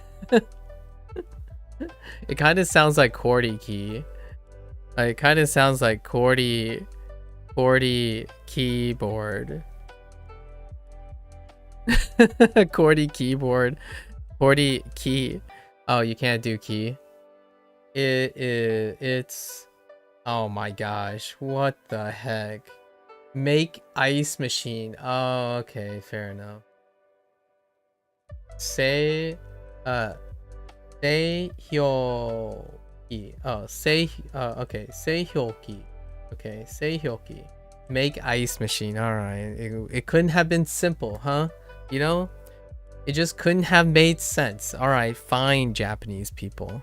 You couldn't just slap key at the end of this. All right, fair enough.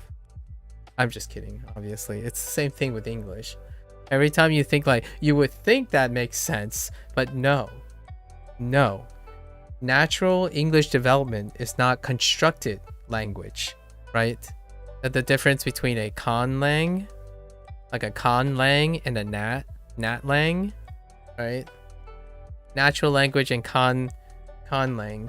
A lot of times we use our natural language to try to apply constructed language logic, which that's not how that works, right?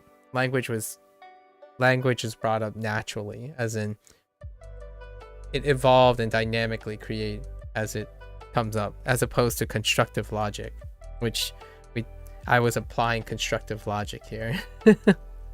Like add a key, like it makes sense. Where's the ice? 部屋は3階です。部屋は oh 3階です。Why is this new? 3階。 Oh, Sangai. Oh, that's why it's new. Okay, I hear a guy. Sangai. Nice. So, euphonic change. I would consider this a euphonic change. Sangai. It's not that bad when you say Sankai. Sankai. Yeah, it's okay, I suppose. Sangai. 3階。 Yeah, Sangai. 部屋は3階です。Okay. Love me some rendaku.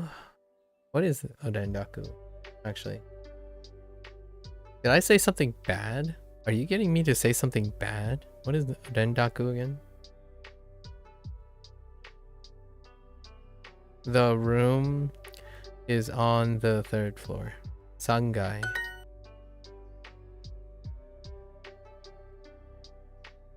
I don't know.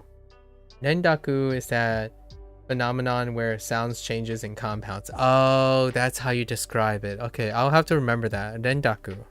Okay, rendaku.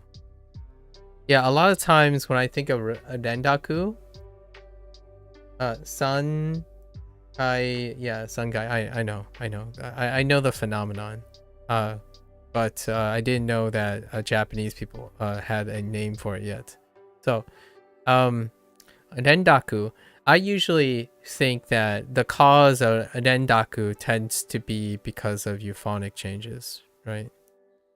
As in, at least that's what I think of, where like oftentimes these sudden changes deal with like the natural flexibility or the natural like feel of the sound, and that's why they changed it, as opposed to like more of a more semantic level of things, like, oh yeah, this is harder to write or something like that. But it's more like sounds.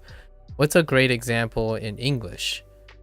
Ooh, I have a good one that might trigger some people, and I was corrected on this as a kid.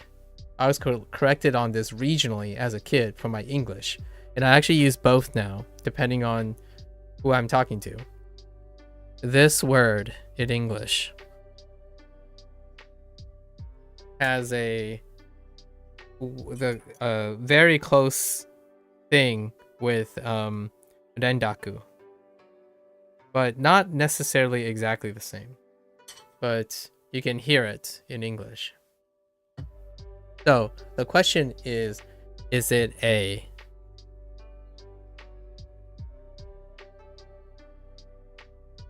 or is it a I don't even know how to like I don't know IPA, like the I whatever the like phonetics thing is, but I'm just gonna go with like this.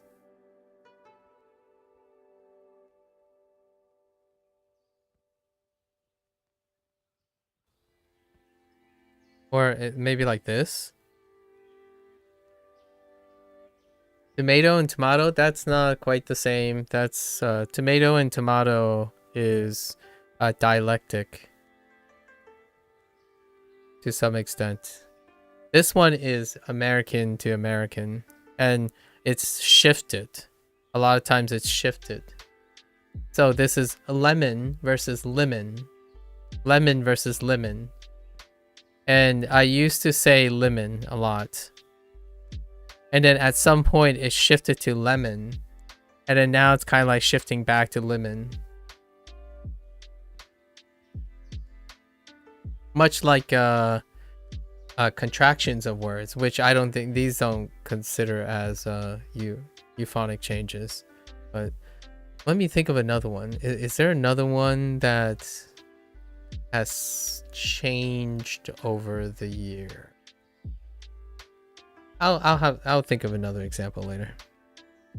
But yeah, tomato and tomato is exclusive. They're competitively exclusive. So since we're speaking Japanese, we are part of the tomato gang here for the time being. Okay. 私の that's not a station. 部屋 works. 部屋は3階です。階3階。3 Yeah. 私の部屋は3階です。カフェは3階です。 Or we can go with the sangai. How you feel about the sangai? Sangai desu. The nasally thing comes naturally, at least to my ears, because it's reminiscent of Mandarin. Ngang this and ngang that. How you feeling about the ngais? It's all about that ngai life, right? Atama ngai.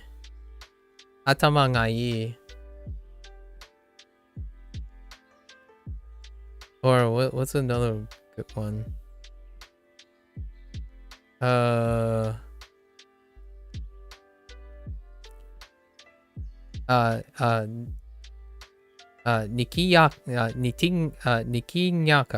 Nikinyaka.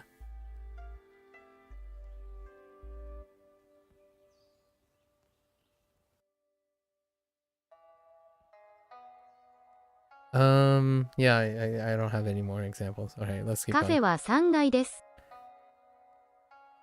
カフェカフェは、はカフェは3階です。3階です。3階 Yeah, you can hear it in the です。カフェは3階です。 yeah. カフェは3階です。高いルームサービス。Room service. Man, beachiness is coming back. It reminds me of beachiness. 高いルームサービス。You gotta love this. The tit for tat here. The little like the isolated this. It always feels like this when it comes to these compound words. I don't know what they're called, but compound words. So room service. Sabis. Sabisu.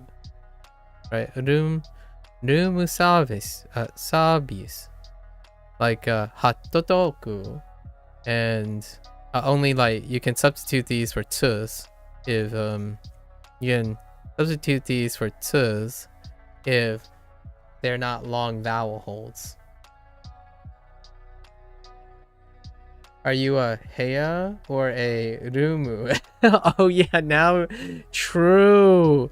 I have rumu now. Oh no. Now I actually have no excuse. It's always gonna be heya.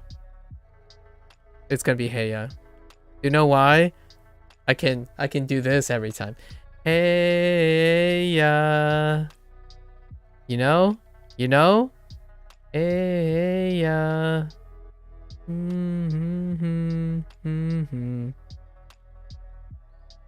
The song. Sorry, the song. Anyways. Okay. I'm guessing room service or expensive room service. Now we have to choose between Dumu. Musabis. Musabis. And I generally have to get used to this because it's a hop, right? It's a 1 and a 2 and a 3 4, right? Like a 1 2 like 1 2 3 4. Like what I mean is like there's like 1.34 1.34, and it happens so often for like this type of setup, and then the last one is always dropped, right? It drops down to because so many of the English words have like a consonant, right? It ends in a consonant. So they end up using the oo roll, the oo roll of sounds to compensate for that. Musabis. Bis. Musabis. So. ルームサービス。ルームサービス。ルームサービスは高いですか？ルームサービスは高いですか？ Wi-Fi のパスワード。Oh, there's the Wi-Fi. パスワード。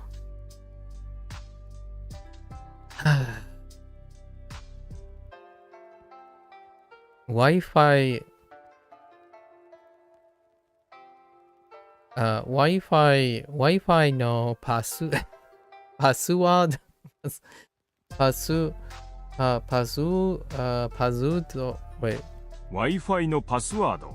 パスワー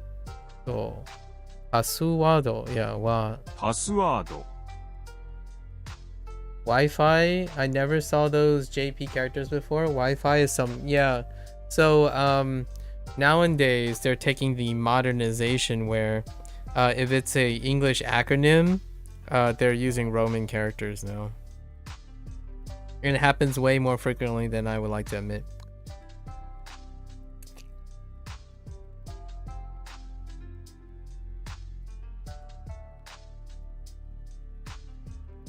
What are your thoughts about that? At this rate, in 2500 Japanese will just be English. That is the meme. That is the meme. Actually, some people don't even go as conservative as that. They're saying in like the next 20 or 30 years. I'm like, gee, let's not get ahead of ourselves, right? I mean, I like the way Japanese people say Wi-Fi. Wi-Fi のパスワード。Wi-Fi no password. Wi-Fi. At least it's not I'm gonna get a lot of flack for this, but French Wi-Fi. Wi-Fi. I actually have heard Americans adopt Wi-Fi. Some Americans adopt Wi-Fi. Just for laughs and giggles. It's kind of like what are other words that are deliberately mispronounced? Target. Oh my gosh, Target. Heckin' Target. That goes way back. It was even more than 10 years ago. I heard Target. Heckin' Target. Good old English. Wi-Fi password. Oh, the Wi-Fi password. Oh yeah, they wanted an article. My bad. I forgot about my article. Wi-Fi no password wa nani desu ka? パスワード。 Fair question. Fair question. ジムはロビーの前です。Jimu. Yeah. Oh, am I a Jimu guy? Or how do you say Jimu in Hirakana? Is there a Hirakana word for Jimu? There's gotta be a word for Jimu, right? Taiku-kan.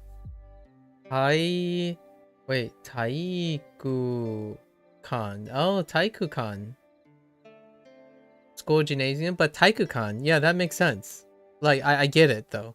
I get it. How about, can you combine exercise? What is it? Maybe like unde-kan.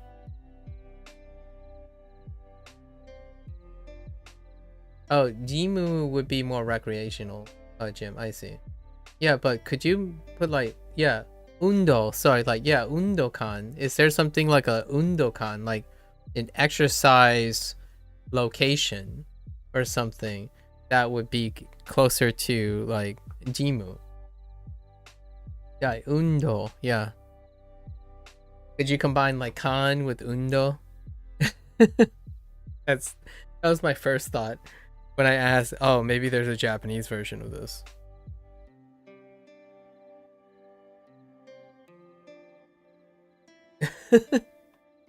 Because for Jimu, by the way, Jimu was introduced with undo shimasu to do exercise. So I imagine undo was the standalone because of sudo verb. See, I did mention another sudo verb was going to come up at some point. Jimu wa Dobi. Oh my gosh, Dobi no. You know what? Dobi, lobby. Dobi kind of reminds me of rugby. I wonder how they say maybe like dugu, dugu, rugby. Maybe rugby. No, that's kind of like bleh. Maybe dogby, dogby. It's Dagu. Oh, Dagubi. Dagubi. Okay. They went with Da. Okay. I see. Yeah. Doing do's. Like do's next to another do. Ooh.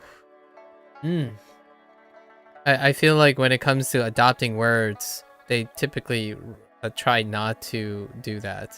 So far, I don't think I've had a do next to another do next to a B. Like double back-to-back do's. Like that type of do's. Like dugubi. Yee. There are probably examples, but I'm just saying it's not as great as Dagubi. Dagubi is a lot smoother. Interesting. Why is Made Mae?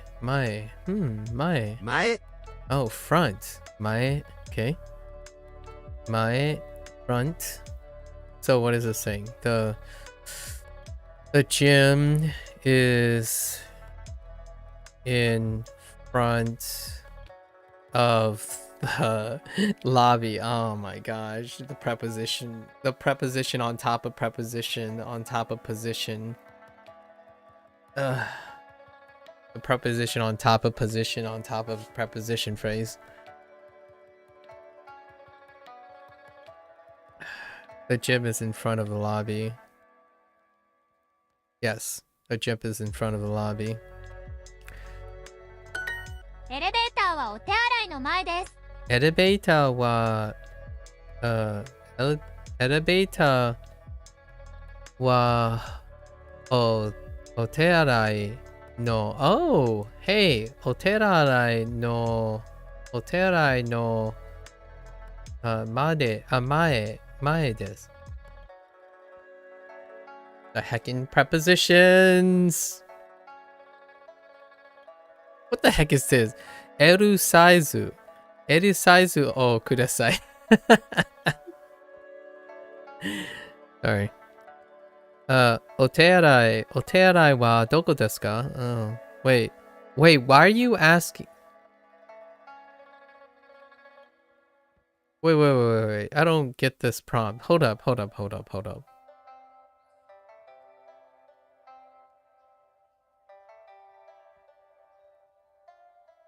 Wait. The elevator is in front of the bathroom. Oh no, it's doing it. It's doing what you're doing, Zuka. Telling something and then asking what somewhere else is, and then it's asking where something else is. Oh my gosh, it's the freaking meme.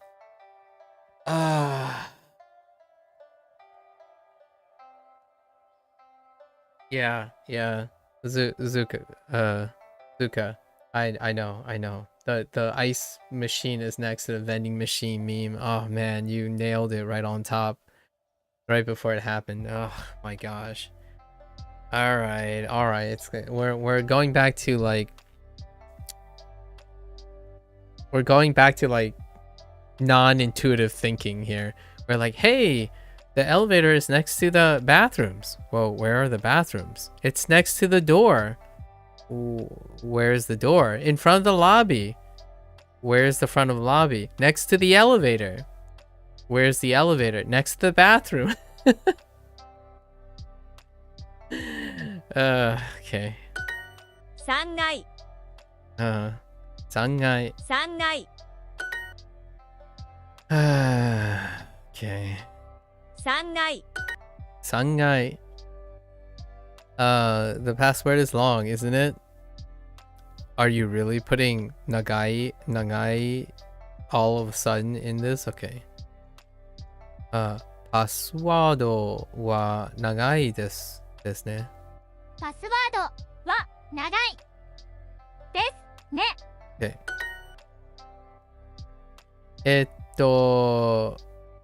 Wi-Fi のパスワードがありますか?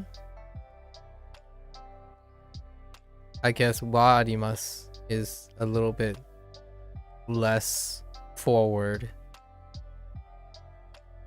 So, wa arimasu ka? Wi-Fi Wi-Fi のパスワードパスワードははありますか?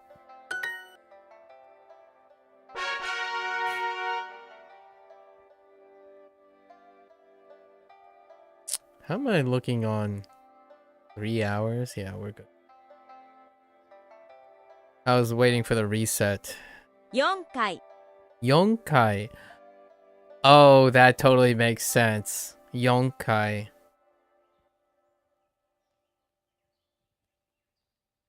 Huh.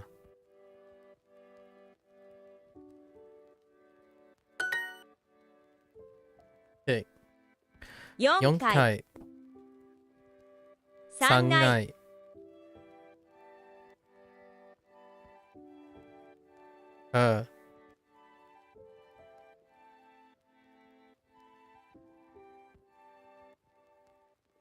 2日.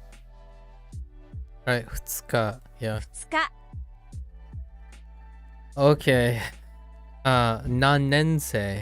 何年生何年生? 3日。3日 3日. Oh my gosh. Oh no. Oh no. Oh no. Why didn't this have a kanji section? This unit doesn't have a kanji section. That's some serious juggling there. Towel? Don't tell me. Taoru. Yes, taoru. Taoru. Wait. タオル Taoru. タオル Taoru. Okay, taoru. Hey, let me guess. There's a kanji. There's gotta be. What is it? Taoru. Ba. Taoru ba? Taoru. Ba? What's the ba for?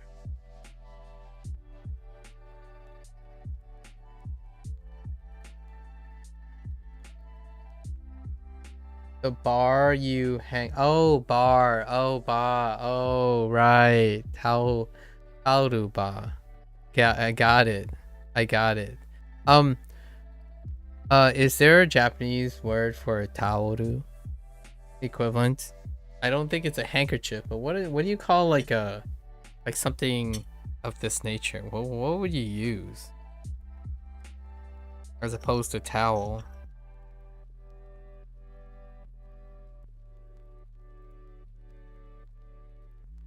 A blanket? Oh, okay, that's the closest you got off the top of your head. Interesting.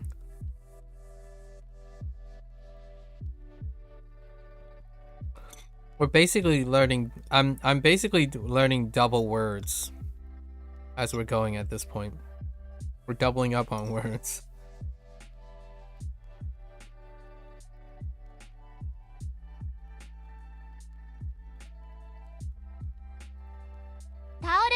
Taoru. タオルをください。 Taoru o kudasai. Towels, please.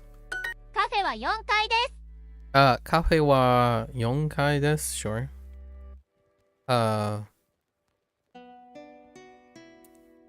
The cafe is on the 4th floor.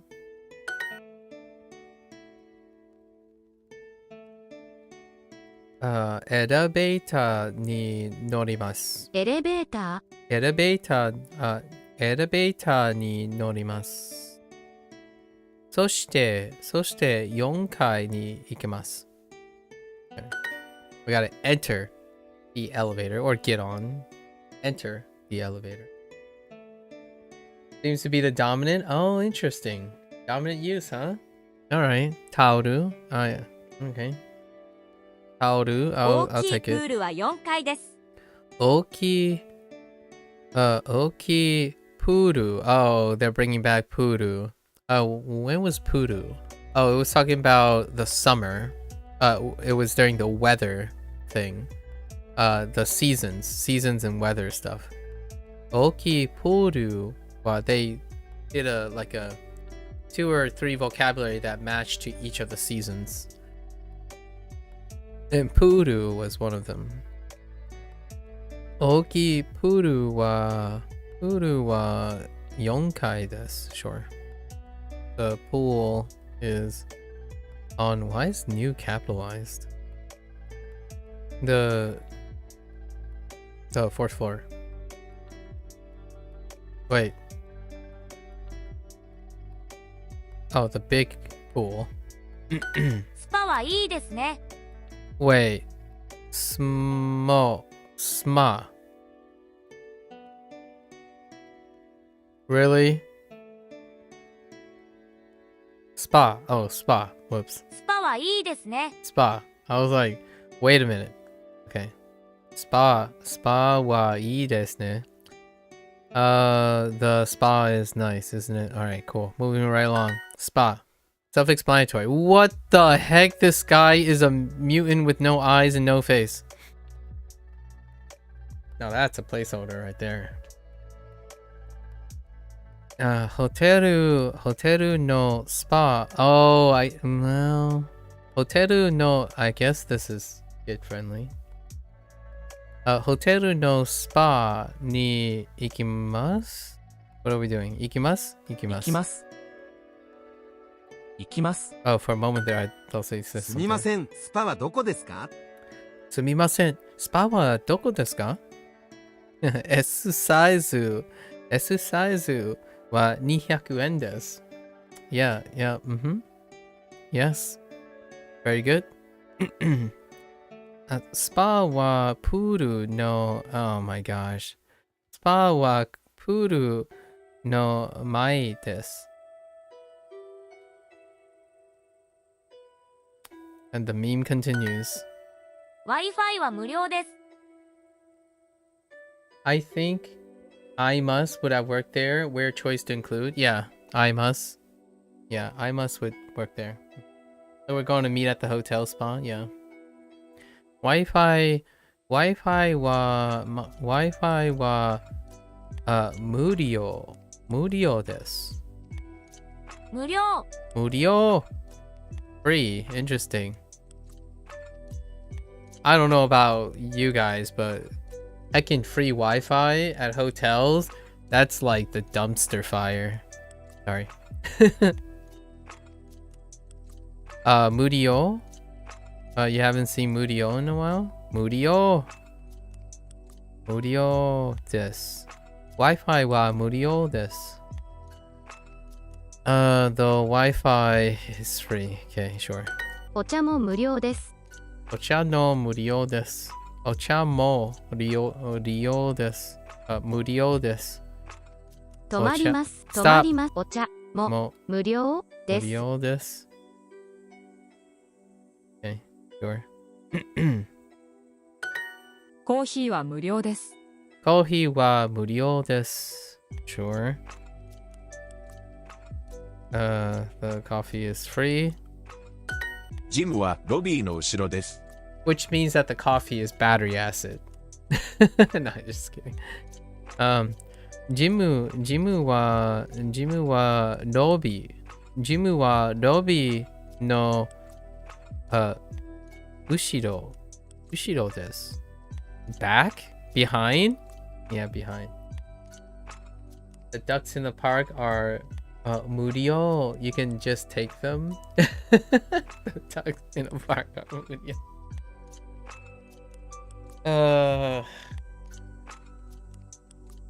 The gym is behind the lobby, sure. Ushiro. Okay. ATM wa Jihonki no murio, not murio. Ushiro desu ka? ATM wa 自販機 Jihanki の後ろ Ushiro desu ka?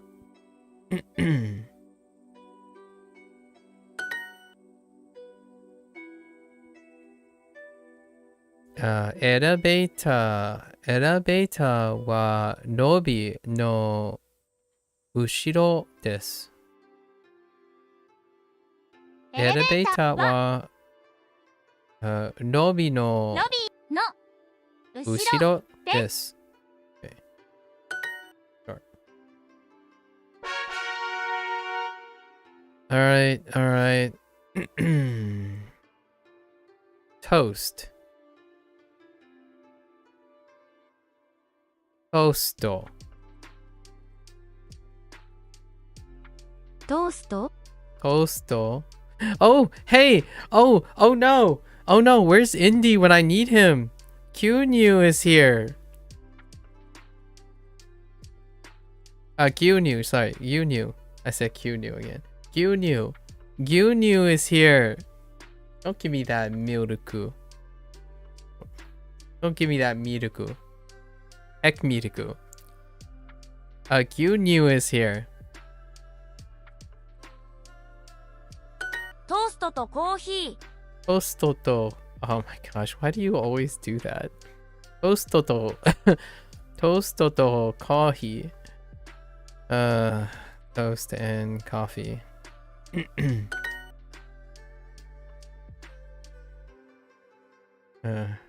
牛乳牛乳。牛乳。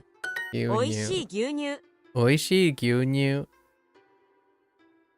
I can't believe Indy missed this moment when I finally we completed the inside circle joke. The 牛乳。チェックアウト Check out. Reminds me of countdown. Countdown. Check out.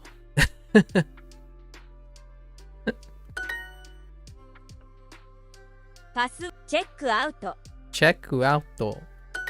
チェックアウトをお願いします Check out. Oh my gosh, that is a verb. Oh my goodness. Check suru. Oh my gosh, heckin' check suru. Okay, thanks. チェックアウトをお願いします Check out. Check out. Oh, what? チェックアウトをお願いします お願いします Sure. お願いしますお願いします All the old boomers be like, 確認 what the 確認します Man, 確認します 宮古系チェックする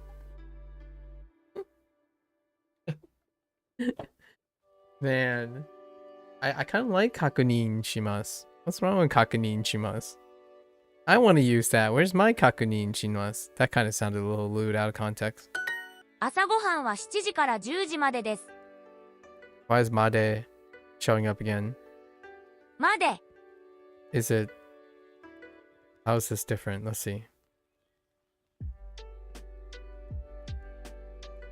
Okay, I can see what they're doing. They're like cycling through the literal translation. So they're using a different flavor because they want to use a different English word. It's highlighting this because they're using a different English word.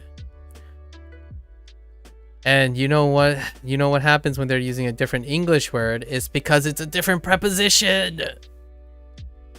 It's a heckin' different preposition. English preposition. Sorry.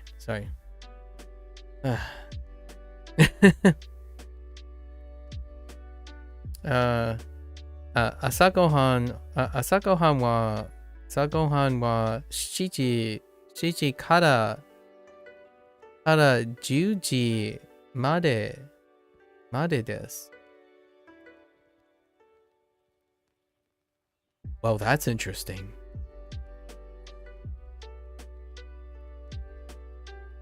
Oh, it's a range.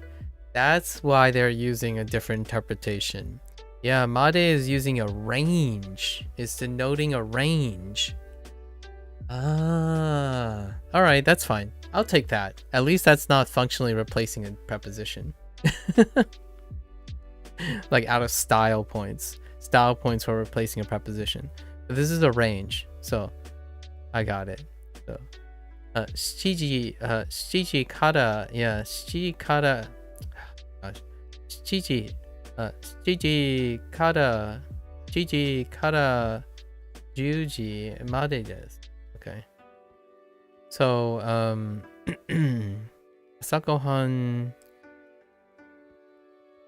So the breakfast is from kara 7 o'clock to made to until. You can still use until technically, but the highlight is not that they're spicing up to say to, until, or till.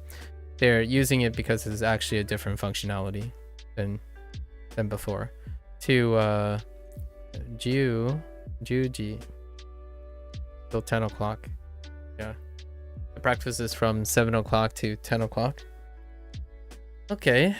朝ごはんは7時から10時までです。までです。Okay.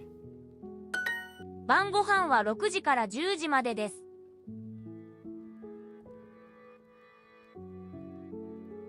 いいですね is what I would say to that. Oh, what are you gonna say? Is there... What the heck is this? テストは火曜日です。Okay. Neat. Okay. Oh, ありがとうございます again. I guess いいですね would be a little kind of a little rude if they're saying the thing. どうも。or you can do like そう。Yeah, そうか。ありがとうございます。ありがとうございます。そうか。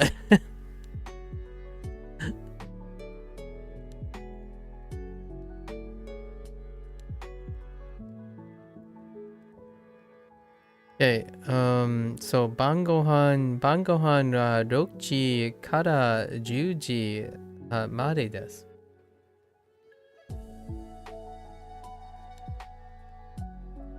Thank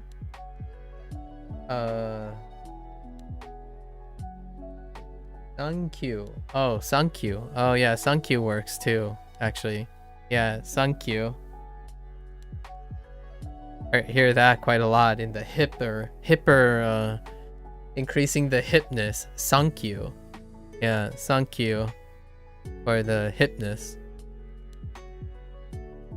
Actually, speaking of thank you, right? Thank you. This part takes me back on this too. Like American, this would be an example of what do we call it? Would you say rendaku?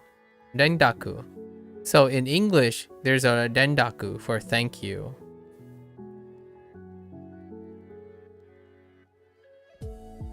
Can you hear it when I say it?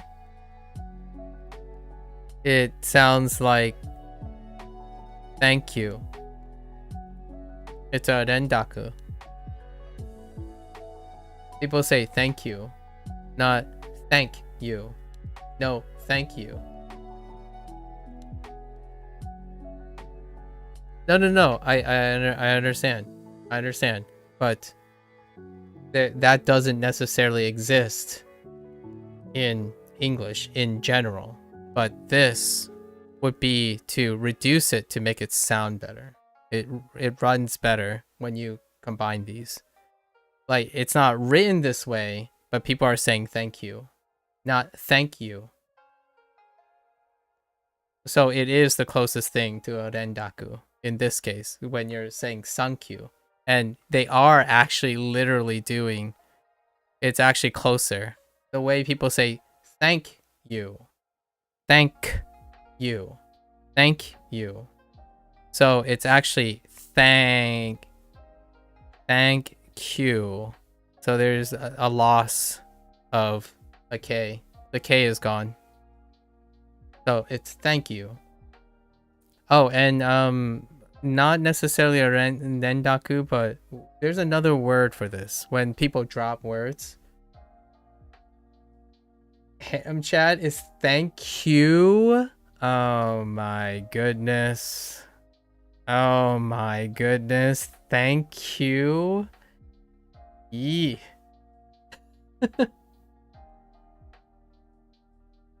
Oh, okay. Man. Like, yeah, so I don't know what this is called. I remember a linguist that I recently listened to was doing like content and stuff. When you drop these things, when you drop all the in English, in American English now, a lot of times all this is dropped. Like des. You know, like des. Desu. Right? Like des. But much like English, if it's a K, it's being dropped. It's a des. Not a desk. No desk. I still say desk, but most people say des. You drop all the K's in it, much like how Japanese people use ooze to soften the drop, so it becomes des instead of desu. Desk and a des and des has become unintentionally homonymic, whatever the word is, but like it's homonymic-y. Des and des are easy to say, in my opinion, for English people because they pronounce desk, des, like des, as opposed to desk. Or like test. Instead of a test, you test things as opposed to test things. So all of these like vowels, all of these consonants are being dropped. So then when you combine them, if it's a compound word, right? If it's a compound word, like a compound word like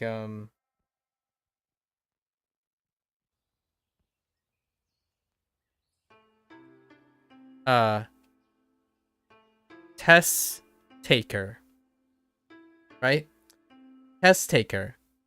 It makes, because you drop the T, this is easier to say now. Test taker. Instead of test taker.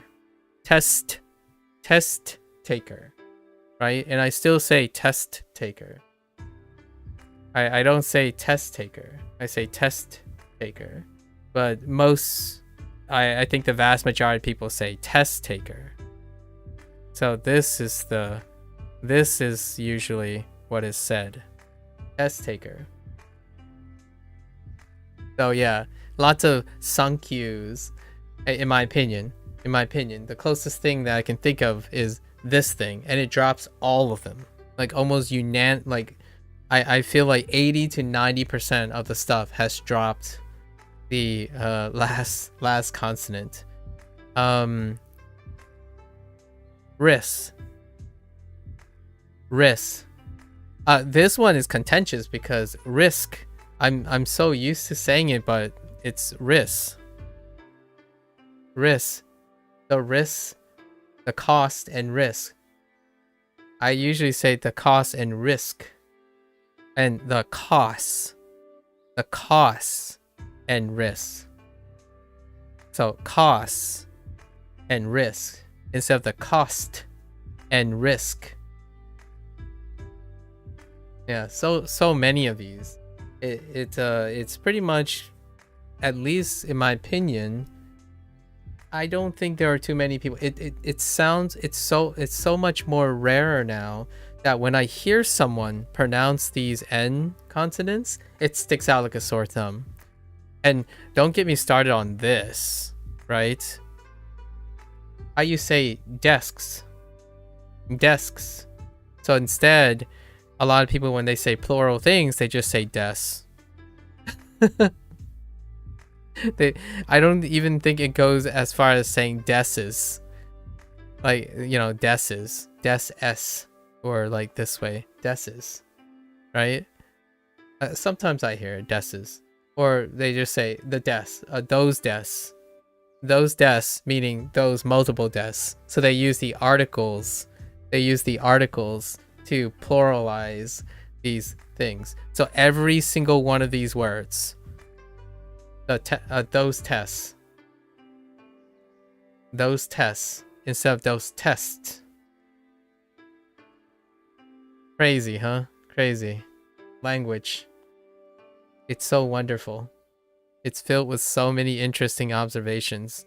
I hope I live long enough to see like Japanese change dramatically and then English change even dramatically. I look forward to the future of language. They're constantly changing. It's so interesting to map out things by following languages. I can understand why linguists feel so enamored by following the progression of how languages continue to mature and change and whatnot. 箸はコーヒーメーカーの隣です。箸はコーヒーメーカー。Are you serious? A coffee maker? Oh my gosh.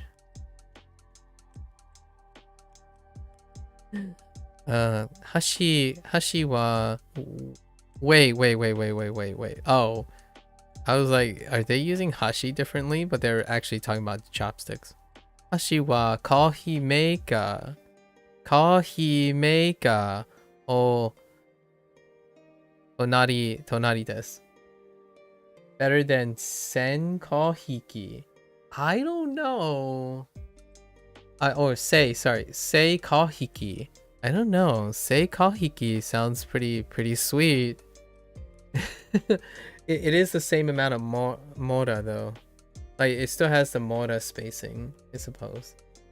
Say 2 beats. Kohi, but ki ends 1 early. Instead of saying like say kohiki.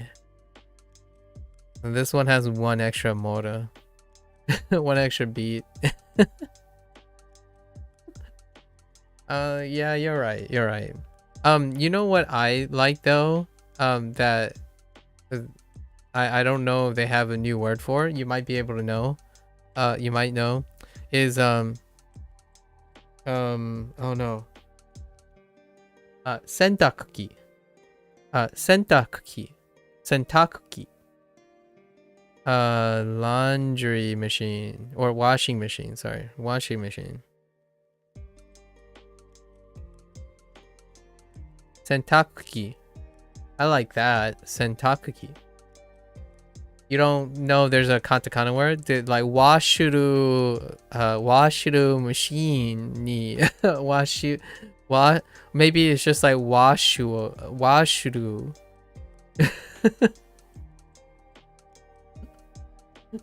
But yeah, sentakuki. I kind of like that one. Or the suck machine. Sojuki. The suck machine. I'm the vacuum cleaner. Uoshinku.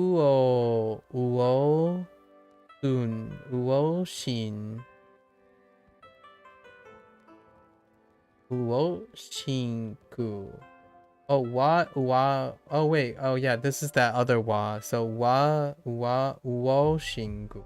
Okay, uoshingu. Uoshingu machine.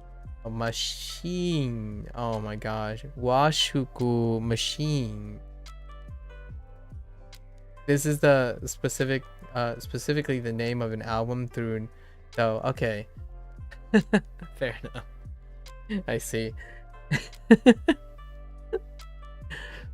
There's an album called Washing Machine? Why does that sound so familiar? Do I know of an album called Washing Machine? Huh. You know what you know what's interesting about katakana? Is it to a Japanese? I'm curious if Japanese speakers think that Americans speak slow, or like English people speak slowly, because they have a habit of relying on double beats. You know, like coffee, it's coffee. So you're more than possible. I'm curious why they add these things, like the tus and the vowel holes. So like if it's not this, it's this, right? So I'm actually kind of curious, because this would be coffee maker. So it's all one, it's still all one, but instead it's in halftime. Pretty much all the katakana, like the borrowed words, so many of the borrowed words are in halftime, as in there's double the length of, you know, anything else around it, right? It makes it stick out a lot though. I definitely see an advantage or pragmatism in terms of reading and standing out. And I also understand when it's not like this, as in like occasionally they have to hold out something, because in English it would hold it out, right? But not in a regular sense, not like this, where it seems like it's so deliberately spaced out. I'm always curious if when they're hearing English words, do they think it's actually that slow, relatively speaking? Because コーヒーメーカー yeah, coffee maker, right? Coffee maker, coffee maker. It makes it sound really slow, right? Interesting. I don't know. And this is why I want to highlight that these, to me, if they're the primary use, like coffee maker is the primary use word, I like to use my brain to consider this a Japanese accent, in my opinion, because otherwise you would get into that like ethnocentric opinion of like, well, why don't you just say it normally? Like, you know, how the other way a lot of people always talk about other people using your native tongue or like your native language, like, because I would say coffee maker, so it'd be like ashiwa coffee maker no tonari desu. So hashi wa coffee maker no tonari desu. But to me, I treat this as though it's the Japanese accent. And you can make like, then it wouldn't be like a stereotype. As in, for example, sometimes a lot of people say, oh yeah, you have to speak a language, right? Speak a language at a specific speed to be like competent, right? When you're fluent, there's this element of speed. Well, if I was gonna take this perspective, then a lot of times, every time I hear katakana, if I took this perspective of fluency, it would make Japanese people, which I accept as their Japanese accent, as in they will have this accent when they learn English. If they're like later stage and they acquire English, they will have this Japanese accent, and I accept that it's part of their accent, as opposed to saying, oh yeah, they're having trouble with comprehension. Like, well, no, they're practiced in this, so it would be part of their accent. And what happens when you say this? They're gonna say lots of things faster, and then suddenly when they hit a borrowed, quote unquote, borrowed word, it naturally sounds like they're slowing down, in my opinion. So then when they go and speak in all English, the words that they're going to have that overlaps with their katakana, right? Katakana, it's going to slow down. But it's not because they're not fluent per se, in my opinion. They're not fluent per se. It's that these words are part of their accent. So in the future, knowing all these katakana words are very helpful, because I can do that. I could say something like, oh yeah, someone's talking and they're learning English as a second language and they're Japanese. I'm going to say something like, oh, yes, it's right behind the coffee maker over there. You see what I mean? Like, so the words that they're probably used to, I can toggle between them too, as opposed to say, oh yeah, the coffee maker's over there. And then it would be like, that sounds familiar, but why are you saying it like that? And then they would say it, and then they would say other English words that don't have equivalents, like they're not borrowed or permanent in their lexicon. They would say other English words very quickly, but there will be interference, right? There will be interference. And personally, I think that's pretty cool. You can probably pick up, I'm curious now, if I talk to a Japanese person, if I ever like do a language exchange, I'm curious if I can pick up all the katakana words from them as they're learning English as a second language. I'm very, very curious how quickly they like navigate this, because the reverse direction, when I'm going to Japanese, I have the same issues. The words in katakana are tough, right? Because I'm using English's beats as opposed to the Japanese beats. I might consider doing a language exchange with someone. It would be really fun to see if I can pick up all the katakana that they're maybe trying to undo or want to learn. I personally don't want to get rid of my English accent. I would love, in an ideal world, to have an English Japanese accent, or like, which way is that?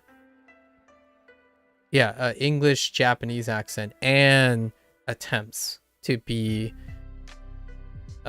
like native like or something, if that is the case. But I definitely do not mind having an English Japanese accent. And just as I don't mind if they were speaking English and then they say coffee maker as opposed to coffee maker. And I'm saying it at the same, I'm only saying make coffee maker, right? Coffee maker, not coffee maker, in my opinion. Just saying. Things to listen for in the future. It gives me extra excitement to go and listen to a Japanese person learn English. Every time I come across katakana, I am so genuinely curious to listen to a Japanese person learning English, because I want to see how they navigate all these more or less permanent words now in their lexicon. I'm already having problem with, what is it? The last unit was mapo tofu.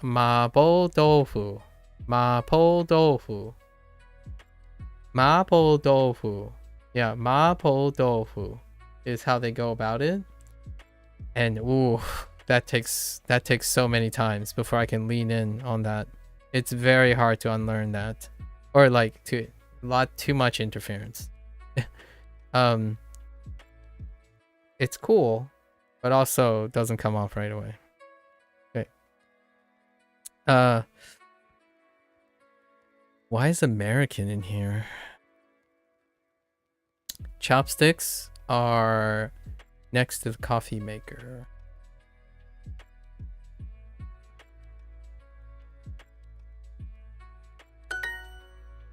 I love this, by the way. コーヒーメーカー I feel like something I don't resonate with a lot of people. Some people I don't resonate with a lot of people is when people start thinking people start thinking like there's a right way and a wrong way, even though they know the right way and the wrong way, but they choose a specific way to say it. So it's not necessarily a competence issue or a skill issue. It's more a comfort issue. So oftentimes, yes, it's probably fair to assume the person is not skilled enough and trained enough. However, at the same time, it's so disparaging and discouraging to automatically assume that. And for me, I think it's beautiful, in my opinion. If a Japanese person learning English suddenly reverts to katakana, that only makes that English a lot more beautiful, in my opinion. It highlights that they are a Japanese person that also has command of the English language, in my opinion, obviously. As opposed to laughing at them or saying, oh yeah, that's a stripped down, that's an incorrect way of saying things. I like to promote the idea that it's an alternative way to say things, and it identifies that person. They can choose if they want to not say it that way, and I can offer it that, in my opinion. That's kind of my compromise to saying that when a Japanese person, I expect a mutual respect when I do the same thing, right? When I say ramen, I know I don't say ramen, but that's an example. Or when I say watashi instead of watashi, or watashi instead of, you know, whatever they're used to saying. I like to think that language becomes far more welcoming and universally accepted when the users of the language not necessarily embrace it, but at least not repulse it, like, you know, reject it. And one could find out that the amount of native-like speaking might go up over time as opposed to not going up.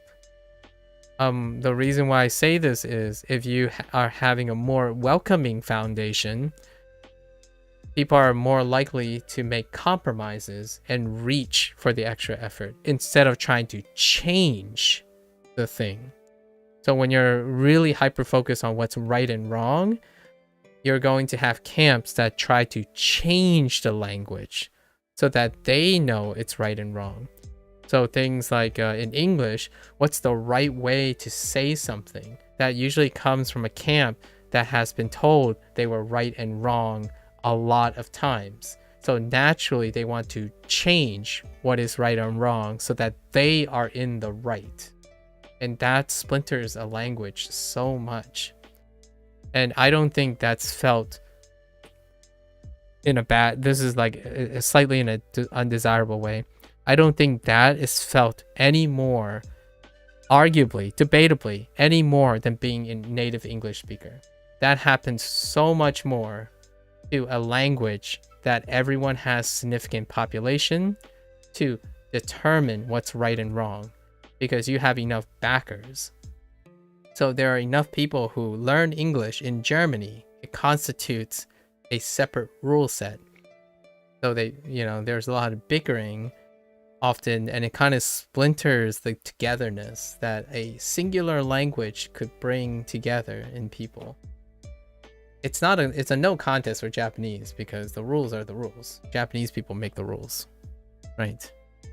But it would be kind of interesting to see in the next 10 years how that would change. And I will still continue to be learning Japanese or using Japanese, hopefully, in another 10 years. So I would love to see what will become of Japanese due to the incredibly heightened exposure that Japanese have now culturally, and then the constant reinforcement for like, oh yeah, Japanese is cool. Let's, like, I can't say that about Fujianese. Fujianese does I can't say that. So it's cool that I can say that about Japanese, right? Fujianese, if you're thinking what's happening with Fujonese is not only is Fujonese like Japan, where it's isolated almost 99.9% to one continent, it doesn't also have any reach in competency outside of it. And I'm one of the people. So in my generation, Fujonese is probably going, my Fujonese in my line here in the United States is probably going to end with me. Right? So that's kind of one of those like bittersweet moments. And I like the Japanese language and culture a little bit more than allowing it to rest to conformity to kill its own influence, in my opinion. It's even more fun and funny hearing a Japanese person trying Irish English. Oh yeah, I can only imagine. I don't know, Cozy, if I mentioned this before, but my youngest aunt, she learned English in the UK. So out of all our family members, whenever we hear like when we speak English, she's the one with like the slight she's not an ABC. Well, she's not born in the United States, but she's first generation, so she still has like the Chinese accent, right? The regional Chinese accent, but it is also the Chinese regional accent of British English. Sometimes you can hear like the mix, and she's lived in the United States for long enough to now have like a blend of a Chinese accent with a bit of British accent and half like English accent, so, American English accent. So the most common phrases have an English accent, but the lesser common words and stuff have a British accent, all while at the same time having that classical first generation Chinese accent. It makes her stick out a lot. It's like which member of the family doesn't sound like the other? Stuff like that is gas. I know, right? パンはコーヒーメーカーの後ろです。 To me, that just makes that person incredibly interesting sounding. And I know that's a very American thing to say, and I get it. Like the stereotype is, you know, like, yeah, a country that is filled with a more higher prevalence of diversity. I know, Cozy. I know. I'm not saying other countries can't appreciate this, but you have to admit the internet typically, stereotypically, like, not that I, for better or for worse, tend to pin on the idea like everything is mixed in the United States, so nothing is authentic. You see what I mean, Cozy? Like, for better or for worse, it's like a whole like double standard thing, where in the United States things are never authentic because they're all mixed. It's all always adulterated. It's not pure of anything, right? It's kind of like the whole mutt situation, right? And for me, I agree, it's a social norm in the United States. Like, I mean, I'm a living example of mixed accents. So my learning experience with Japanese is painted very differently. Like, I actually don't care if kanji is going to be very difficult, or kanji does this, or the writing system does that. I am not worried about pitch accent because I have to juggle many accents in general. My whole life involved reconditioning my speaking patterns and stuff so that I don't end up sounding like my parents. And then when I talk to my parents, I still have to talk like my parents. When someone doesn't lose the accent and picks up a new one, yeah, I like that. I like when people pick up accents. And what I mean by that is, it's kind of like voice acting, right? Everyone suddenly becomes a voice actor. Like, hey, I know you sound like a normal northeast American right now because you're talking to me in a northeastern American accent, so we can like talk better. But I heard you're from Texas. Can you just go back to that and, you know, just give me a little of it, right? Most of the time now, for people who think of right and wrong things to do, they typically get rid of their accent, as in they replace an accent, as opposed to having both. And I know a lot of people say, well, yeah, it's a waste of time to hold on to two accents. Like, why would you want to hold on? If you want to learn a different language, in my opinion, being able to produce like different sounds, like going back and forth with sharp execution and whatnot, having that flexibility keeps you loose. So if you ever want to in your lifetime learn a different language, it comes in handy. I talk about this a lot. I can't tell people that what I do will work for a lot of people because I'm not like, I don't only use one set of accents and sounds in my life every single day. I actually use 2 or 3 different sets of sounds. So they all get mushy and get really messy and stuff. But at the same time, it also means you don't start from ground zero. You don't have to learn a new sound. I haven't actually heard a new sound yet, right? So a lot of times people say, oh yeah, you can't hear this. Like, you won't be able to hear this. Like, well, I do, because I didn't spend time trying to focus on one thing. And interpretation too. Yeah, interpretation. I mean, what am I doing now, right? Whenever I read one sentence, I'm like, I'm going to talk 4 hours about this one sentence, because it's not just about English. It's also about Fujianese. It's also about multiculturalism. And it could be very inefficient. So with all due respect, I do understand people who need to be efficient, as in they need to be focused, sharp, efficient. I'm offering my 2 cents about how rich it is to kind of, if you can do all the above, why not? I would love to suddenly switch to a southern accent if I could. Boy howdy, would that be fantastic if I could. I actually didn't do a southern accent there. I'm just using the dialectic choices.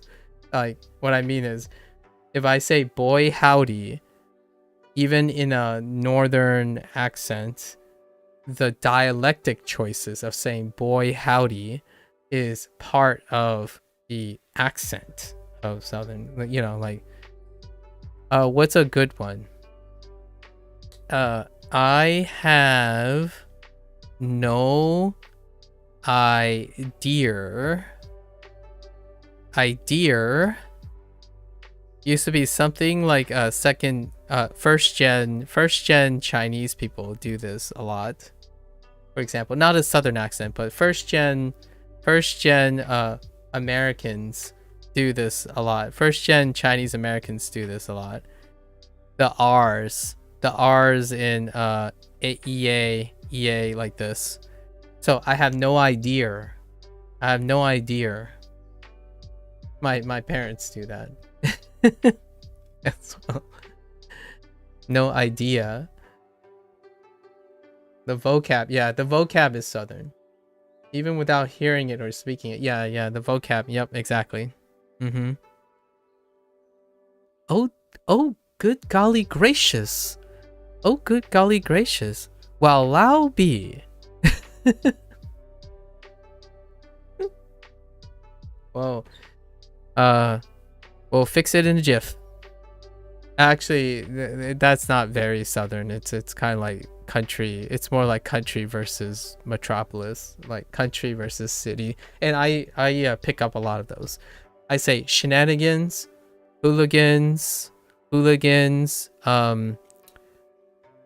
I say shenanigans a lot and hooligans. Oh my goodness, like, oh dearie me. Roger Dodger, of course, Roger Dodger. Lots of those lots of little phrases like that. What have you? パンはコーヒーメーカーの後ろです。 I can't wait to pick up some Japanese ones. I need someone to tell me some random Japanese ones. That would be kind of fun. Just throw it in and say, oh, that's neat. It's like, I have no idea what I said, but I hear people say it all the time. It's like that hip, it's like that boomer situation where, like, I want to be hip. Oh man, that slaps really hard. it hits so different right now.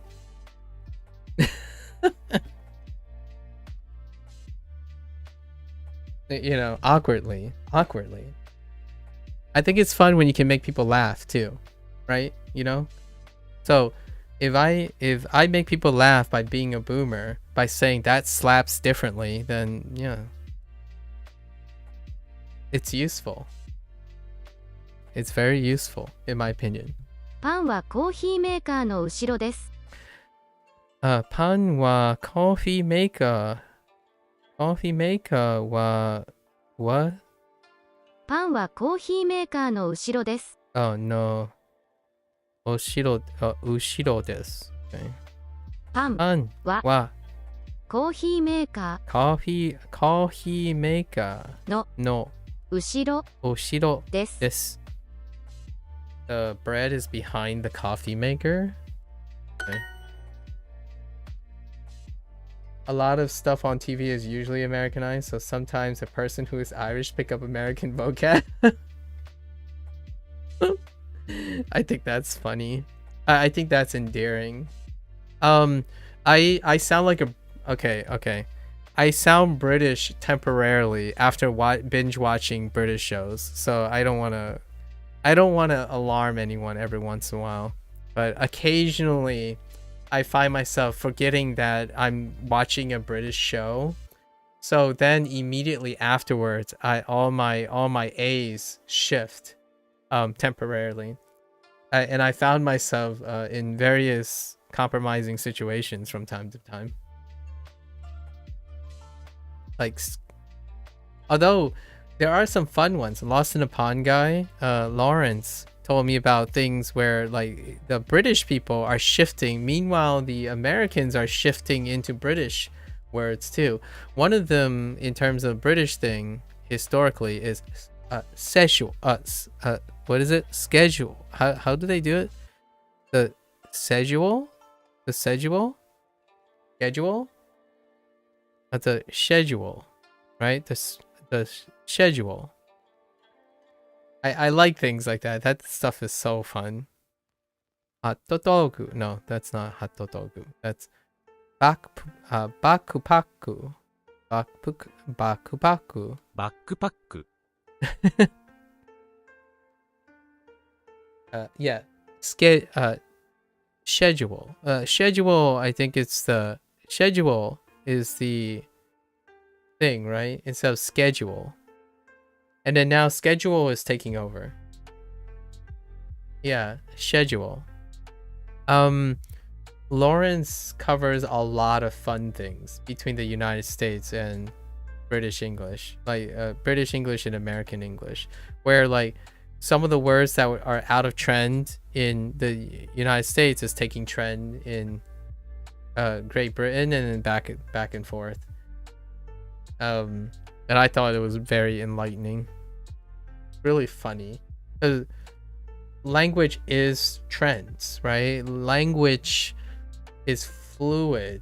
So the language that are very prevalent to outside influence or alternative influence tend to become incredibly fluid.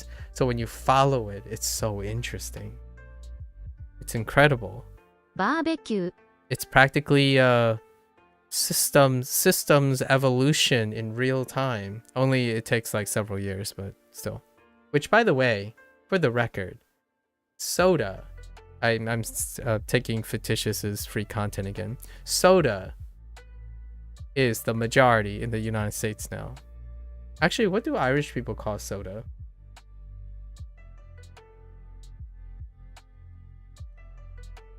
It's annoying when they don't use an Irish speaker for the Irish role. That's fair.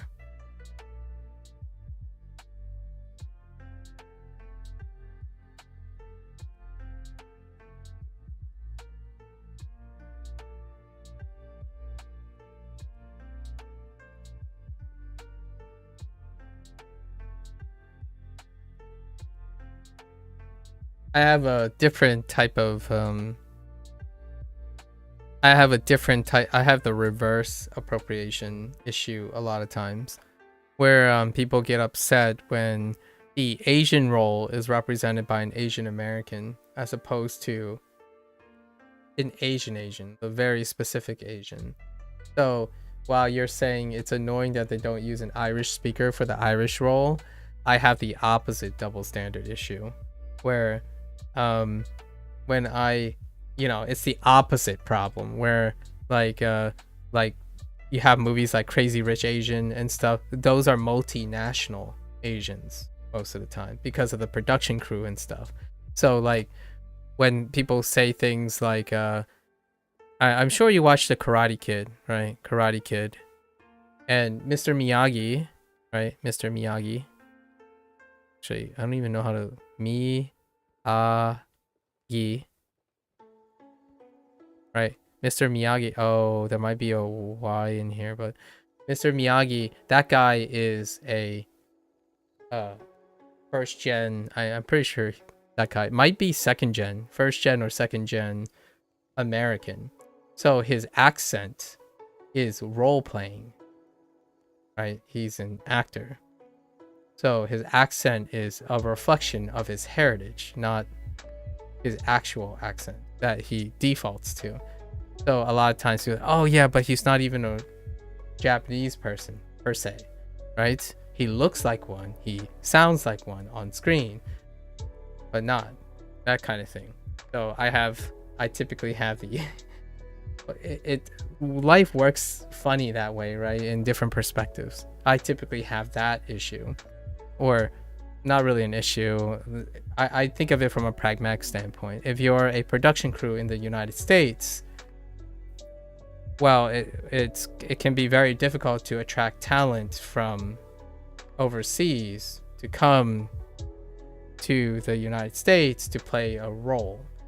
So, but the United States have people who are actors who happen to fill those roles, but then oftentimes they're quote unquote too Americanized.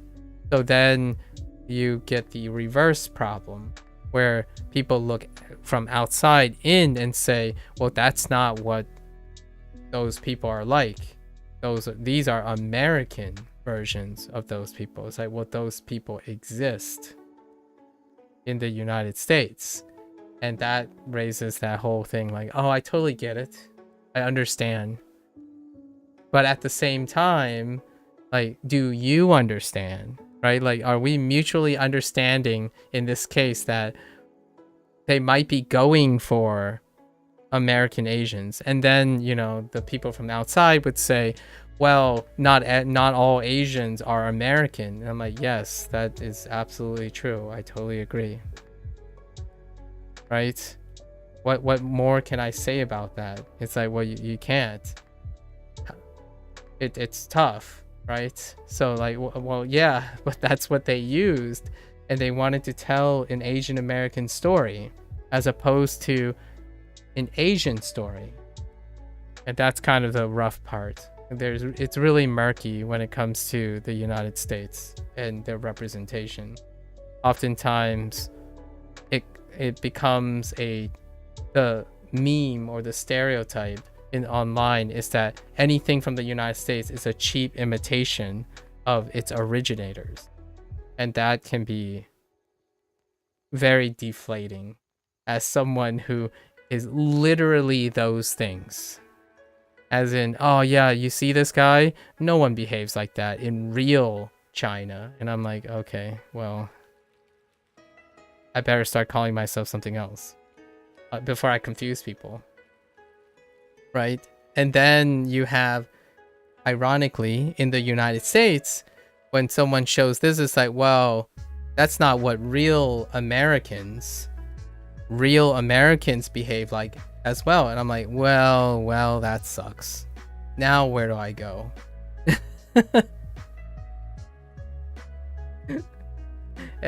And it's the normal thing now. It's the normal social norm conflict of interest in the United States. Oh, hey, Lotus. Hello. It's the typical dialogue that happens a lot. When I want to choose to say I'm American, I get criticized.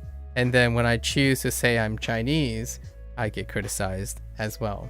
And then whenever a programming in the United States do not choose a side and choose the middle, they get criticized for both of those. So both groups end up criticizing. One's within and one's outside of it. So it's tough for those people. And it's kind of a microcosm in its own. That's usually my life growing up. It's still my life on the internet, actually. Since I'm on the internet, it's still my life on the internet, right? It's the typical, and I'm not saying it's a bad or a good thing. I've learned a lot of lessons and ways to navigate this. So I find it a lot easier, relatively speaking, now than before, over time, on fitting in. Be more like the chameleon than it is to be projecting. So I'm more tolerant and acceptable of differences and flaws or rights and wrongs, because if I wasn't, then I would have made an enemy of everyone in my life. And in this case, most of the time I behave pretty appropriately in different situations, as opposed to keep telling everyone they're wrong. That sucks. Like, it works if you're quote unquote authentic, as in it works if you happen to belong to a really gigantic group. When you view life as right and wrongs, it works if you're part of the majority. My 2 cents, it almost 90+% never works if you think of rights and wrongs as someone in the minority. So you cannot project those things. You have to learn from those things.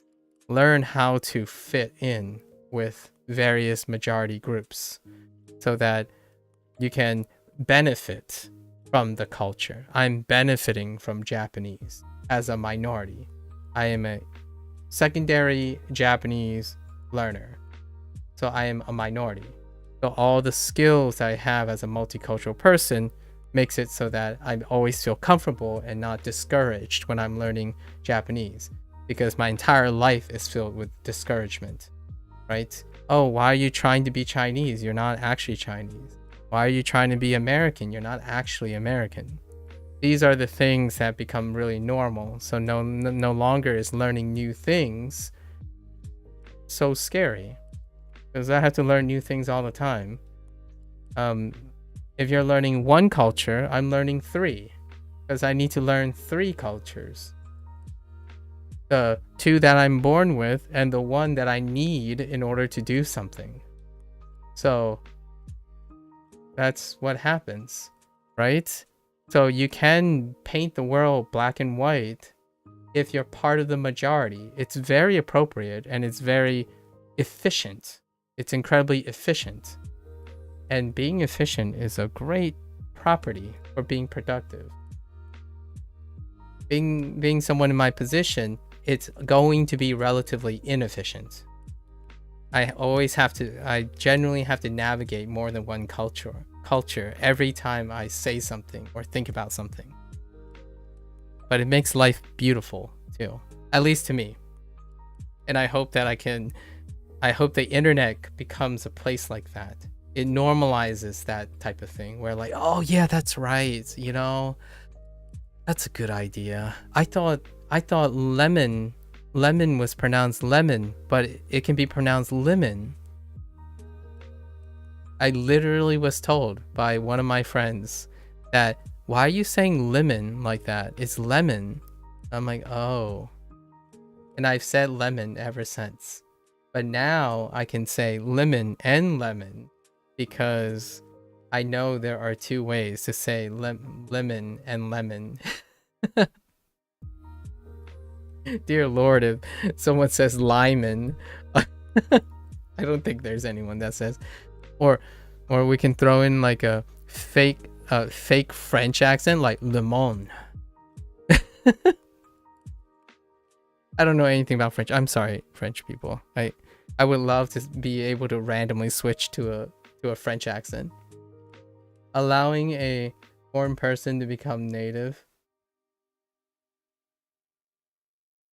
Wait, allowing a foreign person to become native? Oh, I see what you mean. Yes. Mm-hmm. Alright. Lotus, what's up? How's it going? We're celebrating right now. What is this? Barbecue. Testo. No, toasto. Toasto. Oh my gosh, toasto. トースト Second toast. 辛い パスワード。パスワード。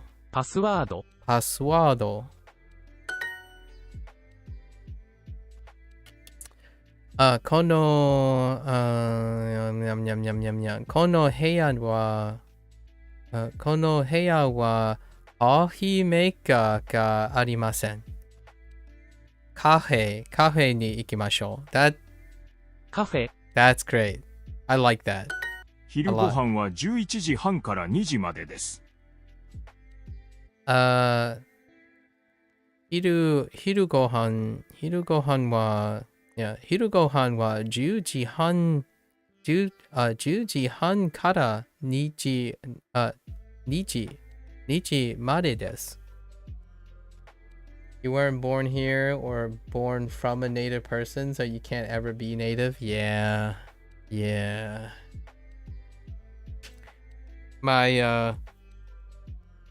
Some people say that the way I speak is very millennial, but it's more about the whole multiculturalism thing that heightens it. But my response to that is, I know I can't, but it doesn't stop me from trying. That's pretty much all I can say about that.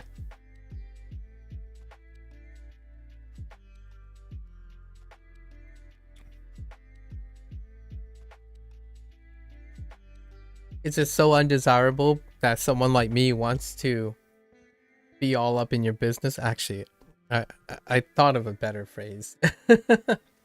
I thought of a better phrase than that. But hey,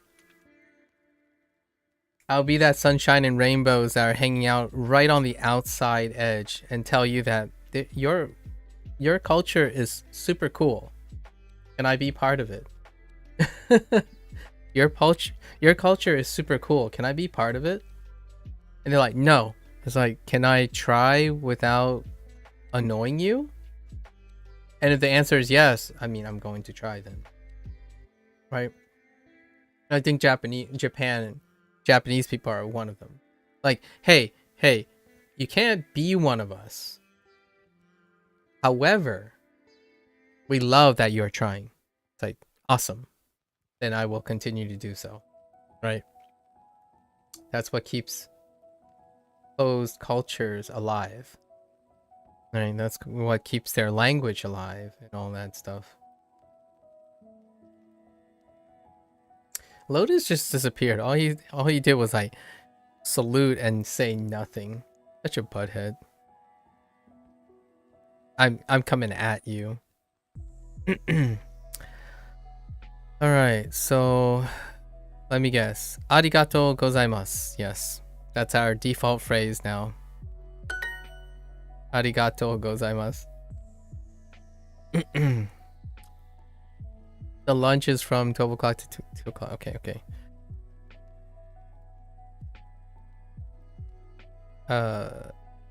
Hiru gohan wa 12時から2時までです。Okay. 昼ご飯は12時から2時までです。Okay. We're good to go. Yeah, I think I forgot to unlock the closet. I mean, he might be redecorating the closet right now. Too busy redecorating. Pan wa coffee maker no goes behind. Ushiro. Ushiro. Ushiro desu. パンはコーヒーメーカ Coffee maker no ー後ろ ushiro desu.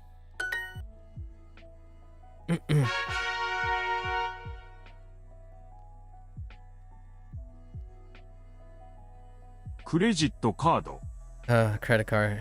クレジットカード。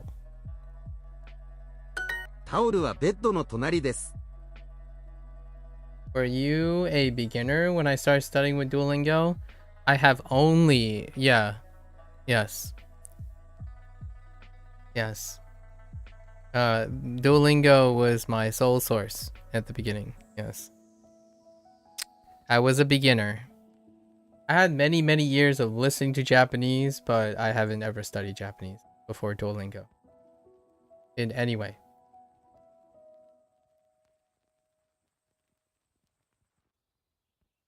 Let's see. Taoru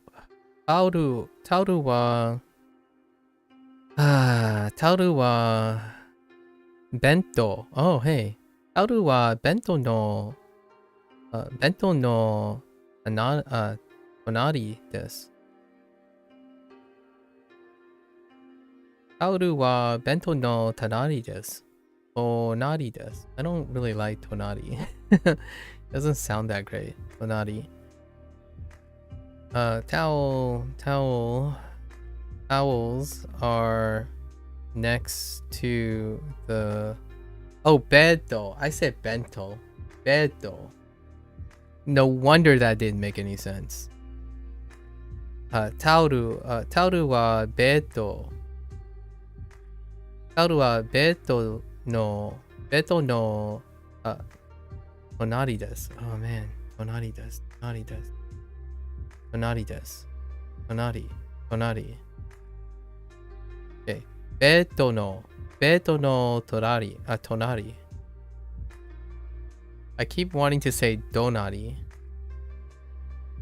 Okay. Towels are next to the bed. Sure.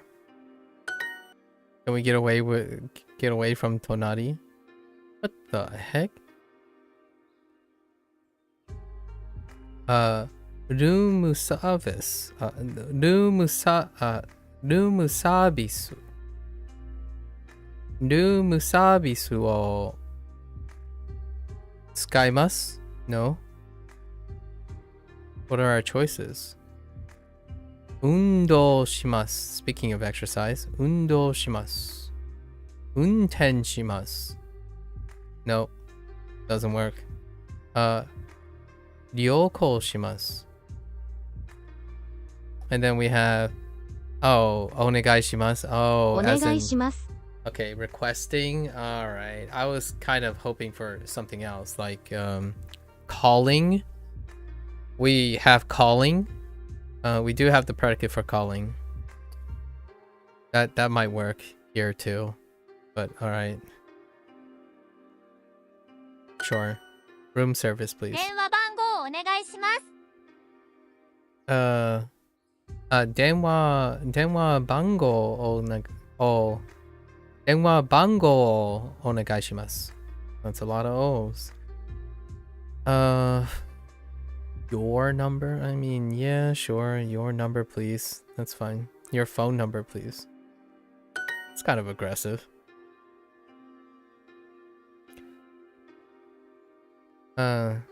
この部屋はコーヒーメーカーがありません。カフェに行きましょう。I like this prompt. This prompt's great. 7月3日は忙しいです。7月。What was it?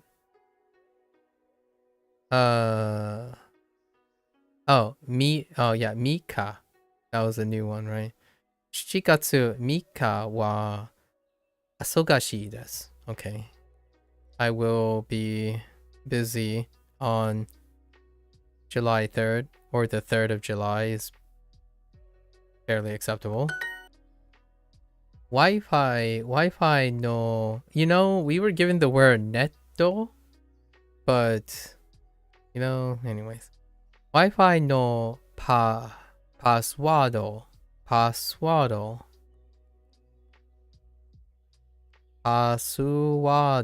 Yeah. パスワードは何ですか？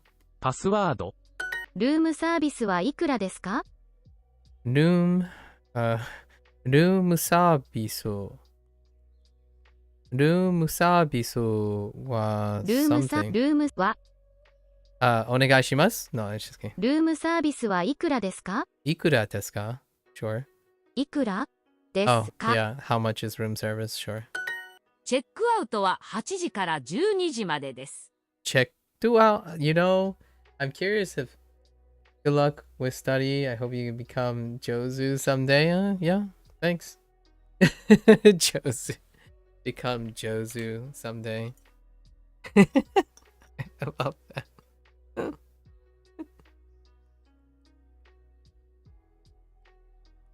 The Jozu.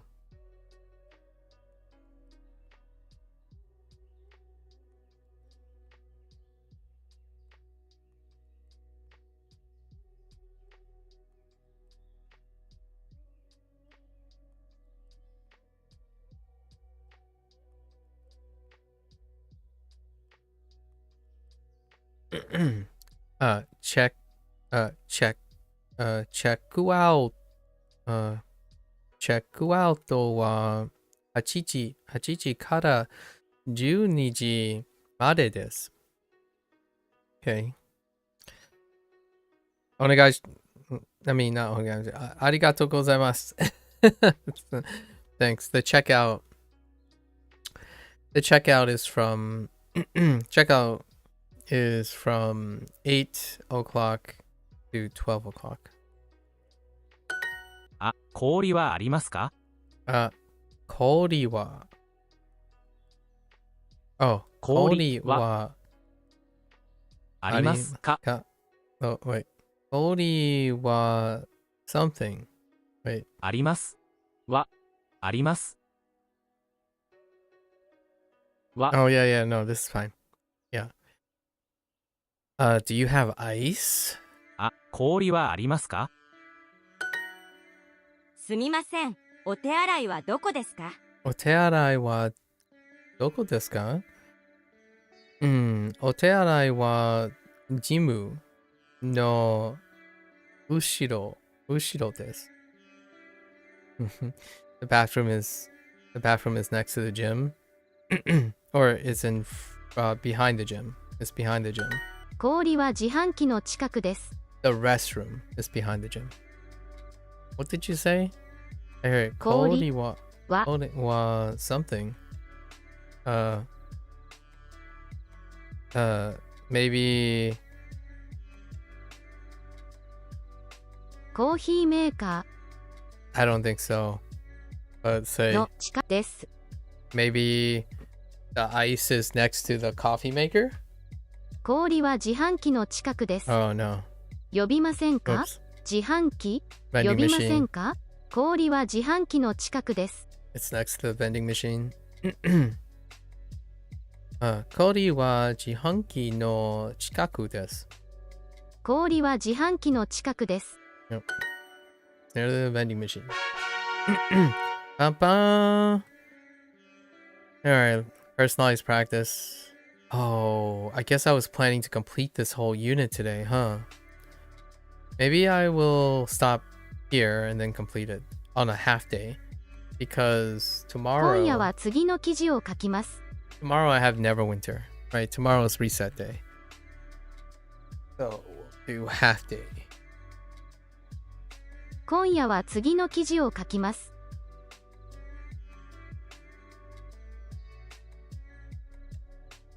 Here, Konya. 今夜は Wa something. 今夜は次の記事を書きます。記事を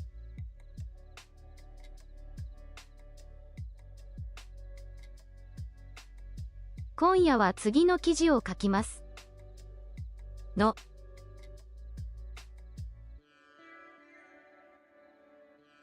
書きます。 Okay. Oh yeah, this is personalized practice. What am I doing? Yeah. 今夜は月の記事を書きます。I will write my next post this evening. Well, tonight, yeah. I'm going to write the next post. Lessons begin around 3 o'clock. Lesson 3時頃レッスンは3時頃始まります。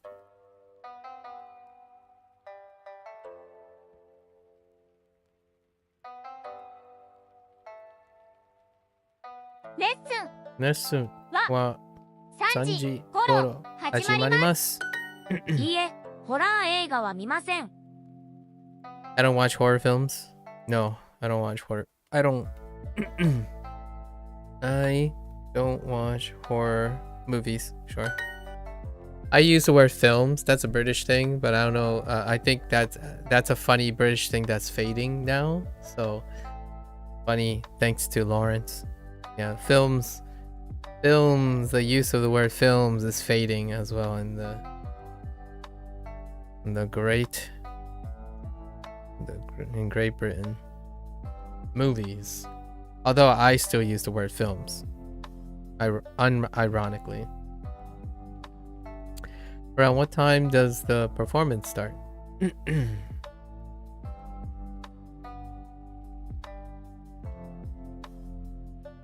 Performance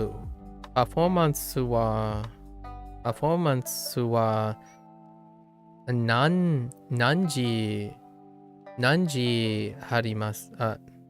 時頃始まりますか? Yeah, that's pretty good, right? I feel like that works. Now, if only if I could find it. パフォーマンス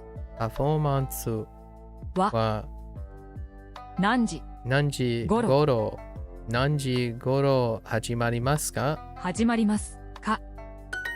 明日のレッスンは5時頃始まります。 Okay. Sure. Tomorrow the lesson starts around lesson begins around 5 o'clock. I was gonna say on a day, but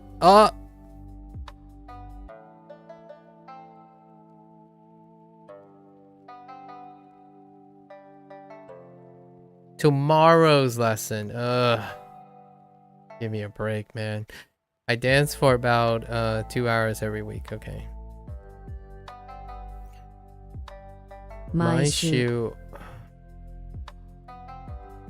10時頃踊ります。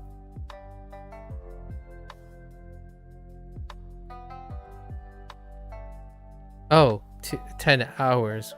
10時間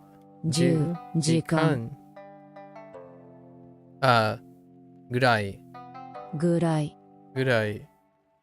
見ます。Oh yeah, and it does say this. ぐらい See, it's ぐらい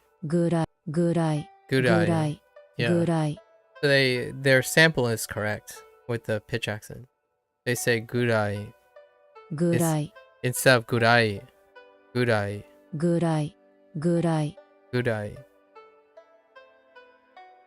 So technically, I was mixing them back and forth when ぐらい was a thing.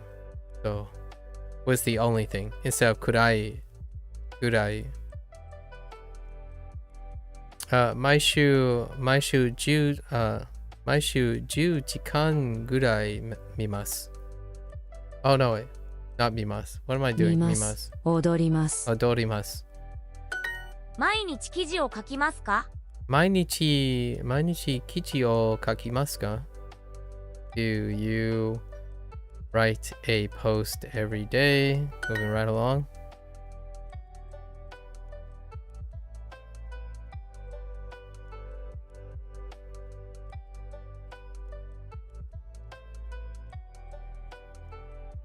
Okay.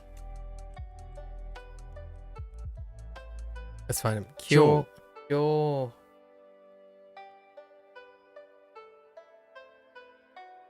I don't think I need a particle here for the way it's written. 今日1 1時間ぐぐらいらいぐらいブログブログの記事を書きます。午前8時にギターを弾きますか？ Okay. Are you going? Oops. Are you going to play guitar at 8 a.m.? 毎週10時間ぐらい踊ります。毎週10時間ぐらい踊ります。Okay. I dance for about 10 hours. Okay, every week. Whoops. Week every. Yes. 明日9時間ピアノを弾きます。明日9時間ピアノを弾きます。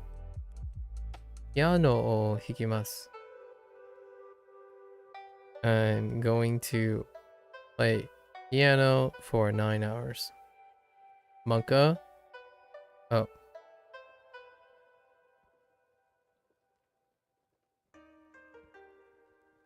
Yeah, we're fine. よくうちでピアノを弾きます。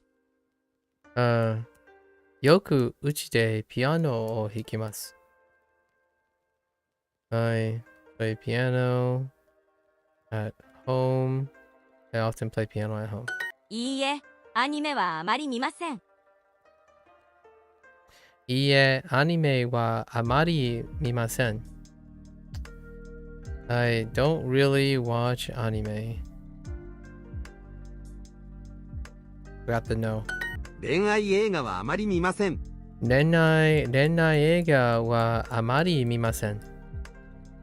I don't watch romance movies. I don't really watch romance movies. 週末8時間半ぐらい踊ります。週末8時間半ぐらい踊ります。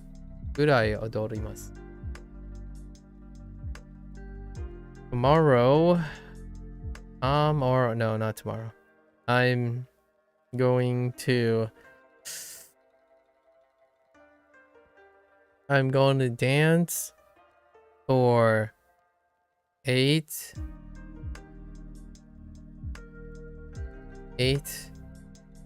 and a half hours on the weekend.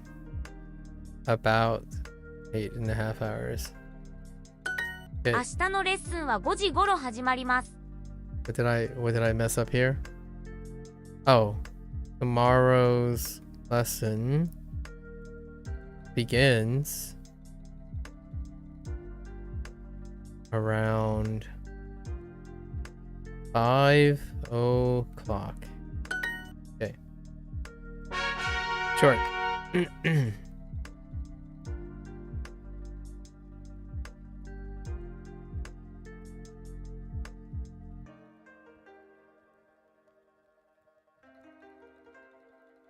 週末4時、週末、4時間ぐらい、4時間ぐらいテニスをします。テニスをします。週末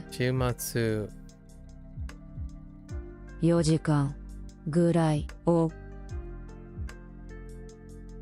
電車テニスをします。ジャズは聞きません。I don't listen to jazz.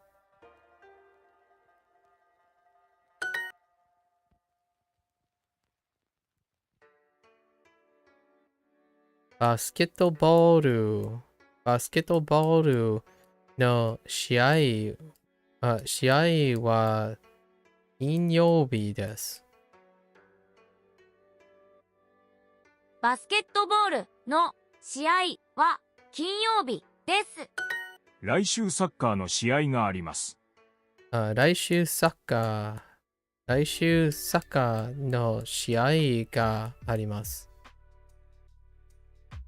We have a soccer game next week.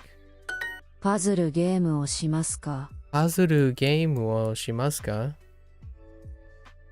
Do you play puzzle games?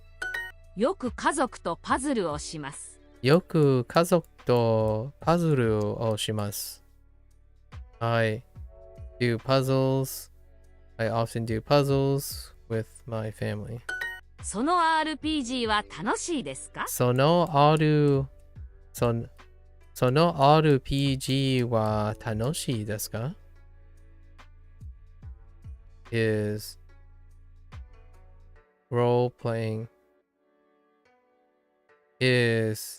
that role-playing game fun? K-POP は聞きません。K-POP は聞きません。I don't listen to K-pop.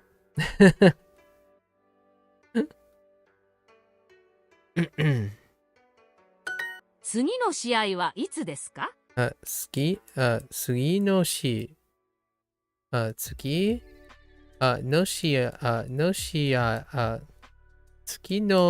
合はいつですか？ When is the game? When is the next game? この新しい RPG を買います。この新しい RPG を買います。I'm gonna buy this new RPG game. Or just RPG. I'm going to buy this new role-playing. Oh. I guess it's automatically.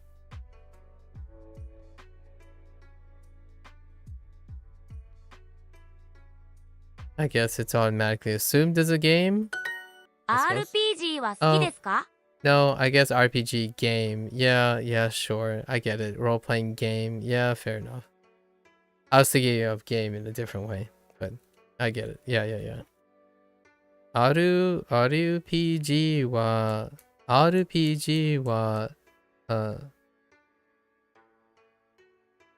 好きですか？ RPG は好きですか？ Do you like video game?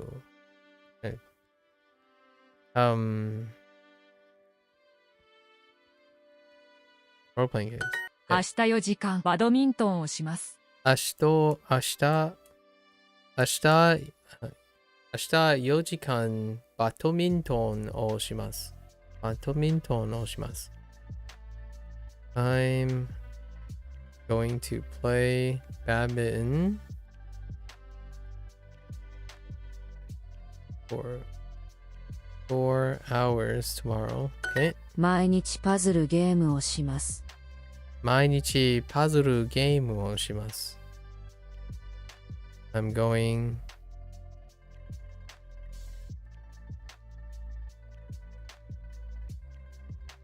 What? Oh. I guess I could say I play puzzle games every day. Fair enough. J-POP はあまり聞きません。 J-pop はあまり聞きません. I don't really listen to J-pop. Sure.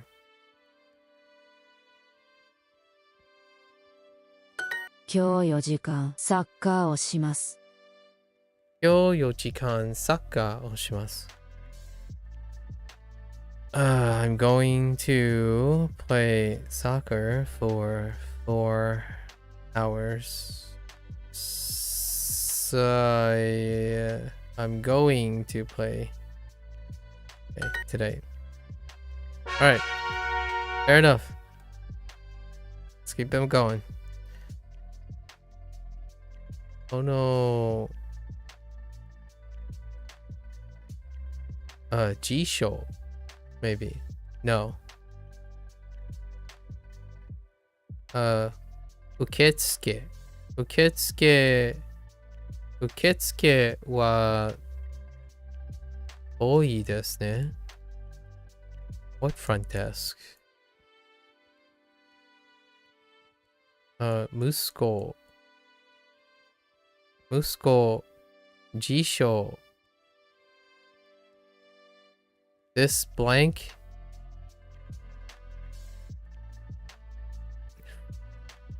reception desk.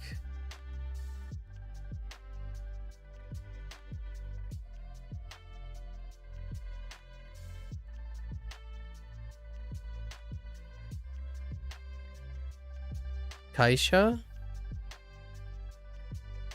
How well is Duolingo working out? I'm getting into Japanese, but I'm not sure how well it works. It works okay. What are you looking for? Like, from the question, like, is there a particular thing you're looking for that you need provided for you in learning Japanese?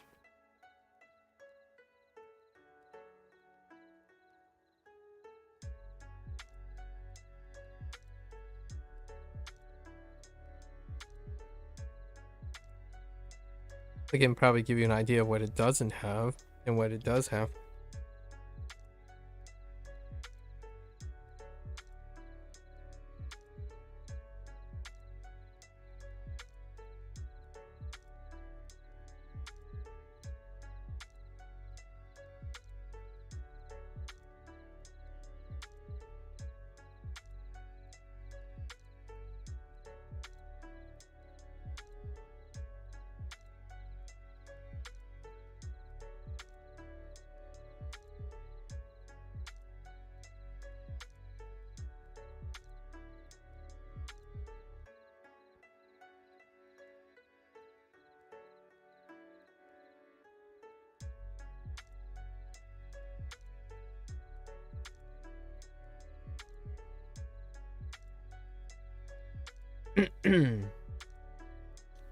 So 会社 the company この会社の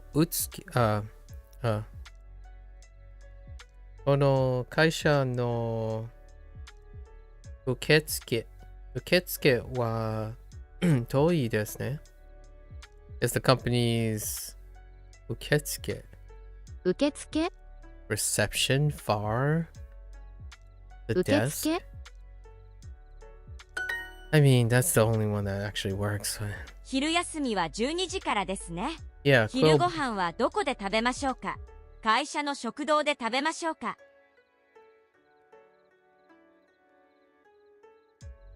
I heard lunch, so it's probably talking about where to eat lunch. Yeah, if you're getting into Japanese, how well Duolingo works would be, I can probably be a little bit more specific if I understood what is it that you might be thinking Duolingo provides, or if you're looking for Duolingo. Duolingo is it provides vocabulary. That's probably where I would start. It provides vocabulary.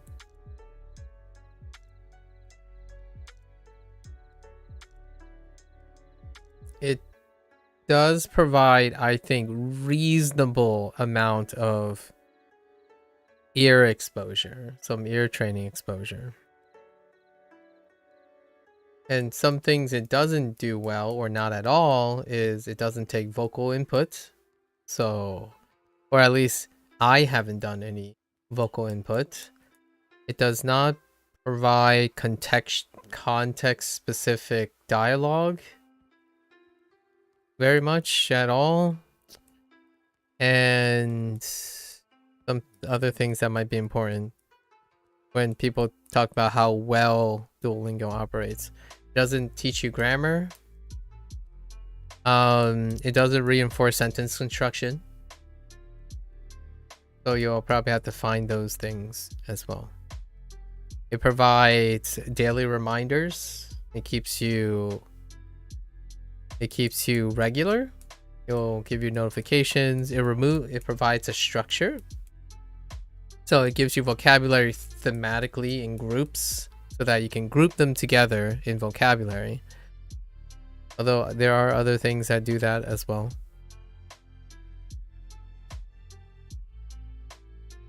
Just to start a little bit, answer a little bit, I suppose. 昼休みは12時からですね。昼ご飯はどこで食べましょうか？会社の食堂で食べましょうか？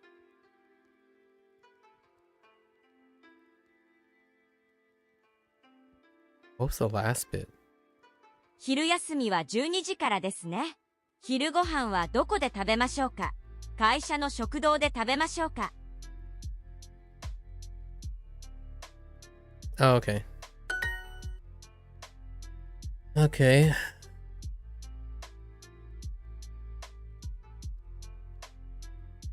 Aisha Shokudo.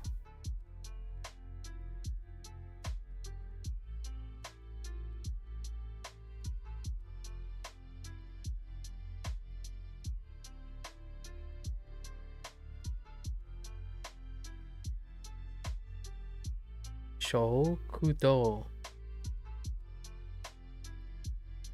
Why don't I know? Why am I drawing a blank on show?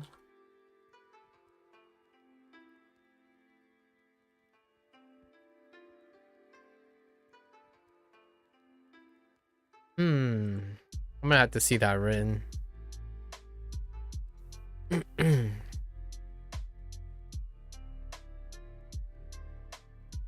Shokudo.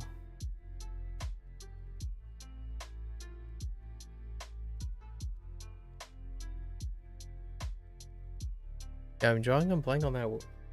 The last sentence in that last prompt. Okay. 9時間 9時間 引きます。Sure. 引きます。すみません。難しいゲームはありますか？難しいゲームが欲しいです。They're shopping for a new game. Specifically a hard game. They're looking for a hard game. They like hard games. バレエのパフォーマンス。バレエのパフォーマンス。ギター、バレエのパフォーマンス。A ballet performance.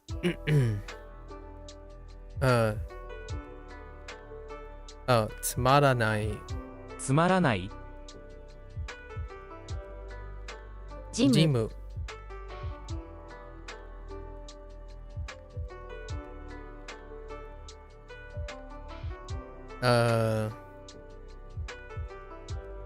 プリンター。プリンター。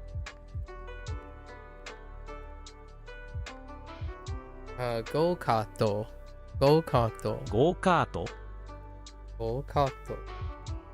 Then 会社。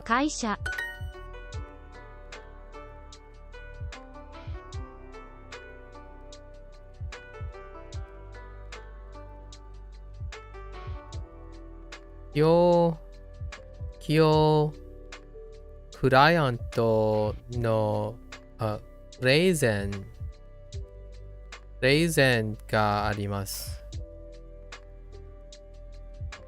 今日ののクライアント、クライアント、クライアントのプレゼンプレゼンがあります。Okay. 今夜は日本語を話しましょうか？今夜は日本語。Oh, no wait. No, that's not the word I'm looking for. 今夜は日本語を話しましょうか？今夜は日本語を勉強しません。Oh, no. 話しましょうか？話しましょうか？今夜は日本語を話しましょうか？ Yep.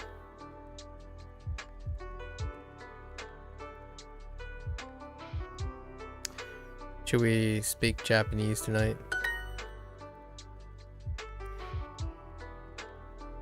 Okay.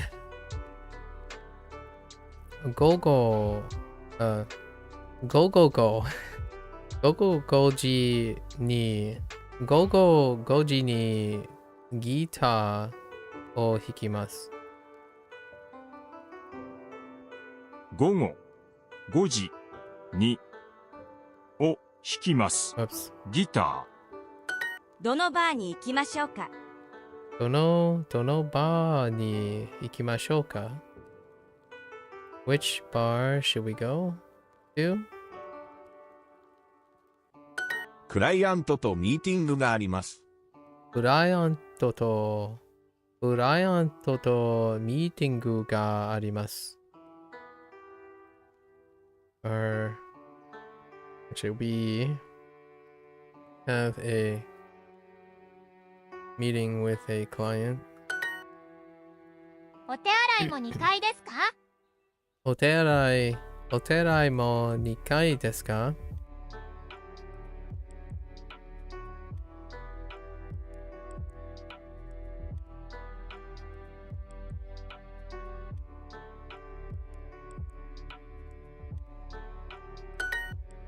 Okay. All right. 2日 Okay. 2日 The second. 3日 Third. 3日海の近くのホテルに泊まりませんか？海のホテルの近くは Is this really what I heard? Wait. 海の近くのホテルに泊まりませんか？ Oh. 近くホテル From everything you learned, how much percent-wise can you recall without any reference? About 90 to 95%. 海の近くのホテルに泊まりませんか？海の近くのホテルに泊まりませんか？は泊まりカバン泊まりません泊まりませんか？ Wait. 海の近くのホテルに泊まりませんか？泊まり Oh wait, this is that new one, right? 泊まりせんか？泊まり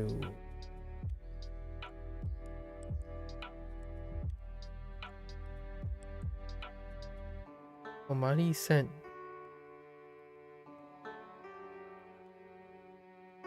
Oh, would you like to this is search or look for. So would you like to hold up. Stay. Oh no, it's stay. Look is this is stay, so Mari Senka.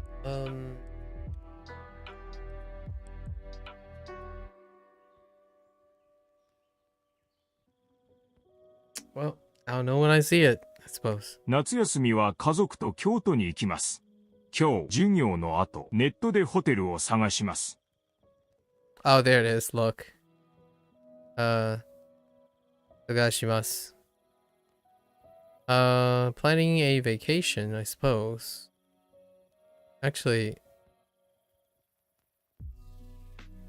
sounds like a vacation, but it could qualify as a company trip. Let's see. Natsu, yeah, Natsu, that's summer. Oh, summer break, okay. Natsu Yasumi, Natsu Yasumi wa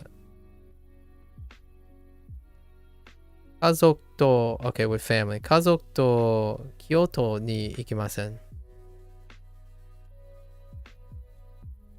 I'm going to Kyoto with family on break. On break or on my days off. So, kyo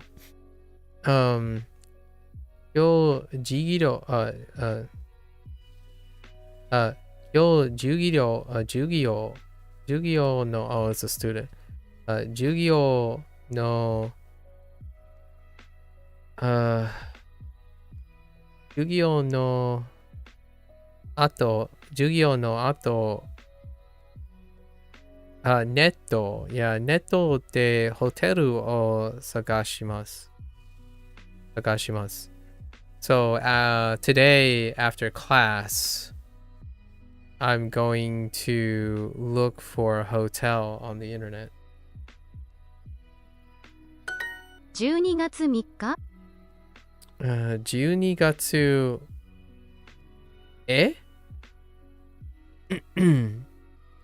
Wait. 12月3日 Mika? Wait, what? 12月3日 Oh. 3日 Oh, it's not even a sentence. I was like looking for predicate. 12月3日 December 1st, December 3rd.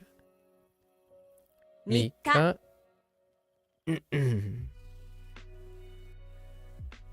10見ます2日駅どんなホテルを探しましょうかどんなホテルを探しましょうかどんなホテルを探しましょうか Yeah. Which kind of hotel should we look for? どんなホテルを探しましょうかどんなホテルを探しましょうか What kind of hotel should we look for? Okay. 2日高い水曜日3日7このホテルは綺麗ですな。ですな。ですね。このホテルは綺麗ですね。このホテルに泊まりませんかに泊まりせんかWould you like to stay at this hotel? 泊まりませんか泊まりませんか5月3日にホテルに泊まり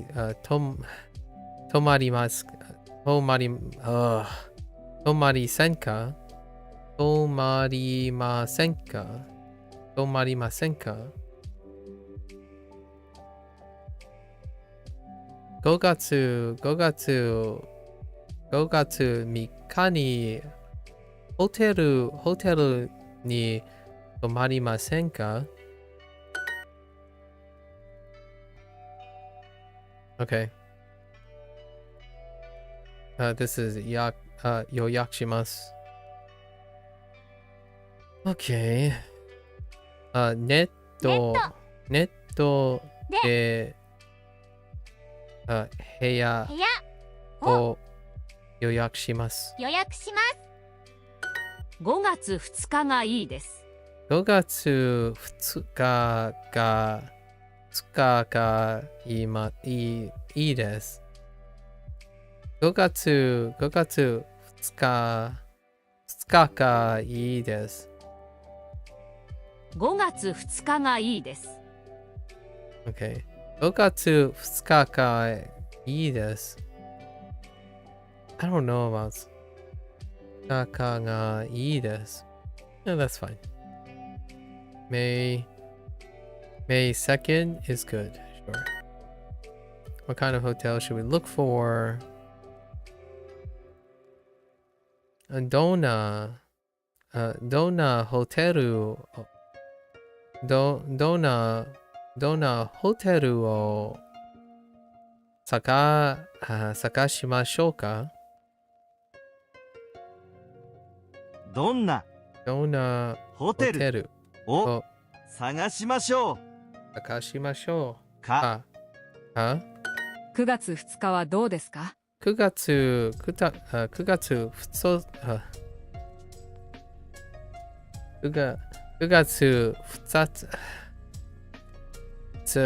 日はどうですか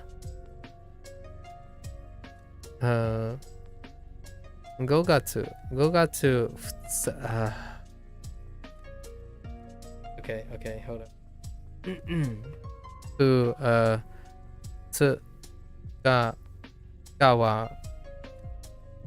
月2日はどうですか？ How about September 2nd? Sure. Hana-san. Oh, free? Ugh.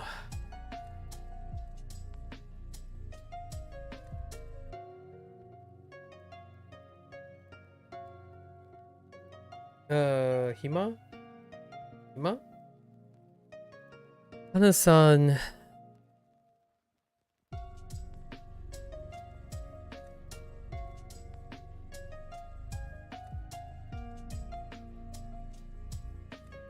Hana-san. Okay. I need to actually see this. Hana-san は10月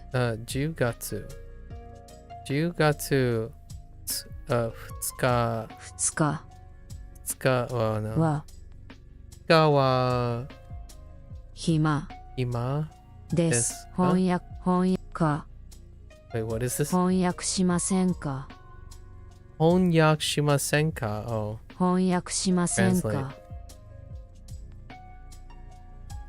Hana-san 10月Hana-san 10月2日は暇ですか？ 10月2日は暇ですか？2日は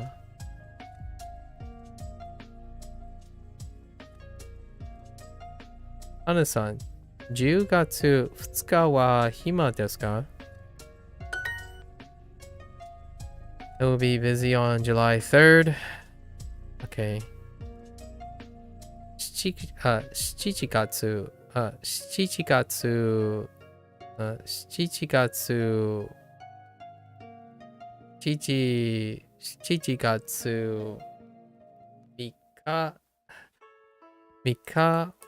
3日は忙しいです。Let's see all this first. The heck, Umi? 7月3日は忙しいです。So, 7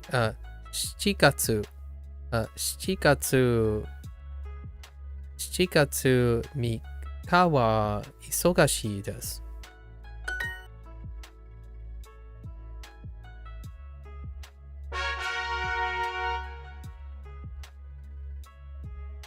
パスポートをお願いします。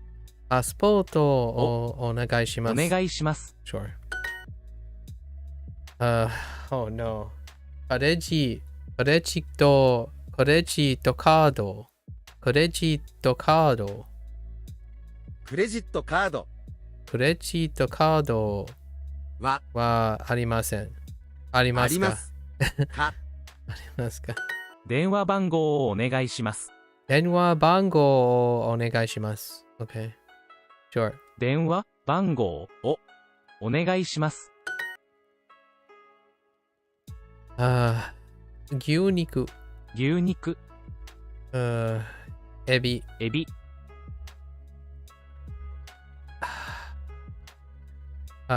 チェックイン。チェックイン。チェックイン。チェックイン。キャンプ。キャンプ。キャンプ。Oh man, キャンプ。I botched that one. And then, ナプキン。ナプキン。ナプキン。ナプキン。部屋の鍵です。部屋の鍵です。です。部屋の鍵です。部屋の鍵です。Oh, room key. This is a room key. 鍵。メニュー。キャンプ。会計。ハイ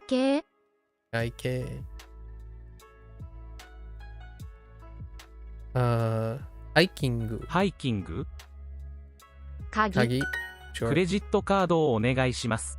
クレジットカードをお願いします。お願いします。クレジットカードをお願いします。Sure. Your credit cards, please.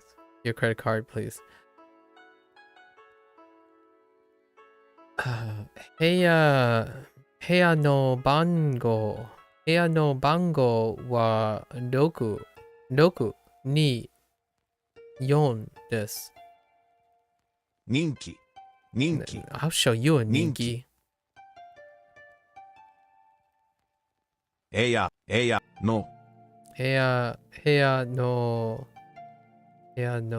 番号は624です。部屋はエレベーターの隣です。隣。How are you finding your progress on Duolingo? Like, as in progress with respect to Duolingo, or progress in general scope of things? Oh, do you feel it's too fast or slow? Oh, that's a good question. Yeah, within the scope of Duolingo, I think Duolingo can slow down if they wanted to. General, for learning Japanese. For learning vocabulary, I think they can choose. They can choose to slow down. Actually, might be a little too fast for me personally. By that I mean this third. So I did a review every 25 days. This 25 days is coming up soon, right? It's in 2 days, as in tomorrow's the last day. And the pace that they're going at is, it's in 3 days. I do 3-day rotations. So the first day of a new unit, it's around an average of 20 new things, be it like meaning, some different pattern, usage, or new vocabulary. So like 20 new things. The second day would be 20 new things again. So that's 40 new things in 2 days. And then the third is the review of the first 40 new things. And then it ends, as in the unit ends. So you may or may not see them again. They get pulled in every like 3 or 4 units. So every 3 or 4 units, it wraps back and it incorporates older vocabulary as an establishment, but continue to introduce an average of 40 new things every unit. So to me, in order to make great use of those things, it's a little too fast probably, but we'll see. We'll see. So in 25 days, what is that?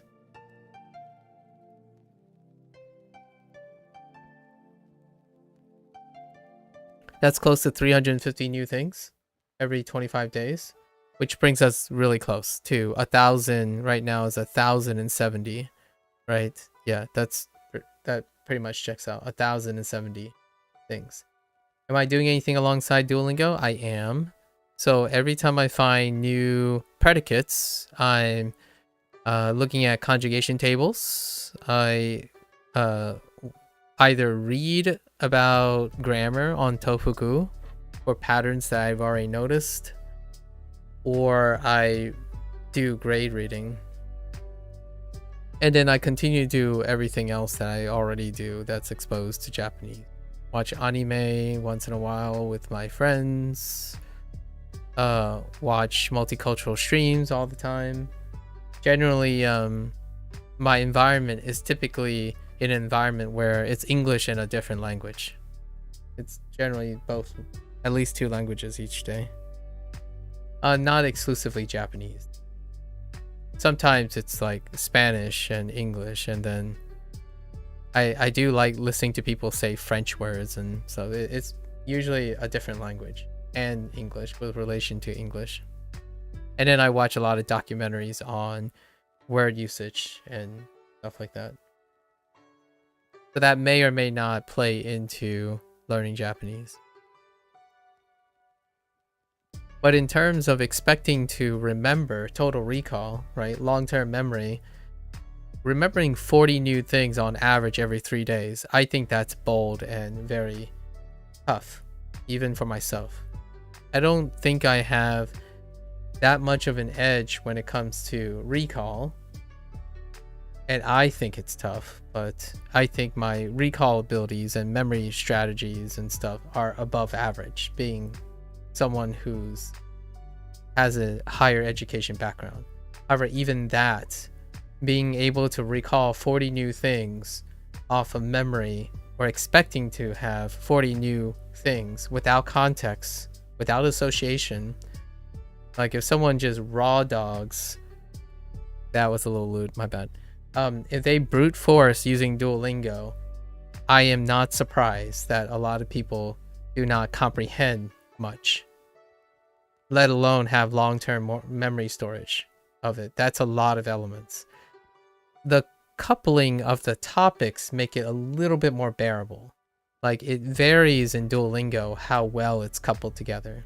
So what I mean by that is, in order for me to remember 90 to 95% of the new elements as the units are going, the theme that they have, you have to create a story that connects all the vocabulary. It's implied that they're connected. So like, for example, last unit was about outdoor activities, the first half. So all the vocabulary does tangentially have something to do with the outdoors. To connect all the vocabulary, you have to create the story yourself. It's kind of like giving you, okay, we give you the word picnic, right?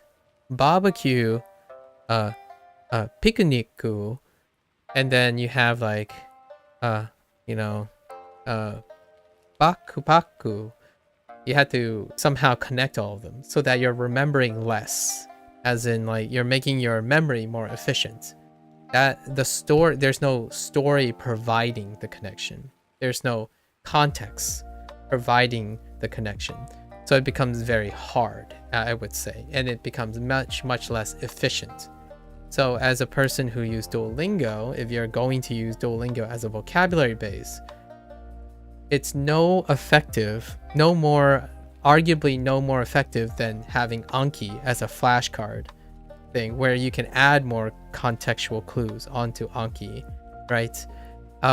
If you're doing flashcards and you're flashing with no context clues, you're brute forcing. That's kind of like Duolingo, only it's even like it has even more repetition, and it's not a specific repetition, as in you can't choose your weak spots and go over them. There is features on Duolingo that I don't use because I don't have a super subscription, but you can focus specifically on those things. They do have like personalized things that limits to the ones that you get errors on.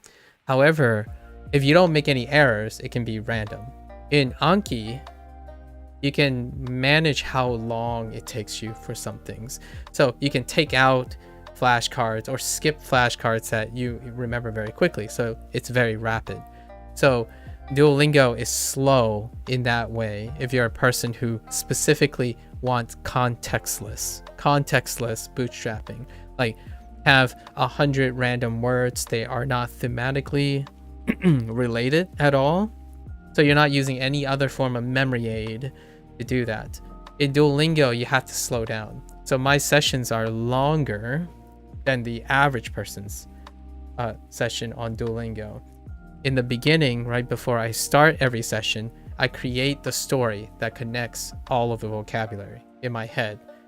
So like for the restaurant thing for last unit, I would say first, I am gonna find chukakai in Yokohama or Hokkaido, and though that's how I'm connecting all the vocabulary, even if I'm not constructing sentences for the time being, right? So and then you would, when you go to a chukakai, you're expecting to find chuka ryori, right? That would be 3 of the vocabulary now. And then you walk into the restaurant, irashaimase, right? And then you meet your tenin, right? Tenin, request a menu. So these are the things that you have to create yourself. And it's far more efficient if people are comparing stuff. It's far more efficient if you replace it with a book, right? So it's up to the person how creative they are to form memory associations. Typically, I like creating the story myself. So whenever I have a bunch of vocabulary, like a bunch of like 30, 40 unrelated vocabulary, I will paint a story myself, fill in all the gaps that I don't know in Japanese. Like I'm not going to read the whole Japanese story. I fill in as much pieces in English to connect all the vocabulary, and any place that I can create sentences in Japanese, it gets filled in a storybook. So you could imagine it like the reverse method, where alternatively, if you use grade readers, what you're supposed to do is, which is a lot of gold standards for people who follow specific linguist disciplines, you open a grade book, it's slightly beyond your comprehension, so you know where you're at, right? So you're reading a book that you're not going to get 100%, maybe like 70 to 80% of it. So you know all those words, and all the words you don't know, you'll eventually get over time. So instead, Duolingo, I'm approaching Duolingo in the manner that they give me all these words, and I'm trying to create a story out of them with all the Japanese I know so far and fill everything in with English. So it takes it engages me and makes me work a lot harder to connect all the words. And then time comes every 25 days. When I will review all the vocabulary based on the story that I have built over the years, or over the months, or however many days or time. So like on day 76, I will illustrate that, where like, okay, so how are we going to do this first? Well, let's say we get up and we're going outside. What are specific things I can do outside? How can I imagine it? And then I tackle as many vocabulary I can use to describe my activities outside, for example, for one chapter. And then, okay, well, now I'm hungry. I'm going to go into town. All the things that are related to towns. What happens if I get lost or I have an emergency? What happens when the weather changes? And that's kind of how I'm going to remember all the things. And then when I'm not using Duolingo, I'm doing the opposite. I'm participating in things I don't comprehend. As in, it's the reverse, the one that most people use, where you understand as much as you can, like here and there, like watch anime and you understand like 50 to 60% of it, but the rest, it's like over time, you'll get it. You're getting exposed to it. So on Duolingo, I'm creating all the stories because Duolingo does not provide context. Without context, it does not allow you to form memory associations. So you're not actively constructing anything. Duolingo is completely void of constructing things, as in not constructing sentences per se, constructing meaning. So you have to provide the meaning, but it provides the vocabulary, words, and it kind of groups them together for you to start. So it provides all the starting materials for you to create a story. And then once you continue creating that story, there is a story section, but it doesn't come up, at least for me. So there are story sections, but it hasn't come up yet. So up to this point, whatever I'm saying is void of a story section. So right now I'm creating the story, and when they create story sections, I have to remind myself that I am no longer actively creating the story. There's a big difference between someone who can use a language. They're not. The story is not locked behind Super Duolingo, actually. So at least it shows on my end, you can go back to stories and it has no super marker on it. But if it is, I'll find out soon enough, I suppose. But there is no super block on stories, at least on my end. Maybe maybe they're missing an icon or something. But anyways, regardless if there are stories, with or without stories, in the evening, I am already doing stories myself. When a story is provided for you, it's a weaker form of comprehensive input, in my opinion, or output. It's a weaker output. However, it's a stronger input. So in the evening, I'm studying by taking in input. When I'm using Duolingo, I am getting input in the means of vocabulary, but I am largely focused on output. So that's speaking, reciting, imitating, reading out loud. So all of this stuff is built on the vocabulary. So the only input I'm getting in Duolingo when someone asks, how's it working for me? Is it good or not? Well, Duolingo serves as a input database. So it gives you vocabulary. It tries to give you things, and that's okay. Ultimately, though, it doesn't offer construction. So you are not actively constructing anything. You get input. It's not comprehensive input, right? Like, you can still use English. It translates in English, so it's not comprehensive. If it's all in Japanese, it could serve as a comprehensive input device. However, it is not. It's translation based, and it suits my needs. I like the idea of preserving my English and my Japanese. It's not efficient for someone who wants to be fluent quickly or whatever they want, because comprehensive input typically makes it a lot more efficient. When you start operating in Japanese right away and understand where your competency is and it grades towards that competency, it can automatically adapt, right? In this case, it's not doing that. It's relying on English. So at the off time, I'm doing comprehensive input. The reason why I'm doing it in this order is also, I'll summarize all of this in the future on day 76. But the reason why I'm not doing comprehensive input during my streams, it's largely because I want to be able to speak. So I want to practice speaking, demonstrating things. So almost largely, I would say 80 to 90% of the time, Duolingo is offering minimum input, providing vocabulary and patterns. However, all the uptime I have is practicing output. So at the moment, my output does not exceed my input. My input is much more than my output. So I'm not like sort of wasting time, so to speak. A lot of times people worry that are they getting enough input and comprehension in order to make the output meaningful. So things like you would hear an analogy like you wouldn't just get on a bike sometimes, ride a bike without knowing how to, kind of idea, without knowing how to or having an example or something. Some people do, right? Some people do.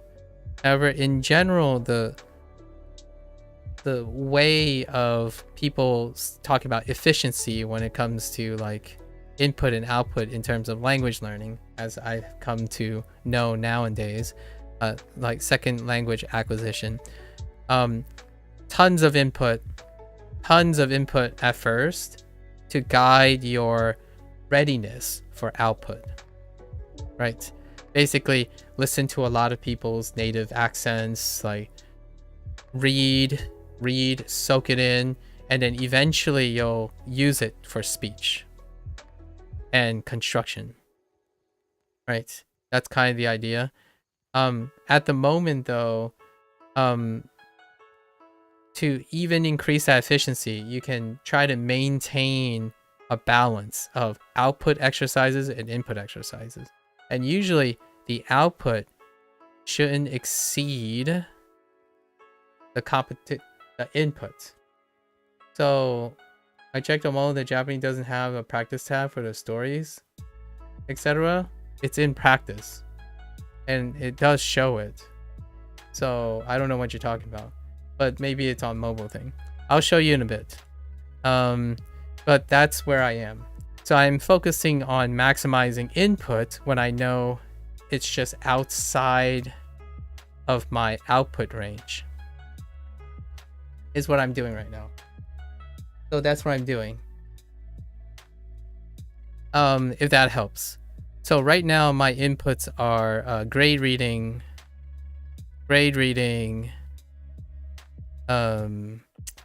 tofuku grammar, anime,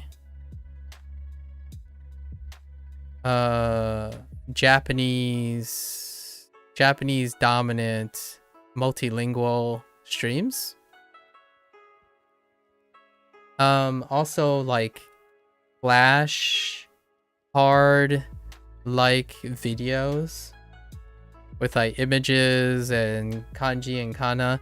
And then my outputs are in the evening. I also do every like so often, like at least now I've reduced it to twice a week because I'm no longer getting enough input. But every twice a week, I write all the kana and all the kanji I know so far from Duolingo. So I do all the kana and then I upkeep my kanji every twice a week. It used to be like every 3 or 4 because the input from Duolingo was higher. But now I'll get diminished return if I keep doing more and more. So in the beginning of my streams now, it's pretty clear that the kanji and the writing is fine now, right? And I'm basically only upkeeping my kanji. So if Duolingo starts to slow down on kanji, which it does quite a lot, it's quite slower. In fact, it's too fast for vocab, but it's too slow for kanji.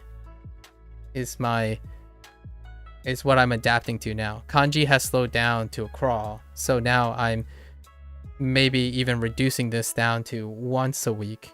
I practice writing all the kana, and then with that kana warm up, I write all the kanji again. So we'll see how much of the kanji I remember. My plan on the day 76 is to write every single kanji and all the kana with no problems. Like all the kanji that I learned so far. And that is cataloged in the kanji section of Duolingo. So I can verify each night or the one time I do every week if I got all the kanji that I'm supposed to know already. Yeah, and then the vocabulary is moving kind of fast, so I'm adjusting to that. I'm coming up with new and more methods to slow me down, but really is to make time to offset how Duolingo doesn't repeat enough. I actually think Duolingo, because I don't have a super subscription, there's no way to tackle all the previous units. On average, in the course of 25 days with a 3-day cycle, I will cover 8 units. 8 units will provide over 350 different vocabulary settings or use of a vocab word in a different context. So I would need a story or a building block that connects all 350 elements. After day 50, it was like day 54 or 53, I was able to recall 95% of all the things. After like looking back and reviewing to see what I missed and what I didn't miss. So I'm still consistently keeping up with 95% of the things, but that is with slowing myself down. If you are taking the average Duolingo user, I imagine what they're doing is they're looking for right answers. So I can assure you that Duolingo is designed in a way that you can actually know all the right answers, right? Even if you have super, you can know all the right answers without retaining anything. None of the inputs. It's not even necessary. So if you're someone like me who like play games and use like intuitive design and pattern recognition, if you're really used to pattern recognition, right? You know all the answers, even without like understanding what the sentence is, like the choices. Duolingo is there to encourage you, but it's not there to challenge you, to force you to understand and create words and context. Like, for example, this right here. Unfortunately, most people would consider this as dead construction. And that means that when you read this, right? When you read this statement, Heya wa elevator no tonari desu. There's no context, right? It's not relating why you use these things to anything, like a grammar reinforcement, or like you see a pattern, right? And you're not thinking of when you're going to use this. When are you using this? Who is saying this? Right? Is this person talking to someone? Like, how is this useful? So you have to create all those things. And for me, my sessions are very long, much longer. I would say at least 3 times longer. What takes someone who's freshly using Duolingo to get through, like, to get to where I am now in Duolingo, it would probably take them 1/3 of the time if they simply focused on patterns and looking for the right answer. And for me, when I'm looking for the right answer, I'm also looking at the wrong answers, the noise on the side. Like, if there were 6 choices down here, I'm looking through all 6 choices. I'm constantly saying and outputting everything over and over again. I don't care how many times I've done it. I don't care that I'm better than this. Oftentimes I hear the phrase when it comes to this is like, I know this stuff. I know this stuff, right? Well, my solution to this is, if I'm saying this too much, I need to add more stuff. So these, I'm trying to find clever ways to make the stuff that I already know be even more challenging. And in the future, after this like third period of 25 days, I will be using my construction that I'm doing in my head, where I'm combining English and Japanese in real time. So I'll be making comments in half Japanese and half English. Any Japanese that I can use, I'm going to use it. So for example, when I think heya, I could think karafuru. It's a karafuru na heya wa elevator no tonari desu. Right? I could describe the room as colorful. So in the future, I will slow myself down even more by associating groups. So if I have adverbs, adjectives, additional phrases, maybe add another prepositional thing, I'm going to add at least one or two things to the prompts as I'm going. So then I will form associations and patterns of which I would use, right? So that's kind of where I'm going to in the future. And where am I getting these things? From my inputs. So it allows me to bring in all the things that I'm doing outside of Duolingo, hopefully, in the future. So it'll create a tie-in between Duolingo and whatever I'm doing outside. So far, the only things that I'm doing now is I'm bringing in all the grammar stuff. People tell me about grammar all the time. I take that and I learn about it, maybe like tofuku and stuff, and then I bring it into Duolingo. So when I'm looking at no here, I'm thinking about the grammar structure that's coming from somewhere else.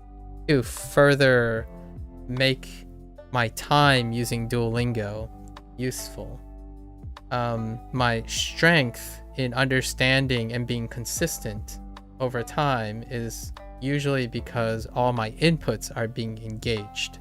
And then when I need to output, I'm outputting all of my input. I mean, I'm specifically trying to engage myself as much as I can. And that makes it so that I remember things, but ultimately 40 new things is kind of hard to connect all of them still. So in the end, that's probably like a really longer answer too. And I'll probably go over this. On day 76, I plan to spend like 7 or 8 hours talking about future things that I'm going to do and how I'm going to use Duolingo to inspire some of that. Largely now, I'm outputting in Duolingo. Vocabulary is just passively flowing in, and I'm at this stage where, all right, now I'm starting to construct things in my head anyway. So regardless if their sentence is lacking context, regardless if this is lacking context, I know how I would use it. Like, this is my new phrase today, right? Tonari, which is front of, like, it's a positional thing. But I have other positional things I can place in here: behind, far, close, nearby, which those are actually kind of slightly different. So in the future, when I fill this in, I'm gonna yell at myself. Besides, oh, I don't think I have besides yet. Soon. Yeah. So it's not to me, it's not because I want to learn Japanese fast. I want to challenge myself to learn something, how should I say, learn something the hard way. I felt that the harder I work on things, the more problems I have to solve, makes me a lot better learner. So Yes, I would say, like Cozy said, maybe the story is locked behind Japanese, but there are Japanese story section, or there are story sections. If they're locked behind, that's perfectly fine. If they're not, then when I get access to it, right, I have to make up for it as well. If I'm given more things, I have to do more in the process with it. So if someone gives me, if I'm allowed to stream a better tool, I will have to work harder to make sure that I'm working hard. Because if I don't input any conscious effort, the tool is doing most of the work, and therefore it will keep me less engaged. So to me, I have the opposite stance on learning. When you learn in your scope and you're doing more to learn, you typically learn faster, or in a different way, in my opinion. So it's kind of like, why is Duolingo so inefficient? It's actually the opposite. It's counterintuitive, but Duolingo exposes you to a lot of vocabulary very rapidly. The downside is, though it's so efficient at exposing you to vocabulary, you don't even bother learning it. Because it's a game, right? How many times have you seen people beat games and probably don't even remember what the story was about? Or beat games where they can't even recite the mechanics, but when you put the game in their hand, they'll crush it, right? So that's kind of one of the double edges of Duolingo's design. It's so habit forming that it's so good at establishing a habit, it becomes a habit. Yeah, it's like watching native media without actively trying to study.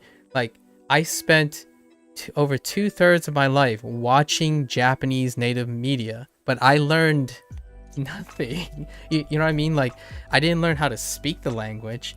I can like kind of feel the language, like, oh yeah, I know this scene's about food and stuff. Like it looks like they're talking about the food and whatnot, but there's no like comprehension. Like there's no output. I can't output Japanese yet, even though you spend because you're passively enjoying it. You're passively looking for things you're enjoying, right? You're reading something, but you're not outputting it at the moment.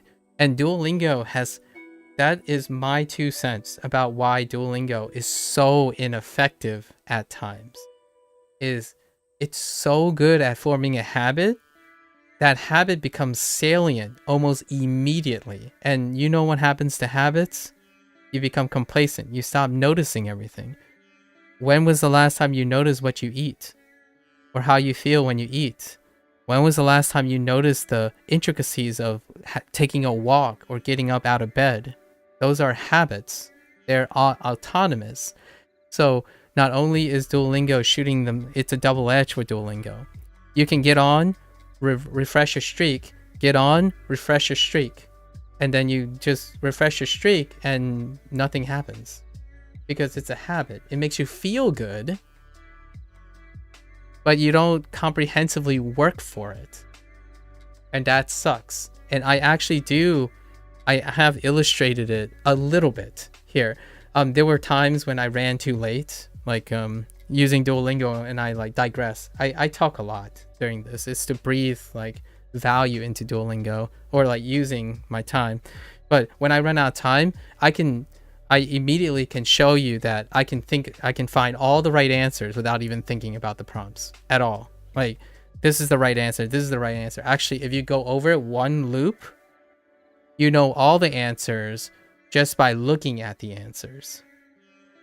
So smart kids, most people who are playing this like a game will have that great feeling because they know the right answers. But do they understand the right answers? And that sucks. So not only is Duolingo so efficient at that, it doesn't incentivize or tell you like, hey, remind you like, hey, you know, you've been getting these answers really correctly. Can I remind you of what this means? So that's not what Duolingo does. Duolingo does not have constant reminders or constant explicitness that you can't skip, right? You can't, like, imagine an unskippable cutscene, right? If you're an unskippable cutscene, you can turn your brain off and just wait until it's over, or you can choose to maximize that time and actually work harder to pay attention to the cutscene, right? And for me, I'm the latter by nature. So I'm making a bigger deal out of everything on Duolingo. I make a big deal about all these things, all these little things. I talk about its relationship to English all the time in order to maximize my understanding.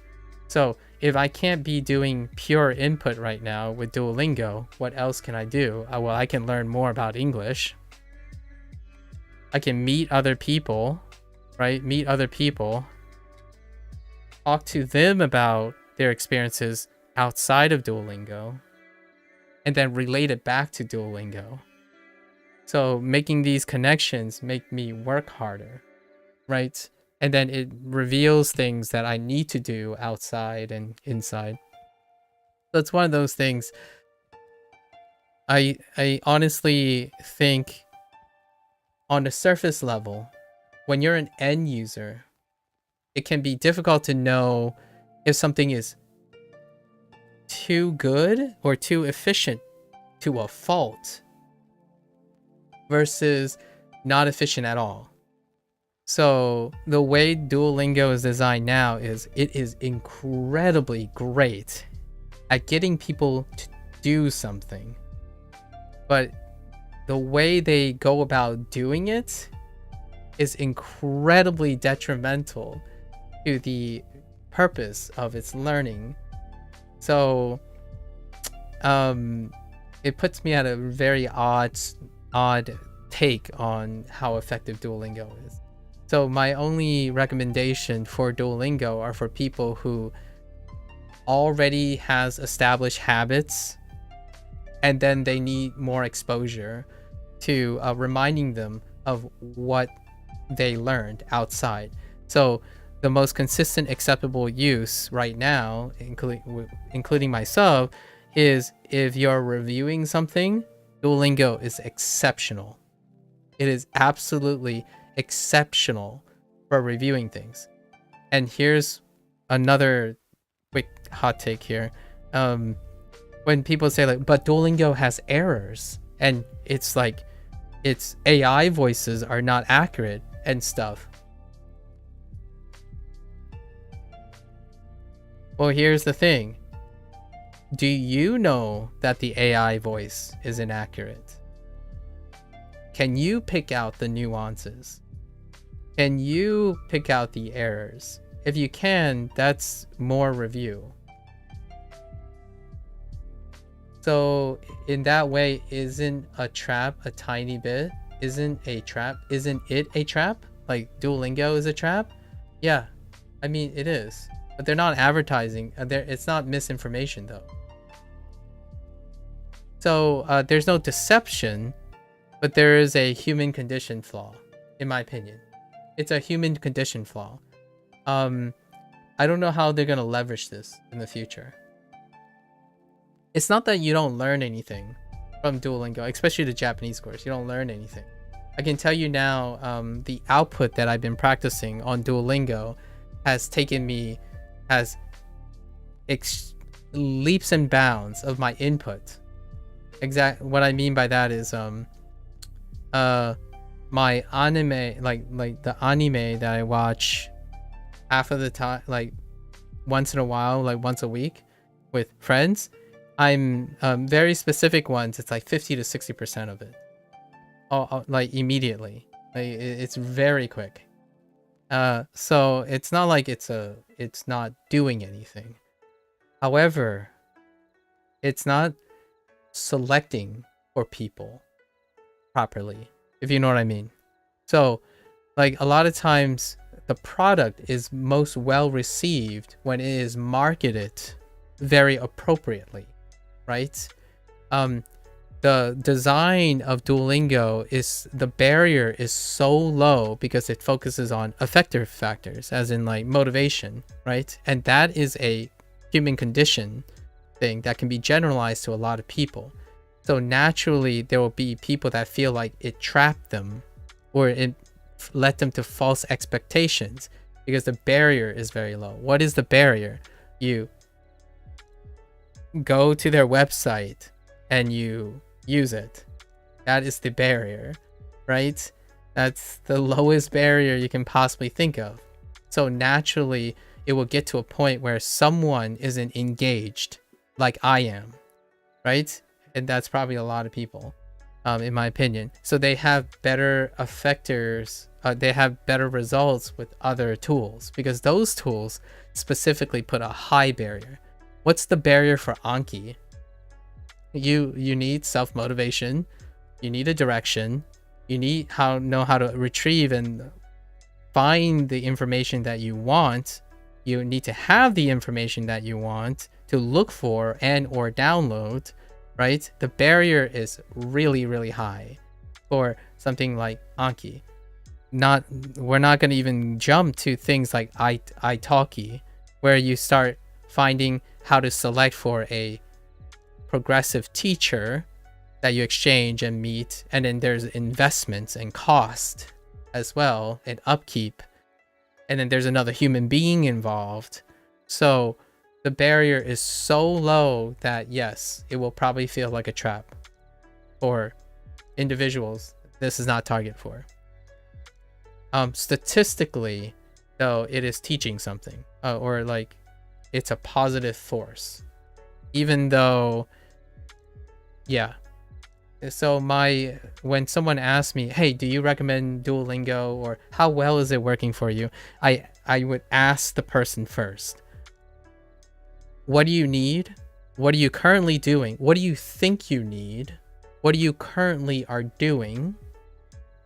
And perhaps with enough detail, I might be able to point out the things to guide the person to focusing and considering a starting point for what you're using Duolingo for, right? Like, what are you paying attention for? For me, I'm using Duolingo for vocabulary, for input that I can create stories around. And then I create those stories in real time for stream because my content revolves around creative thinking and communication and multiculturalism, lots of outside stories. So when I'm using Duolingo, each of these prompts can be an opportunity for me to talk about them in a different way. So learning Japanese, to me, is a side effect. The more stories I create, the more experiences I have with other people, the more inclined I will remember them. For example, this morning, the new vocabulary is urai. You probably were here for that. The word for dark. Urai, as opposed to urai, which is for about, right? And these types of experiences are what make me acquire Japanese. However, my demonstration here is not how to learn Japanese the quickest way. It's how to be creative so that whatever you do is meaningful when meaning is not provided. I believe in people that 99% of anyone who I talk to, it's not that they're not creative. It's often that they believe they are not creative. As in, they haven't used and tackled the process of being creative. Because being creative means when you're learning something like a language, just because the thing you're using doesn't provide it, right? It doesn't provide it. The heck with that. You can do it. I could make a story around one vocabulary word if I had to, with broken Japanese and English. Eventually it will stop being broken, right? So the goal is to make it so that It's fun. Like sharing stories with other people, like I want to give it a sense of thing that this is how I play video games. This is how I learn science. Like my PhD was incredibly physically demanding. It was tough. People like lots of ridicule, like lots of hard work and time, but it was still fun and engaging. It was so fun that I burned out. That's why I stopped after my PhD. I burned out. And that's what you hear all the time. The people who burn out are the people who are so enthusiastic because they create things out of nothing. Like no one wants to see a guy count to however much Mr. Beast counted to on his first video that went viral.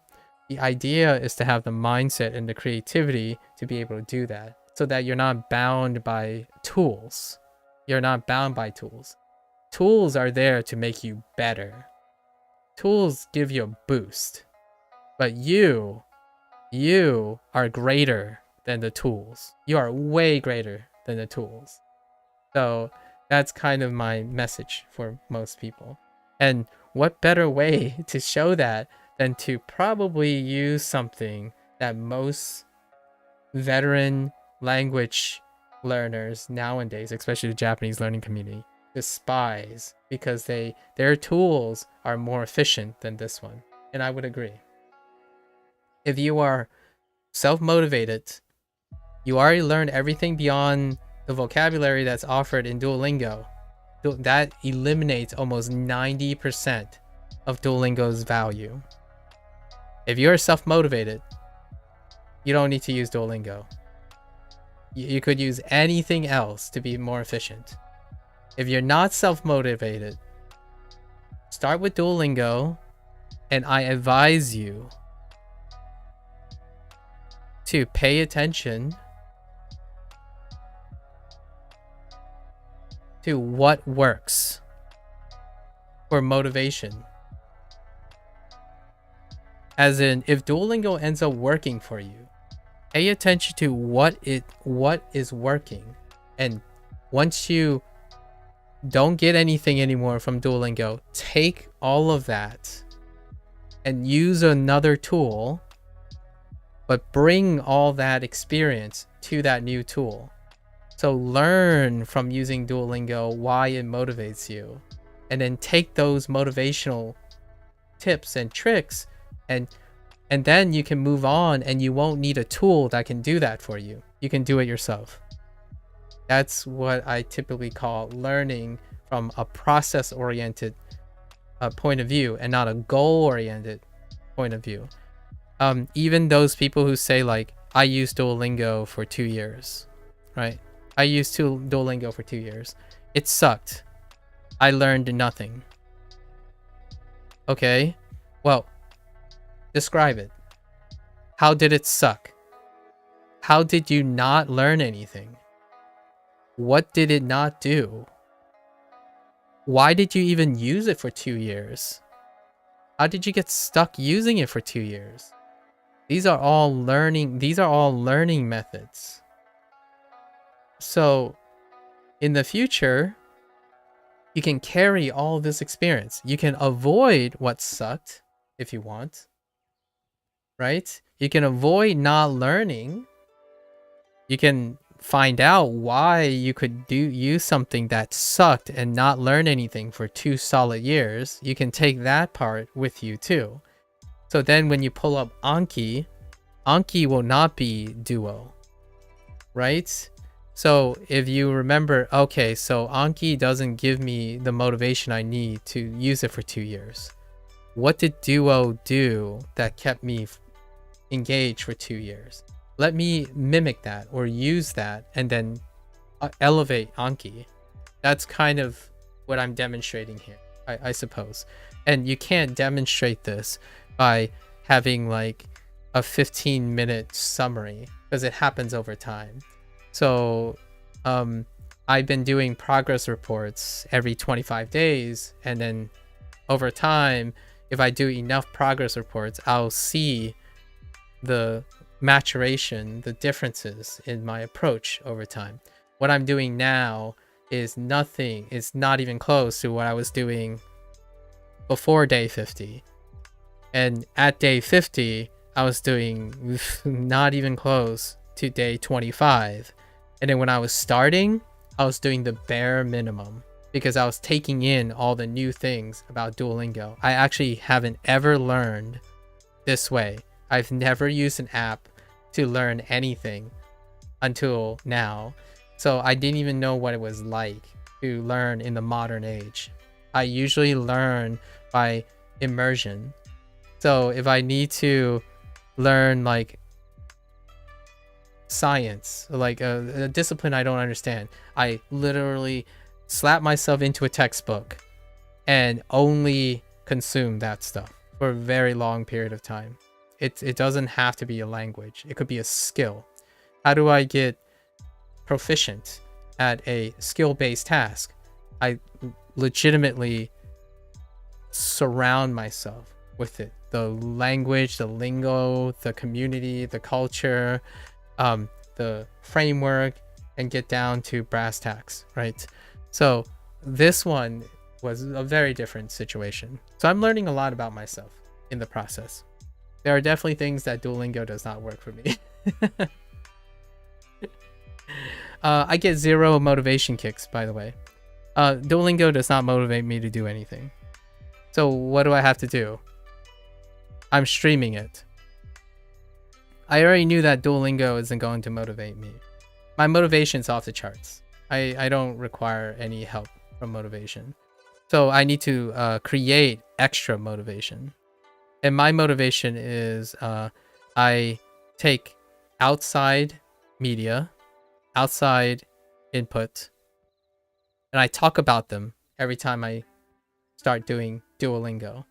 So I all my digressions and my stuff, it's about grammar. It's about like Japanese and like English culture and stuff. I bring them into Duolingo. So I'm spending a lot of my extra effort, like I'm trying to take whatever I learned from Duolingo and find something interesting outside and work it into my content. So that's what's how I'm engaging myself. Duolingo provides like 0 motivation for me. I can watch paint dry and I'll find it interesting. I don't really need self-motivation for anything, really. In fact, sometimes I need something to slow me down. I get burnt out very, very easily. I spend a lot of my life learning how to moderate it. I'm that guy that interacts with people who can't slow down, as in like, dude, calm down, you're going to like burn up. Like basically people that are heading for a wall. Those are the people that I'm usually used to, and myself, where you're overly enthusiastic and you're trying to juggle so many things that everything comes falling down. So run yourself dry kind of guy, like stop eating, thinking everything else in your life is meaningless compared to the one thing you love. That's kind of the situation we're talking about. So Duolingo doesn't do any of that, but I have to recognize that most of the people that I'm talking to lack self-motivation, and that's what I'm offering.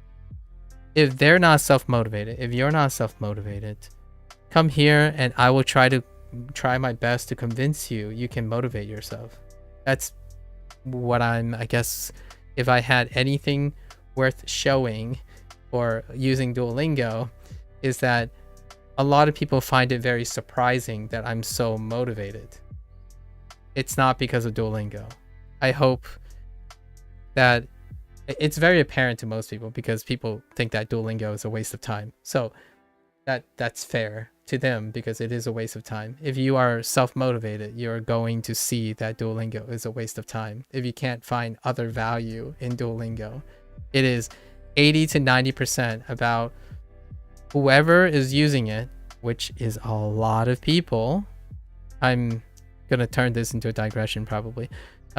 Whoever is using it, and that's a lot of people, are lacking self-motivation for language learning. it is reflected in the statistics of Duolingo's appeal. Now, how they're going about to convert that into something is still a plus right now, but it's not a big enough plus to not draw criticism from everyone. Like, it could be a big plus. Basically, I don't see people hating on Duolingo because they have an agenda. I see people that care so much about language learning that they believe this product is squandering its potential, as in it has such a huge reach, right? Such a huge influential reach on the bottom line, but it's not using, or it's having trouble finding its balance to use that influence. Like, if you have tens of millions of people using your product consistently daily, it's such an untapped resource.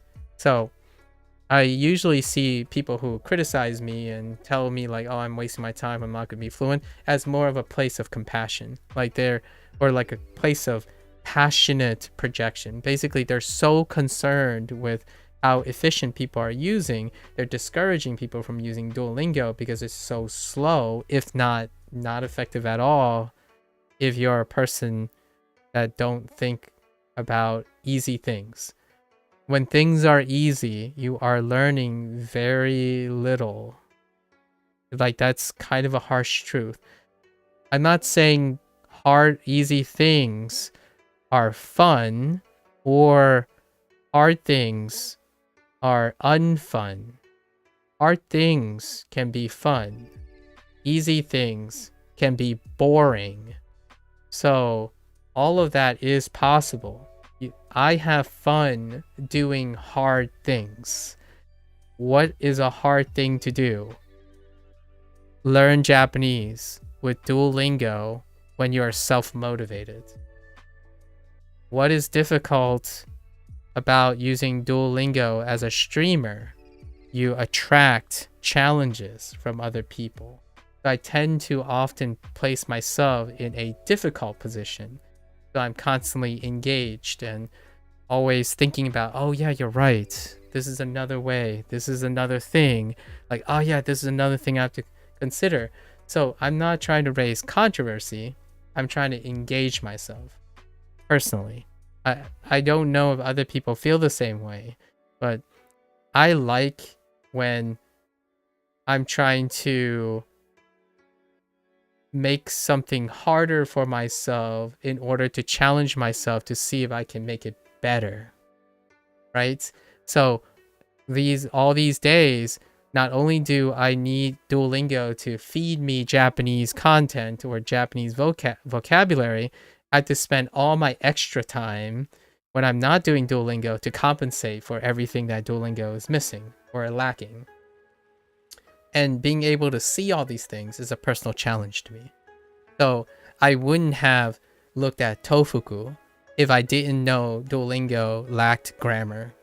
Well, Duolingo has some grammar points, but it lacks grammar, and everyone yells at me for it lacking grammar points constantly. So what do?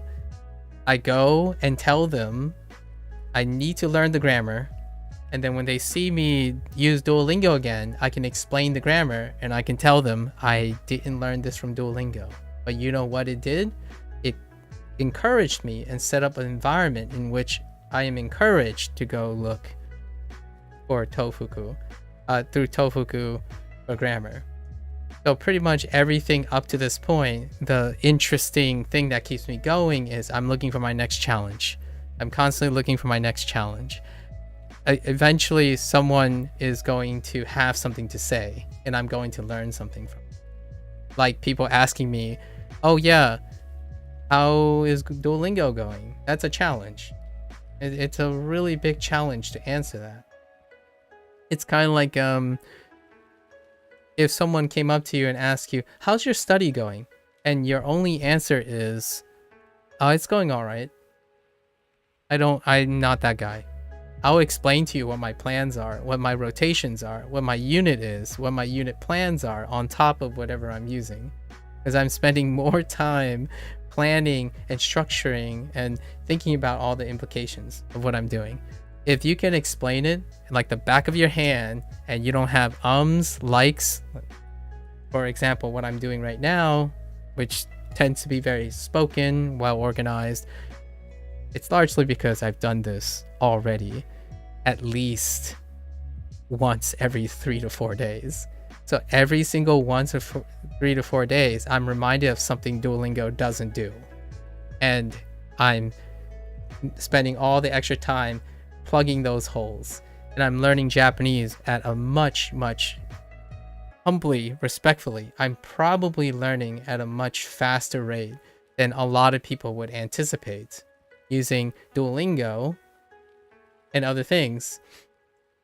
Because it's thanks to them, the people who are constantly challenging me. That's the idea. And that's how I thrive. That might not be the way you thrive and anyone else.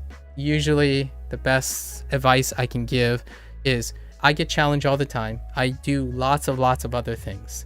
So whenever someone asks me for advice, I ask them back at least 20 questions. I could be okay with asking 10 questions to get enough information, and maybe I'll point that person with whatever random things I may have that's relevant to that person. Like, for example, someone says, I'm only motivated in learning language because of stories. Well, grade readers have stories and they're graded by competency. So give grade readers a chance, right? Because you said you like stories, but it has to be stories in your target language. Grade readers might be something for you, right? So that comes from someone who's open to challenges and stay open-minded. I'm definitely not a specialist in any other regards other than this, which is to get someone to do something.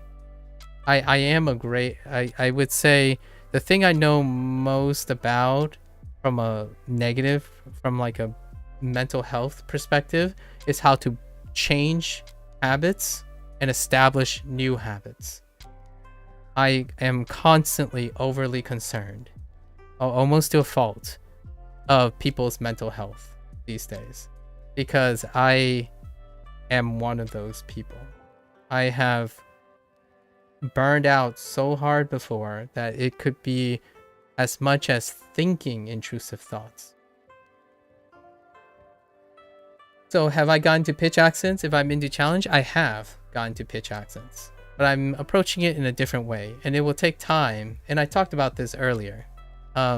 Because of the example of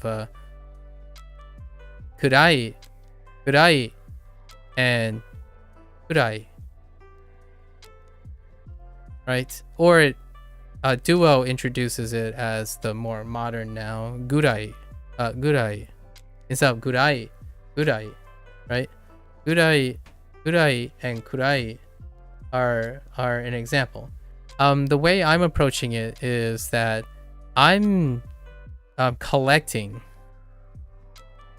Right now I'm in the stage of collecting collecting inputs,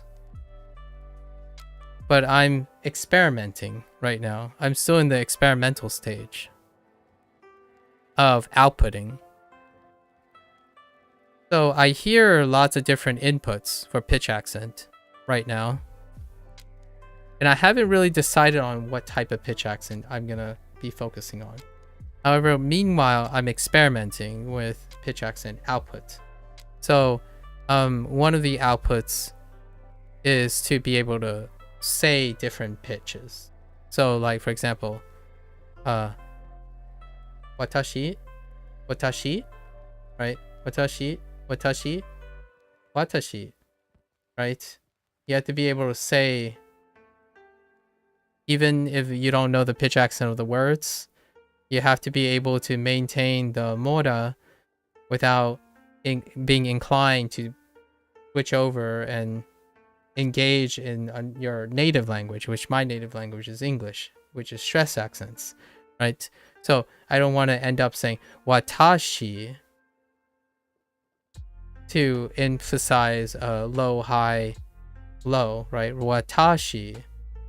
I have to say watashi, watashi, or watashi, watashi, right? Watashi, and then watashi, watashi. So even if I don't know the pitch accent, what I'm doing is I'm using Duo to do mimicry to some extent, and then I'm working on output. And in the meantime, the input, what I'm collecting is I'm ear training.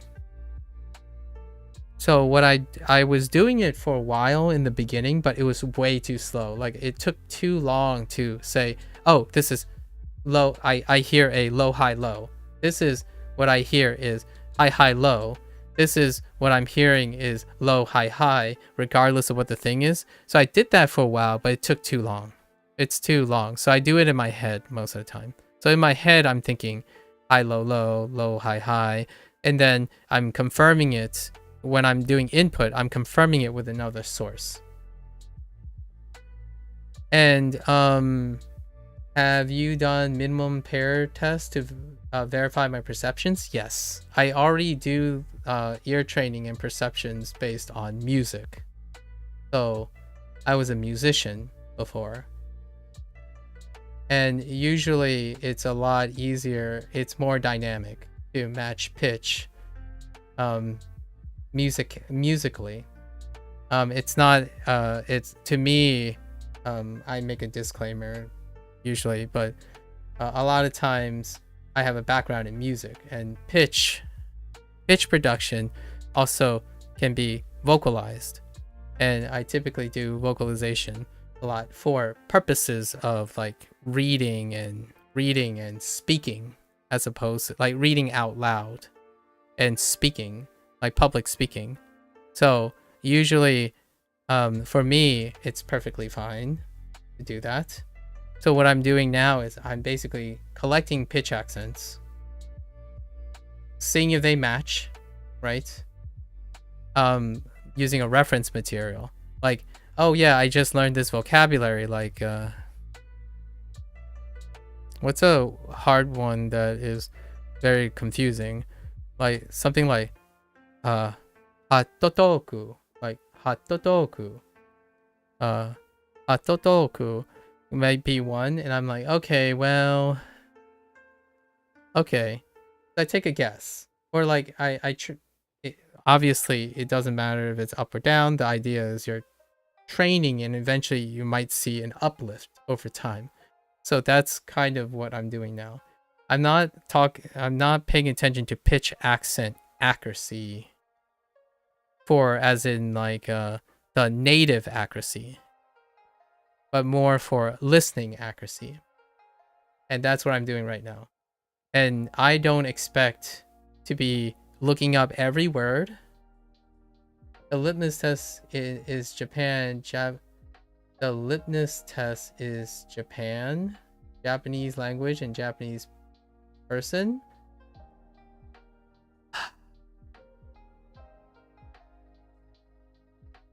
Can you explain that a little bit more? Are you suggesting that I need to listen to Japanese people in order to know if I'm accurately listening to pitch from a Japanese language? I disagree, but I get where you're coming from.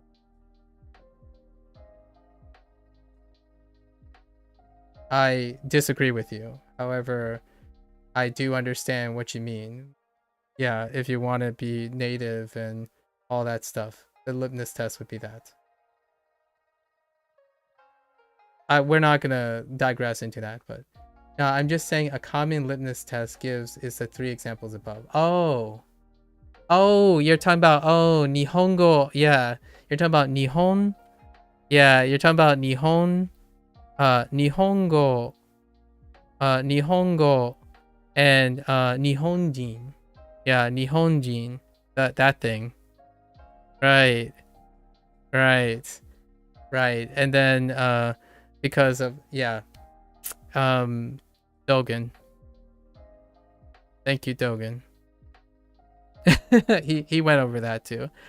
So yeah. The litmus test. That's what you meant. That's fair. That's fair. Yeah. This was fine.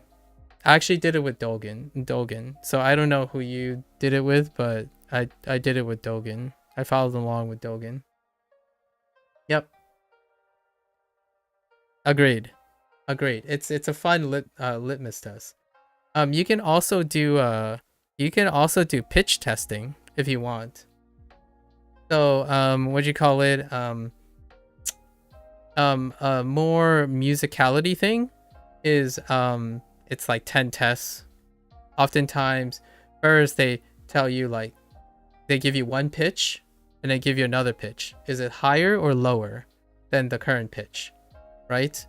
And then they swap it, and then they're gonna give you a chord, like three notes, like maybe like a chord progression, and then you have to figure out which they're gonna ask you about one of the notes. Is it higher or lower? So you can get more fine than this if you want, right?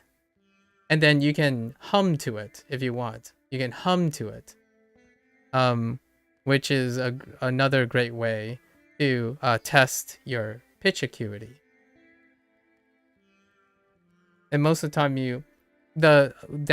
one of the drawbacks of the music pitch test is your voice has a specific speaking range. So if the pitch test when you're humming is not in the usual range that you hear yourself, it could be a little harder to know if a pitch is higher or lower, right? Yeah. Nihongo,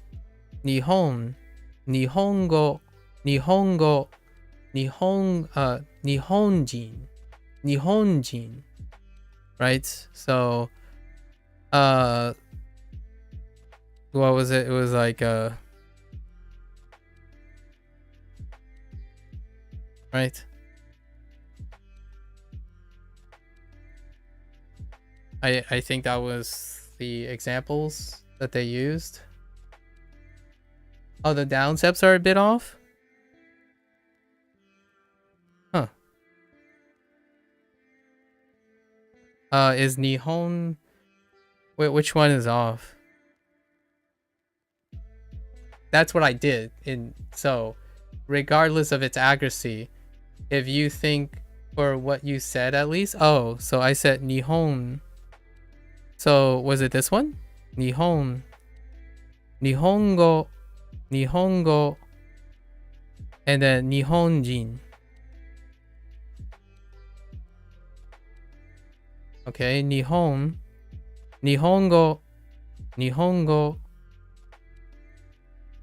And then Nihonjin. Or Nihonjin. No? It's probably Nihonjin, right?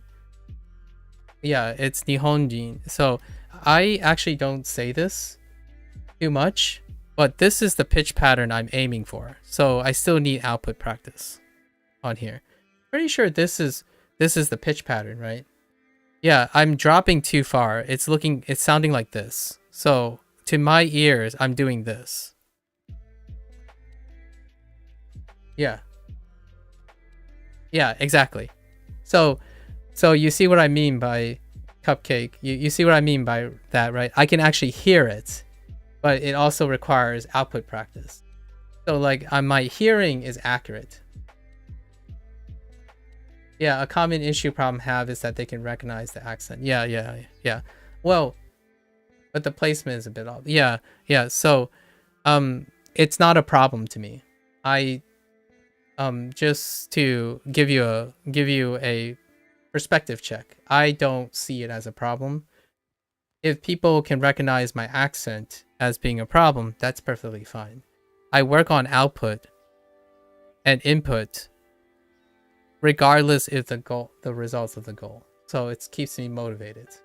I know where my errors are, right? I know where my errors are, and I can perceive them. So I'm usually, as long as I can get this checked, I'm perfectly comfortable with wherever the wind blows me, right? So yeah, as a perception. So just so you know, Duo, funny enough, doesn't use this vocabulary very much. So it would pay to know that I kind of expected that I would drop this. So 日本人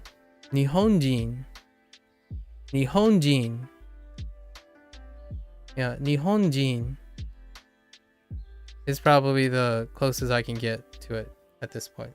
That's 日本人. You mean odd as in like they don't use like Japanese? Yeah, they actually don't. It's kind of funny. They only talk about it in a few units. Like adding jin. Actually, we don't even have. I don't even have the kanji for jin yet. It's a thing. It's fine. Hopefully that summarizes some things, I suppose. I tried. Yeah, I have the kanji. Oh, I lied. I have the kanji for it. But they haven't used it in the context of jin yet. They used it for hito, right? Hito. Oh gosh. Hito. And they used it for nin as a counter, right? And they haven't gone back to jin. They did introduce it though. It was like unit 4, and then every time they introduce new nationalities. So they've introduced new nationalities 3 times, and they've added 4 or 5 nationalities in those 3 sections. And occasionally they would add jin to one of the nationalities. Yeah, occasionally. The last one would be, oh, this one's rough. Philippine jin. Philippine jin. Philippine jin. Filipino. And then they introduced Takararuka.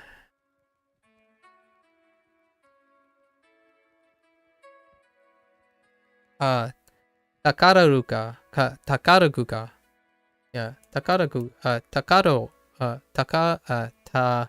Takarogugo. Takaragugo. Or Tagalog.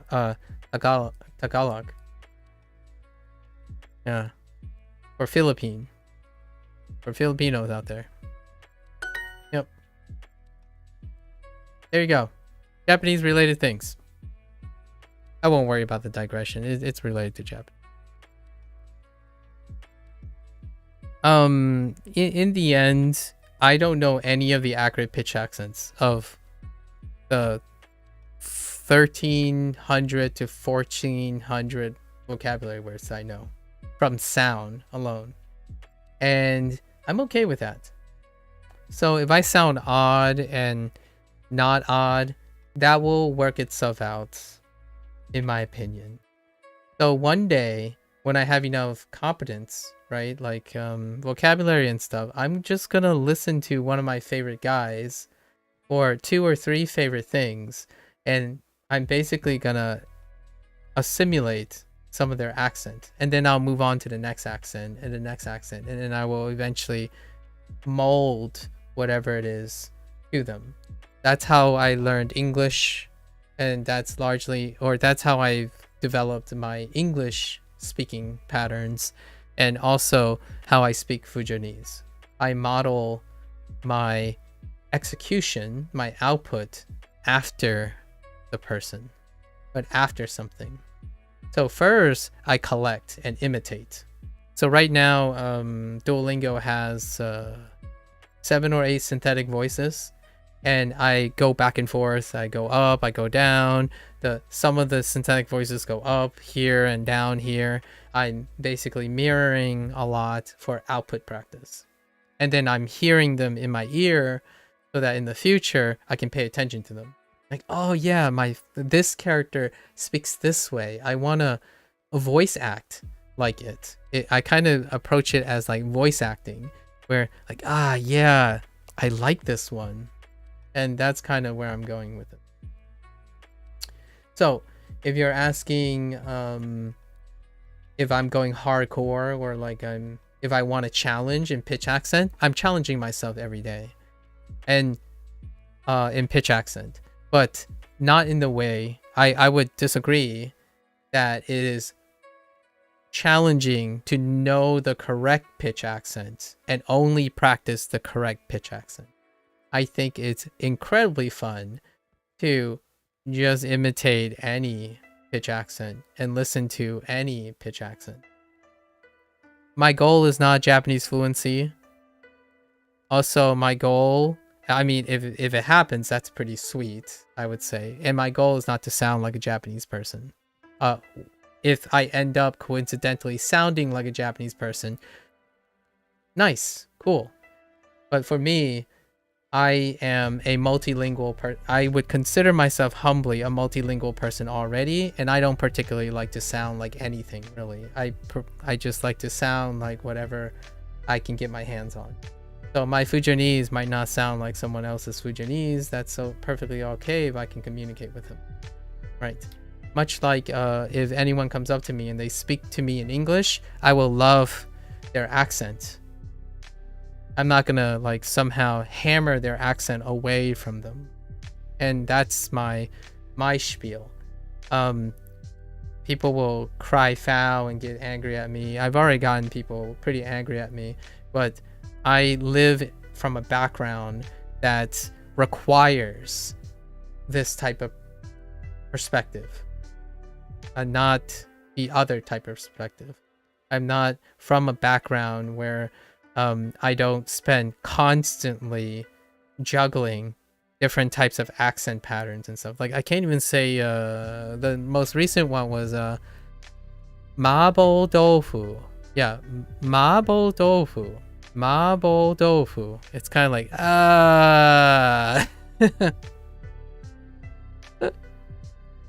it's like hey bonding all the way down with Mapo Doufu. Versus Mapo Dao. Like, hey, we can do the same in the reverse direction, right? Mapo Dao is the reference here, as opposed to Mapo Doufu. So, and then we have things like katakana, which happens a lot. Like, the one that I just learned today was coffee maker. Coffee maker. It's coffee maker.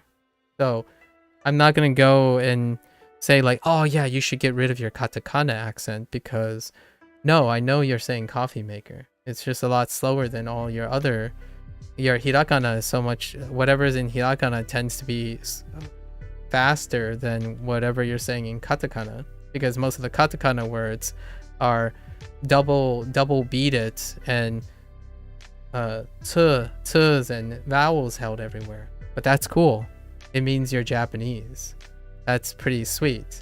I haven't ever met a Japanese person who can speak English to the point where I can comprehend and also tell now, because I learned Japanese, that you also retained a lot of your katakana practice, right? It's actually pretty sweet. I actually quite love it when people toggle back and forth. Music is fantastic example, where when you bridge pitch accent, a lot of times if you have to bridge mora and pitch accent, you do it cleverly, creatively in singing, in like music. And every once in a while you'll hear an English line, and the English line could sound like pure katakana. Or from time to time, the word they have is so close to English. That's cool too. But most of the time, the English lines are in pure katakana. And that to me is pretty sweet. So I like when they're toggling back and forth. Like music, for example, Spanish English music. Ooh, I like Spanish English music. When someone like slips in and out like lines like you know, we like something like I like you, it'd be like yo quiero you. Yeah, like yo quiero you, which things like that is pretty awesome in my opinion. So if you're not here if you're hoping that I become fluent or like develop the perfect pitch accent, that's probably not going to happen for many years, if not by coincidence. I don't think my English, I'm not trying to hammer out my English accent as well. It's kind of like saying I need to sound British English because that's the correct English. I should stop sounding more like an American, right? Personally, that's all right. I do like the Kansai accent though. I do have to admit, I adopt most of the Kantoing, like some of the things that separate Kanto from Kansai. But after hearing the Kansai accent for quite some time, it has its quirks, and I really like it. Or the Kansai dialect, because their word choices are slightly different too. You can definitely hear some of the dialectic differences in words. Anyways, thanks for asking or sharing as well. Yeah, the lipness test. I like it. I haven't really described it that way. All right, what do we have? Oh no.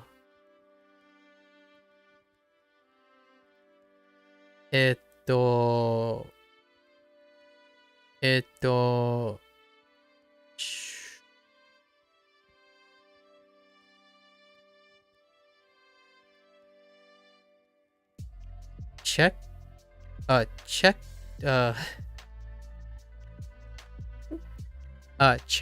queen. Check queen. Check queen. Check queen. Check queen.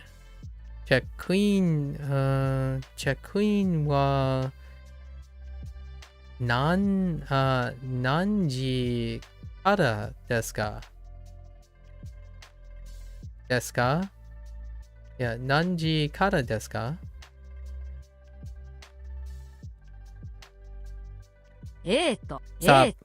Stop. I didn't click on that. Okay. Nanji. Nanji Kara. Nanji kara desu ka? Check queen. Check queen wa nanji kara desu ka? Nope. Oh, I forgot eto. Is the rest fine? Oh yeah, the rest is fine. I totally forgot the interjection. Okay. Puru. Puru no tonari. No, wait. Oh yeah, that's fine. Yeah, puru. Puru no tonari de aimashou. No, tonari. Tonari. Puru no tonari de aimashou.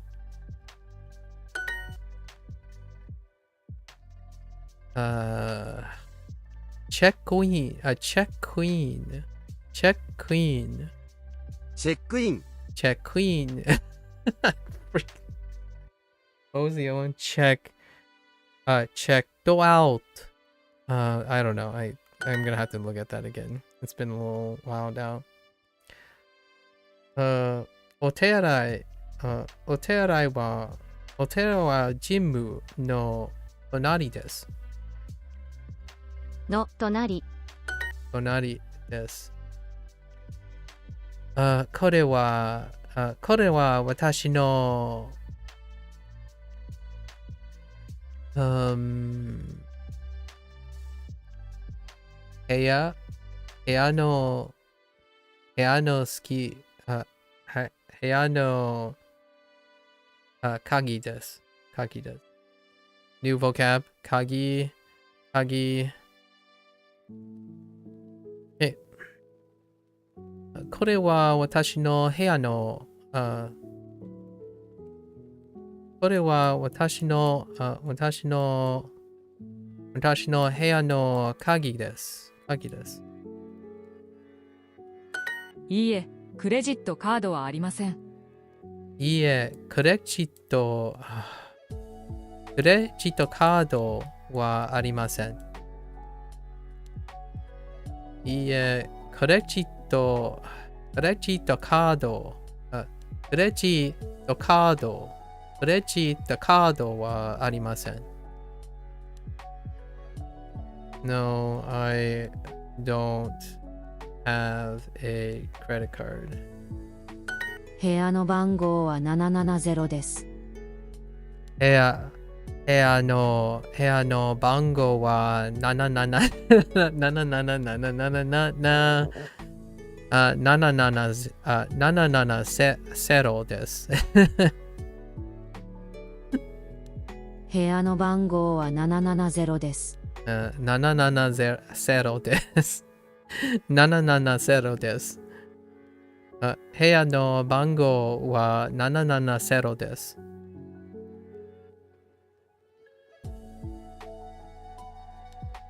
Imagine having a phone number that's just 777 77.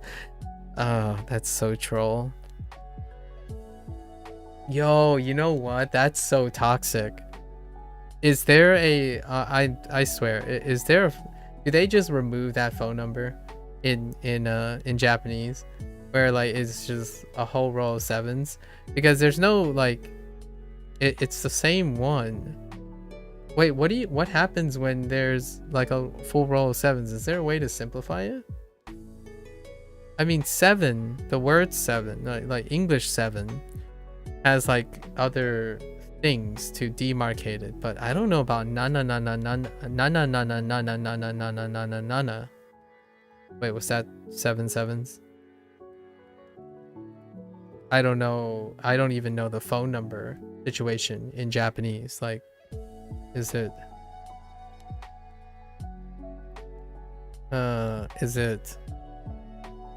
5 digits, 6 digits? No idea. 7 digits? Let's see. So the room number is 770. チェックインは午後3時からです。チェックインは午後3時からです。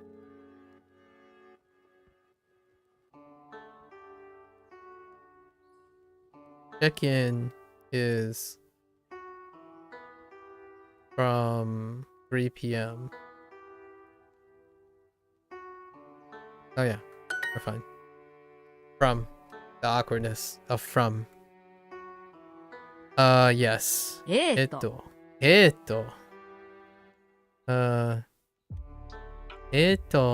ックインは何時Oh, I'm saying 何時ですか？何時ですか？チェックインは何時ですか？Wait a minute. から。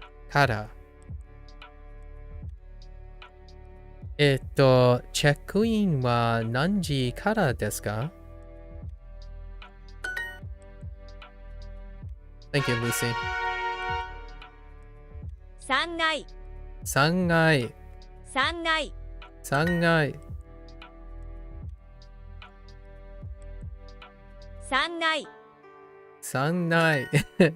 階。氷はどこですか？氷はど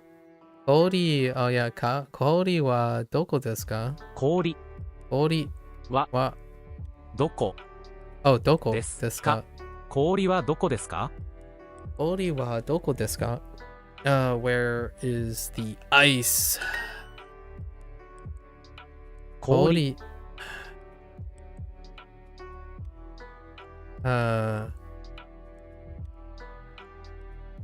Na. Oh. Napkin. Napkin? Napkin. Yeah, man. Napkin. Napkin.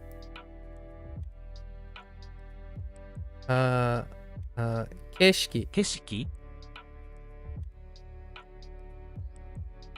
全部で全部で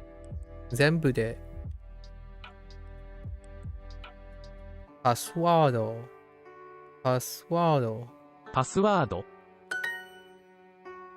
How do I not get tired from studying? You're so jealous? I have really great company. Vitherson. I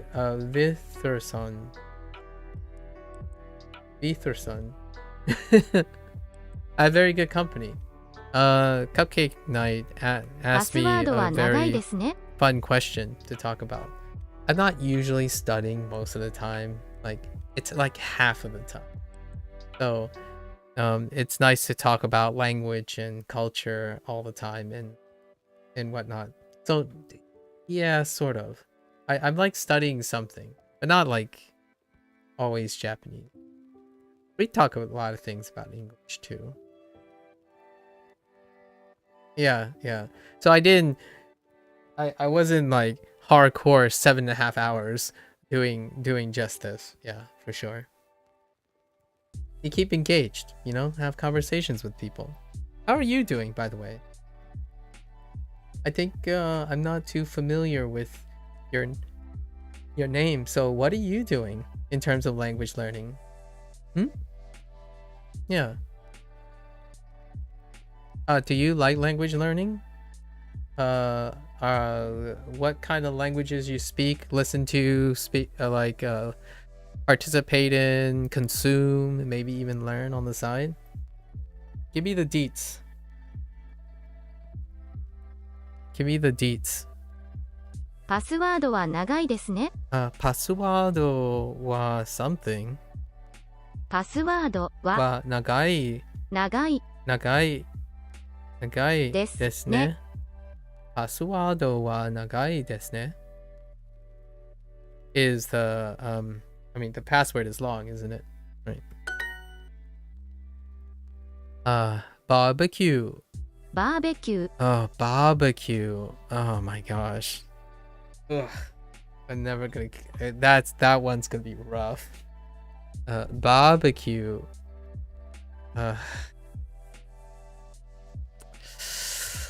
We're gonna stick to yakiniku. You're good. You're also learning Japanese. I'm at the end of section 1 of Duolingo. Oh, hey, a fellow Duolingo user. You don't actually hear that very much. But hello, fellow Duolingo user. How do you finding your experience with Duolingo Japanese 2024 Duolingo Japanese course? What are your thoughts? Can you tell me a few words that you're like, oh yeah, this permanently in my memory? For section 1 for me, I'll give you, oh wait, I'm gonna wait for yours, but let me think of section 1 through 5, which is sorry, section 1 has 5 units. I think,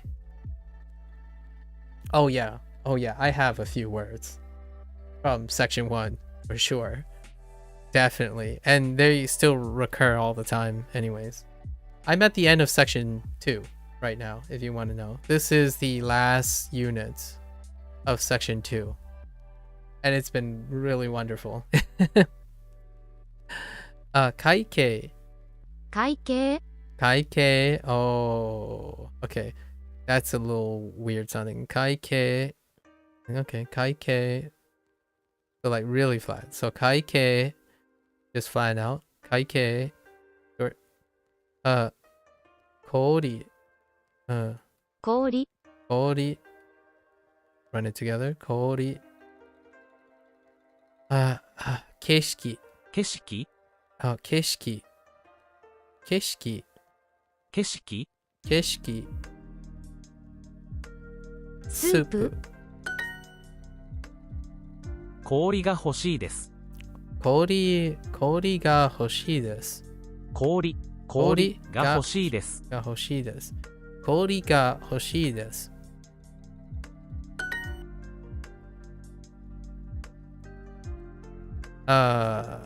Is this different? Oh yeah, it was. Mika. Mika. Mika. Mika. Sun. Sangai. Sangai. Sangai. Or Sangai.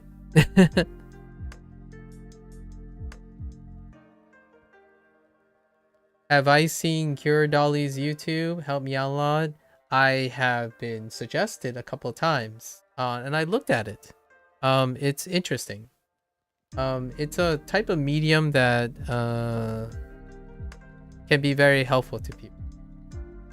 I don't use it myself. I use other YouTube references prior, but I think 2 or 3 weeks ago, someone suggested Cure Dolly as well. I'm glad it helped you out a lot. I'm not the biggest... I don't particularly resonate with that type of presentation either, so other sources also provide something similar. But yes, I have seen it. I know enough about it to say it can definitely be very engaging format in both a visual sense and a audio, like content sense. How are you learning? Is that what else are you using? By the way, granola. Granola.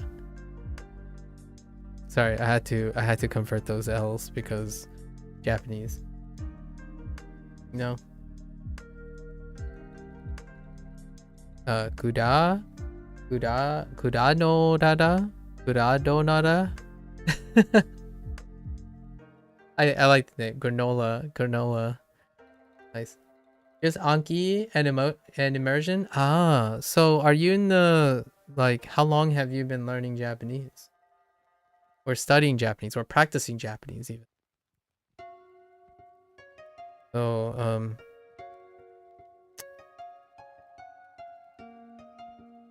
2日行きます。で、このホテルのルームメイト、ルームサービス。Every day for about 8 months now? Wow. Way to go. Way to be consistent. Every day. That's amazing. What are your what are the things that are highlights of these 8 years? Like, you have any interesting discoveries or stories or impressionable memories from these eight months? Every day is quite a commitment. このホテルのルームサービスは、oh man, that's so. ルームサービスは、white? 白い、安いです。雪。Snowy. Yeah, right.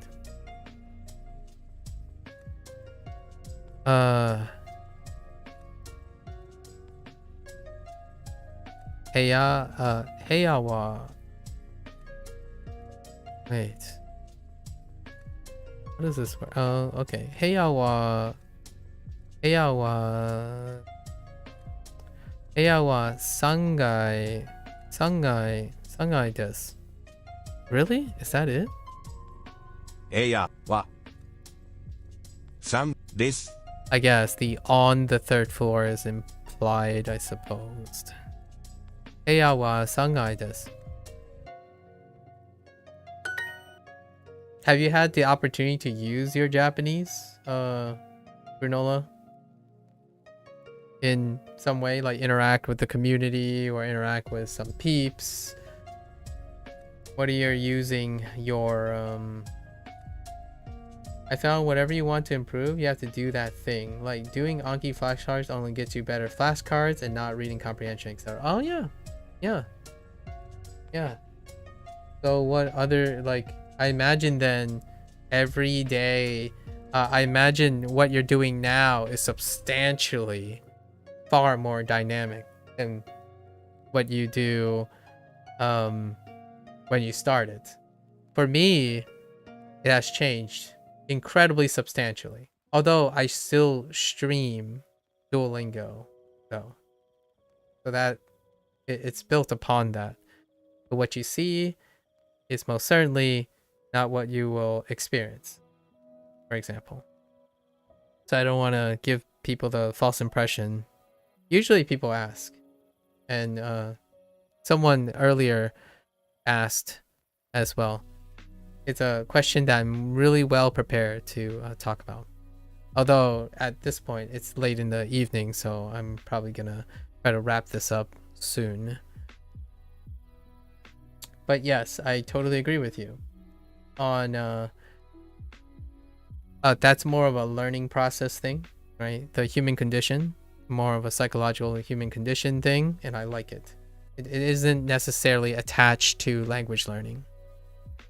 Yeah, to a point where I don't like calling it learning. I'm just doing a variety of things that happen to be in Japanese. Yes. So the word I typically use is I use not necessarily a word, but I use this setup. Lots of people would do the input versus output thing, now that I've come to understand it a little bit. But generally for me, people ask me if I'm studying Japanese, and most of the time I will tell them that I'm practicing output on Duolingo for speech, and then I'm learning for input on hearing and abstraction of vocabulary for Duolingo. And then the makeup of this is now in its current state is about 60% practice, 40% learning.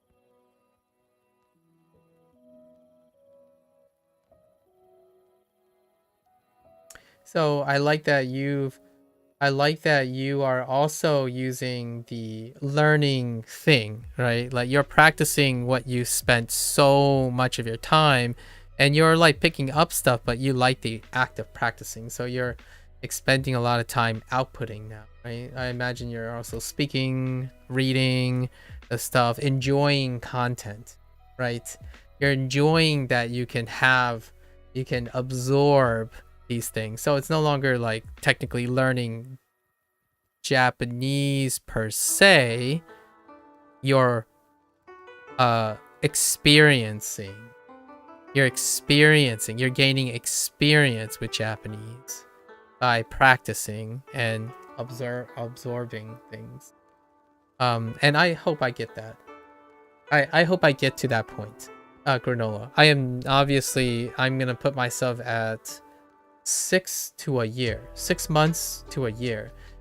I think conservatively 9 months is where I would think my current approach will take me before I basically shift over to practicing and experiencing. So you're forming higher level creation and compositions. You are discussing, creating stories now, and it's largely accumulating experience versus some sort of foundational learning work, right?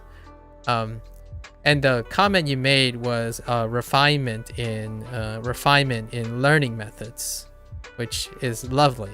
I love that. I love that sentiment, where when you practice something, stagnating on one form of practice is also a great great learning lesson when it comes to tackling things like language learning. If people tackle their second language, they come to this idea of refining their learning methods, like tackling more things, more ways of input, increasing their amount of input. Like if you're doing flashcards one day, you're gonna do audiobooks another day, or like mix audiobooks in, or like mix free grade readers and all that. And I'm doing the same too. Hop on a random grammar site for a couple, watch your YouTube of like 3 or 4 favorite, like doom scroll through YouTube of multilingual. That's kind of where I am. Multilingual streams and content creators. Yeah, cool. I see you have a very healthy relationship with Japanese. May I ask what other languages you know or you use? And what is your daily use language out of your academic choice? Puru de mae no puru no mae de aimashou. Puru no mae de aimashou. So we meet behind the pool. Oh, in front of the pool. Mae, whoops, in front of the pool. Behind is tonari. Okay. You know Cantonese and use English in college. Oh, wait a minute. Are you saying use Cantonese as your primary?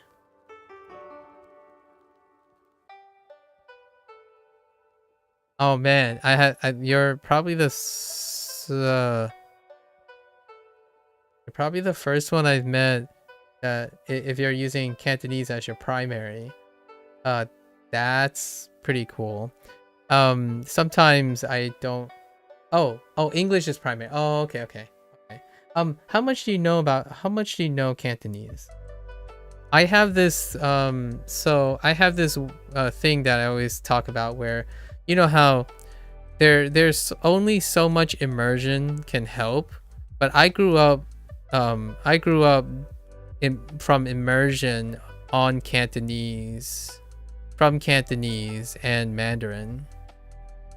So I'm at that weird second gen thing where if I listen to these things, I will respond in English, but I have very poor mechanical output.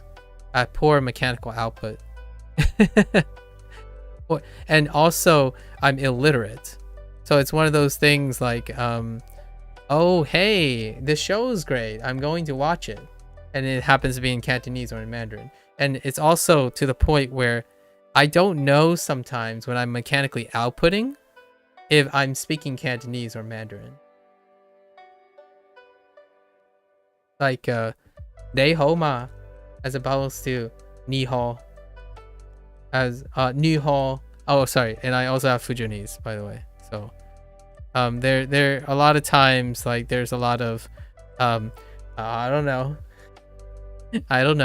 but in the end, I still understand, like, I cursorily understand the essence of what's going on. So I like watching Cantonese programming quite a lot. When I was in my youth, it was all about that TVB life. It's because of TVB.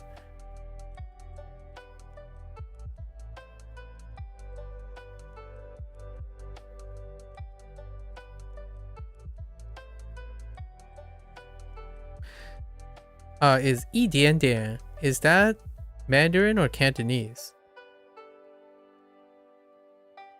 我是讲广东话一点点. Oh, that's Mandarin? Oh, okay. And which one is it 广东话 or 普通话? Is Cantonese or Mandarin? I always get them mixed up too. this is where I am right now. I am gonna plan on learning Mandarin. Like sort out all the Mandarin next after I get to where you are, Granola, about having enough to constructively learn in Japanese, as opposed to still working on like fundamentals and trying to build up stuff.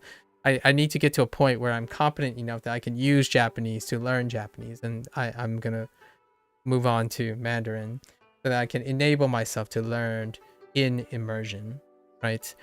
Fujonese I've learned entirely in immersion. So going Fujiwa ya mojiman外公Fujiwa mo gong ya ngo gong. What else I could say in this context? It's very pragmatic use of Fujonese. But I said like I don't have trouble speaking Fujonese or swapping to Fujonese at any time. But I need like a subject to talk about. Like Jilun wai shun on dino sai dino shun on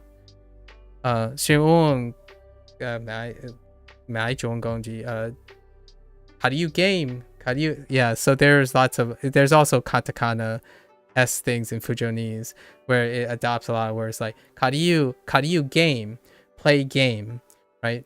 Jirun wai I'm saying that I'm using my computer to go on the internet to play a video game or something like that. Unfortunately, there aren't actually words for streaming for Fujonese. Like you typically refer to it generally as things online. I'm doing things online, and there's no like streaming. So you would say Jirun wai got streaming. Like you would throw in the adopted words, much like in Cantonese. Sorry, not in Cantonese. In katakana, you would adopt those words. And actually, my parents have gotten pretty good at that. Like busy, nie busy ma.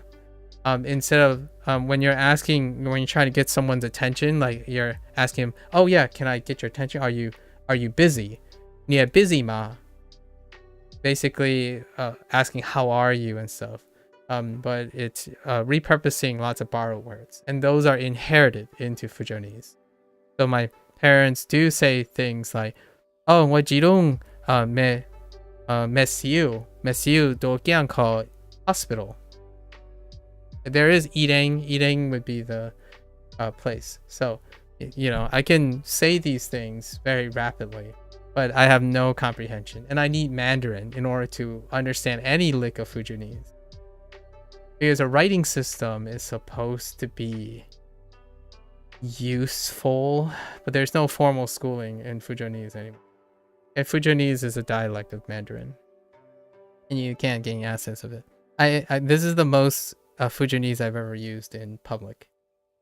I think I'm not sure if it sounds weird or people are used to hearing it, but I talked about this a little bit earlier. Fujonese, if you hear someone like me speak Fujonese who can still output Fujonese, usually it's someone outside of China. And the people outside of China, in terms of Fujonese, one of the largest concentration is the United States. And of that concentration, pretty much most of those Fujonese people do not seek a career or any type of luxury in streaming content or sharing content. So if you look online, there is like 3 or 4 people who have no reach whatsoever, including myself, in terms of Fujonese. So if you ever hear someone speak Fujonese online, it would be that you've met like a 1 in a billion, like 1 in a multi-million chance. So here you are, I guess. I'm saying this not as a humble brag, but as a very sad, in my opinion, a very bittersweet situation where I can't connect with anyone in my mother tongue. Fujonese is my first language, technically. I learned Fujonese because my parents speaks exclusively in Fujonese in the household. So that was technically my first language that I acquired. And now it's like, So when you mentioned Cantonese, sorry, Granola, I digressed too far. When you mentioned Cantonese, I was like, oh yeah. So are you are you multinational, or are you in Hong Kong or somewhere, um, or are we talking about like West Coast? A lot of times Cantonese, West Coast of the United States, have quite a large population. It would put you around 9 p.m. right now. So I feel like that would be the evening time. So I was very curious. I love hearing other people's backgrounds. West Coast? Okay, so you're West Coast. Checks out. Yep, Cantonese. Cantonese is far less common in the East Coast. Most of them are like Fujianese people, so like myself. Like if you go to New York City, if you go to Chinatown, you'll probably hear Fujianese. In fact, that's kind of what a lot of clout chasers, like influencers, would, if they learned Fujianese from someone, they would go to New York City to use Fujianese. Yeah, it's where most of my parents' extended family and heritage comes from. But yeah, I have heard that Cantonese is pretty big on the left, to the point where there's like Cantonese supermarkets, right? We don't have those Cantonese. Like, as far as I remembered, you know, like 99. I've been to the West Coast for a few, 1 or 2 times. Was it 99 Chinese run by Kanto peeps? My parents are former business owners, like Americanized Chinese food, right? For business owners, so they are constantly bombarding me on the side about like who runs what and who runs what in the United States. I don't know if your family's like that, but sorry, I got a little carried away. I really like meeting people from multicultural backgrounds. Wi-Fi. Oh, Wi-Fi, and you're learning Japanese. Interesting. No. Wi-Fi のパスワード、パスワードはどうですか？no は何ですか？パスワード。パスワードは何です。It's not 何です。Oh, wait, yeah, actually 何ですか? You're right. Good job. Good job, Junior. Wi-Fi のパスワードは何ですか? Yeah, 何ですか? Let's see.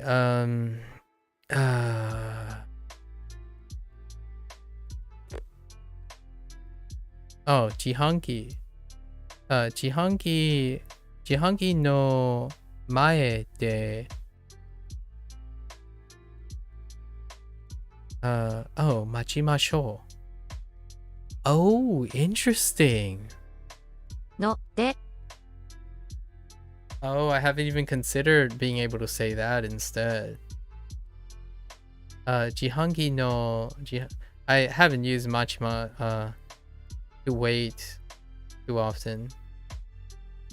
Interesting. Okay. Jihangi no mae de machimashou. Machimashou.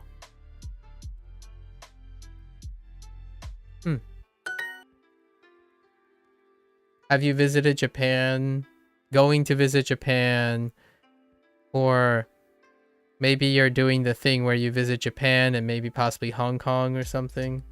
I like to think that Hong Kong is in the equation somewhere, having known Cantonese, but that might be being a little too presumptuous. Perhaps Taiwan.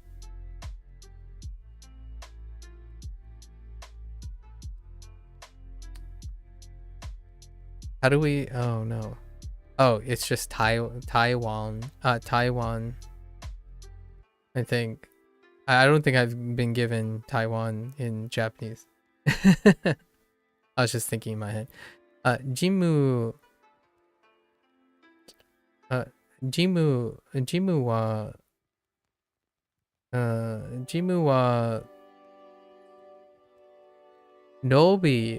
Nobi no mae desu. ジム Jimu wa ロビー Robi ロビー no 前 mae desu. ルームサービスはいくらですか？ You see so much good food videos in Hong Kong, I'm tempted. Oh wait, so no, you haven't visited Hong Kong yet? Or have been to Hong Kong or from Hong Kong? Or I often hear when they think about, when I hear Japan, Cantonese, like if I think of someone who's learning Japanese, who also knows Cantonese, and also lives in the United States to some extent, I often associate someone who is likely to have considered visiting Hong Kong and doing a step over to Japan at the same time when it comes to like those like big vacation plans, at least. Do both. I'm obviously being a little bit overzealous here. Perhaps your situation doesn't provide those opportunities. You get that impression? Do you have any plans on visiting Hong Kong, judging from your response? Or Japan, for that matter? Pretty much a large majority, the vast majority of people who say they're also learning Japanese over my 74 days are either going to Japan within the next year, or at least within the next 2 years, or have been to Japan and miss it, kind of thing. So there's that. And I'll volunteer my own, because people do ask quite a bit. My family and I have an immediate family member that is now residing in Japan, at least for the foreseeable couple years. So we are likely to plan to visit Japan. So what better time to get on the ball than now to acquire at least foundational Japanese before then. What an opportunity. Du musa bisu. Du musa bisu wa ikura desu ka? No plans, don't want to go to Japan either? Oh, just like learning and consuming content? Ooh. Okay. I see. What kind of content do you consume? Japanese? Huh, no desire to go to Japan, huh?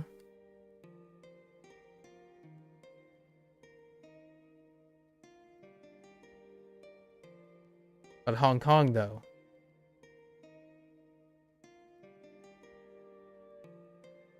Xianggang, right? Actually, I don't know how to say it in Hong Kong. Is that the same thing in Hong Kong? I mean, in Cantonese. I don't know how to say it in Cantonese. You've been loving... Oh, One Piece? I see. Man, I haven't really got on top of that One Piece. Have I considered taking Dogen's phonetic course since you're familiar with him?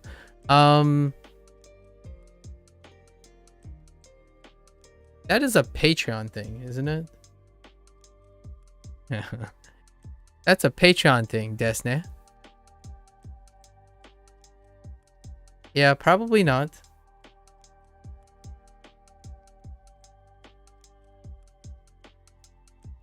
However, if there's like a strong case for it, and if someone is incredibly enthusiastic about it, I might do it.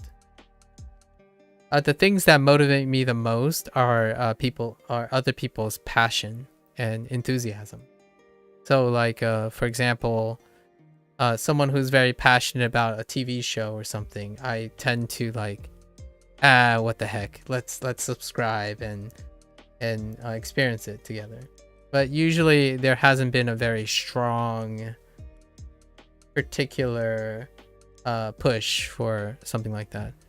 Someone that I know, I don't know, I think that person might have went to bed now, talked about Wanikani, the one that's produced by Tohoku. And when people are incredibly passionate, I would probably say yes. I haven't considered it to some extent, but since I consume Dogen shows up on my YouTube feed, I am aware of his phonetics course. If I can say my 2 cents about phonetics courses, is that I often think that when it comes to phonetics, I like to wing it.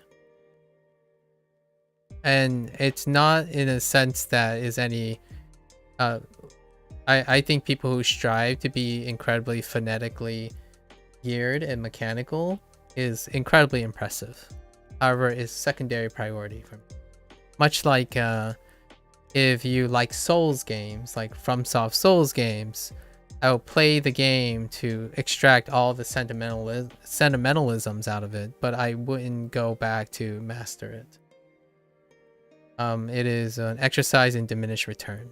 So perhaps if someone is incredibly passionate and I've established a trust of relationship or interpersonal relationship with another person, I may strongly consider it.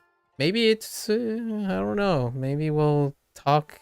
There's a chance in the future I come across paths with people who are very close to Dogen or maybe incredibly passionate, but yeah, usually I like being a nomad, so I'll probably be bouncing around all the time. That goes the same with like hearing content from your various influencers. I'm aware of most of them. I think the one that I find very cathartic and match my mannerism is probably Metatron. I think that's his channel name. That's probably there are a few others, but generally speaking, I live the life of a dilettante. So the dude with the long hair, yeah, exactly, the dude with the long hair. That's all. It's pretty amazing that you could say that, and I know that you know who Metatron is. Because Dogen reacted to Metatron, like evaluated that person. So if you're familiar with Dogen and his phonetic course, you probably have encountered the commentary on him, his too. And I did see Metatron's cursory, or not really cursory, pretty in depth, but monthly, like pretty experienced evaluation of Duolingo pre-2024. And I really felt that I resonated with the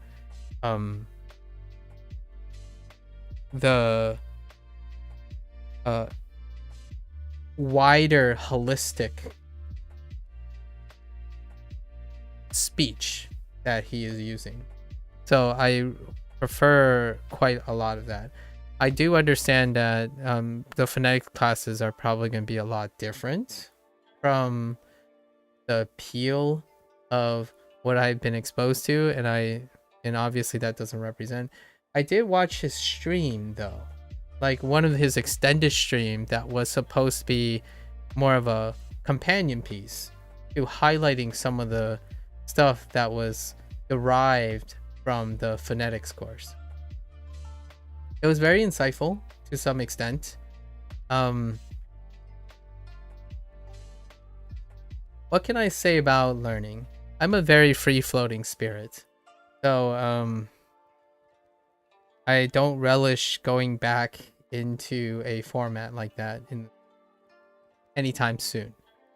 If someone wants to learn with me, then I am more than happy to join them. I think most of my content and interest nowadays, even Japanese, is influenced by the people around me. I learn to get closer to people. I don't learn to, I know how this may sound, but oftentimes I don't need to better myself all that much anymore. I like to better myself with the passion of others. So if I got into OS, if you're familiar with OS, the rhythm game, I got into OS because of that. Like a Dragon, I mean, heck, I got into streaming because of that. The things I do for myself are whenever I help someone out of depression. Oh, you were actually a mapper in O's? Okay. So, the thing I do most, if anything, is not Japanese. So none of these skills and stuff. This is just out of pure curiosity and exercise. The stuff that I'm telling you now, I'm fetching for resonance with you. So I'm throwing in all of my cross interactions. And I'm sure most of you probably heard of O's, so I throw that out there a lot. I need to get back into O's, spent so much time playing it still. Okay, so you both I hit a O's moment. Yeah. So the reason why I'm learning Japanese is motivated by that too. So a lot of times most of my interest goes connected. So if you look at my interests, they're all connected in a certain way to everyone else who's around me. So I've been out of the whole sciencey thing in a long time. So yeah, that's probably all I can say. So my question, that was a long answer to your question, but the short answer is I do what people want me, are passionate and they know me. So if this person really hates doing taxes, I'll sit down with the person and do taxes with them. I'm at the point in my life that I farm people, as in like me becoming native speaking in Japanese doesn't offer me any pleasure. Learning Japanese with someone else offers me pleasure, right? Like it makes me feel rewarded to do that. So I often seek people with problems or like maybe obstacles or things they want to do, and I kind of largely participate in it. I learn with them, and if I don't know the info, usually it's something I don't know, because you can't know everything. So when someone says like, oh yeah, I gotta write a resume tomorrow or something, I'll sit down and write it with you. I'll learn how to write a resume again, because I'm not entirely sure if I know how to write a resume anymore for the modern day. So that's kind of the thing.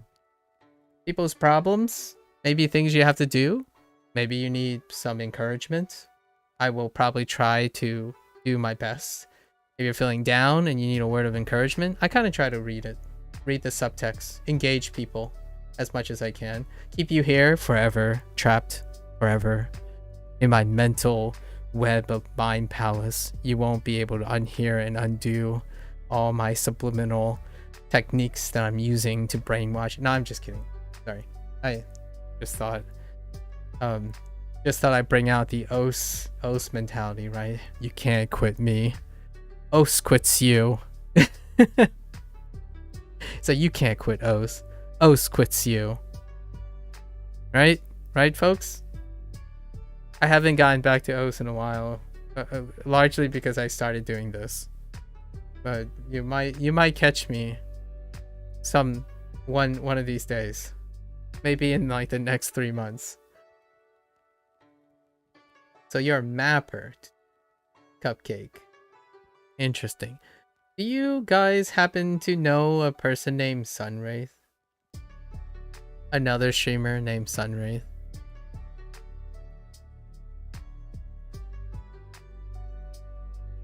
Okay.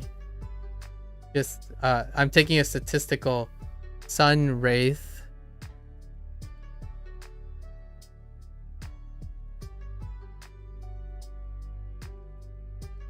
Okay. Okay. Just taking a statistical poll. I'm curious. I'm very curious how proliferative his channel is at the moment, or like his namesake. Boy, would you love to see the way he holds his pen. Okay. All right. Room service. How much is room service? All right. We need to focus. We gotta wrap up the day. Oh yeah, and it's after midnight. Okay. Oh no, that means I just triggered. Okay, that's fine. The cafe is on the 3rd floor. Cafe wa 3階. Oh no. Yeah. No, yeah. 3階です. Yeah, that's it. カフェは3階です。高いル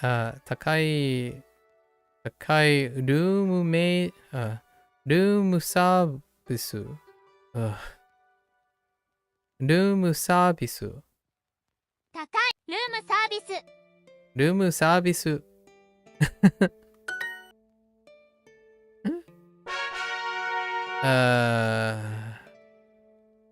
Wait, hold. I think I triggered this.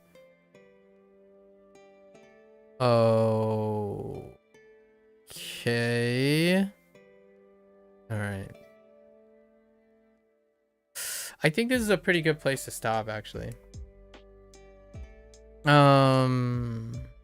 I say anything extended today that could like cut out for some fun? Nah, not really. We'll keep it all in one today. How long did we? 8 hours? Usually these sessions take about 3 to 4. So tomorrow I have something different. Yeah. So tomorrow is reset day, so I'll be doing Neverwinter Online for the first half, and then we're gonna complete Unit 18, and then the following day is the big review day. The big review day, I don't really know how far this goes back. I think we're covering Unit 11 to Unit 8 off of memory. So we're gonna attempt to find some way. I'm trying to brainstorm how I'm gonna do this in the next day, where I'm gonna try to recall. I'm gonna aim for 90%. 90% of everything from Unit 11 to Unit 18, right? 3 divided by, that's 8. Yes. So it's from Unit 11 all the way. Yeah, we'll do negative verbs. Unit 11 all the way to Unit 18. And then talk about a lot of the stuff that I actually talked about today, because I already prepared a lot of the things in my head on input, output, practice, learning, stuff like that. Where do I go from here? What I'm gonna change in the next one? Duolingo, that's kind of funny because section 3 is when they stop just using the mas form. The plain form comes after section 2. So it takes quite some long time. But to give you an idea, so to give you an idea, it takes me a really long time because I talk a lot. Cupcake, I talk quite a lot. So Unit 1 has 5 units. Unit section 2 has 18. And I've already been told by other people who are much more older than I am in terms of experience with Duolingo and stuff.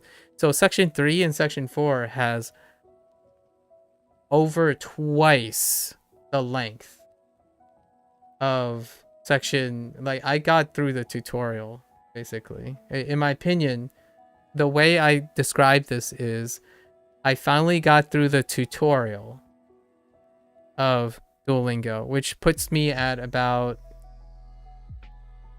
1100 words, 1100 vocabulary words, about 100 kanji, and then I'm done with the tutorial. So apparently somewhere in here in section 3 and section 4, I think section 3 has stories, so there's still one more feature left that I don't know when is it. I'm guessing I'm going to try to get to it before I use the 2-week super and see if I want to subscribe from the future. But yeah, section 3 and 4, somewhere in this line, they will be introducing other forms, I think, is my impression that I got from other people. So I don't know yet, and I can always jump to them, but obviously I don't have the competence to do that. In the future, if I subscribe, I could try out what this word thing does, which might be just a flashcard thing too. So they did add this recently, and they don't categorize the comprehensive. It's they cover 30% or maybe 50%. 50% of the words are here, and the reason why they're only 50% a lot of times is they're omitting predicates. So things that have conjugations from this list. So I don't know how they're going to represent that. However, usually when you go to the kanji section, that's how they represent a lot of the predicates actually. Most of the predicates get represented in kanji first. So these are exercises. And we are going to... This unit is a half unit that has no kanji. It's one of 2 units that don't have kanji. But we'll see. And see, I don't know if the story is hidden behind a... So Cozy mentioned earlier that the story is hidden by super, but usually super is labeled, right? These are super features. At least you can look at the mistakes you made, etc. But the story section doesn't have a super label. So I don't quite know. It just keeps telling me to keep learning until I get it. And I was told that I think it's their books along the path. So section 3 might be the first time I'll be experiencing a story. I don't know what that story may be, but it'll be interesting. So there's that. Lots of still new things to look forward to. So I kind of got through the tutorial. I did like the listening stuff. The listening stuff is kind of fun. The prompts aren't long enough when I first started. You get like, there was 2 instances where there were free 3-day super. The second time I got the free day super was day 50, and the problem was they were updating something and these were bugged out. So I couldn't even do it. Anyways, I couldn't even test if this works. So I'm a little bit apprehensive as to if these features are not bugged out yet, because they updated recently. There's apparently someone else told me that, I don't know if this is true or not, there's going to be another update to the Japanese course soonish, but in the back end this was not here the first time, and I was given 3 days super on 7 days on the first week, so this wasn't even here before, and it kind of looks like a flashcard thing, right? Not comprehensive, but a flashcard thing. And then you have a record of so your standard things, right? Ordered in the order that they are learned, or alphabetically, right? I don't really know how what alphabetically means. Oh, I guess they're going with yeah, they're doing okay. A I U E O alphabetically. So there you go. So I'm kind of looking forward to that, and I still have 2 weeks to sample and see if I can get there. I'm really excited. That's why I'm kind of like pushing for section 3 and see if the playing form comes up. If the playing form comes up, awesome. If it doesn't, we'll learn a different way. There's no problems. No problems. All right. Thanks for hanging out, guys. And good luck with whatever you guys are doing. I didn't even ask Cupcake if you've been to Japan, or we'll have to talk another time. Like what are your plans and how your Japanese is coming along. I like to incentivize people to share and find meaning, that if there's anyone that cares about someone's progress, or a random stranger, I care, because whatever works for you may be useful for me. So you could even see it as a selfish thing. I remember, okay, you already mentioned the Cure Dolly thing, right? So yes, I've looked at it. I'm not the biggest fan on its presentation, but that I have found other means of cure dolly stuff as well. And yeah, I might hop into a textbook. I don't know if you can stream textbooks. That might be copyrighted material, but perhaps I could find a textbook. The future, lots of other future things is I might do grade readers online. So when I get to the point where granola is, where I'm largely constructively using Japanese to learn Japanese, I will be leaving Duolingo Japanese and using that time to participate in input and output translationally and transcriptionally. So it might be something like free grade readers where you can stream. By the way, you can stream it because it's not copyright. Like, it's not necessarily really scary to use for. I already do. I'm not talking about what I do now. I'm talking about streaming it. So we have to remember that the pragmatism of streaming it, because you can't do things for commercial use if you don't have authority. But according to the stuff that I use, they might be okay with it for educational purposes. I'm not in education, so technically it's still commercial use. And then I can't do any of the other things that people talk about, like you know, watch me learn phonetics with Dogen. That's privilege. I can't. Just to highlight a few things, I can't use Memrise, Babbel, LinkU, italki, obviously. I can use Anki, but I'll be beyond Anki by the time this is over. I would like to learn things like read news. I'll read news from the NHK site, the easy NHK site, right? So we'll learn about Japanese news together. Hey, if you're interested, I'll probably try to read the Japanese news. NHK. That's kind of interesting because I can learn about what's going on in Japan.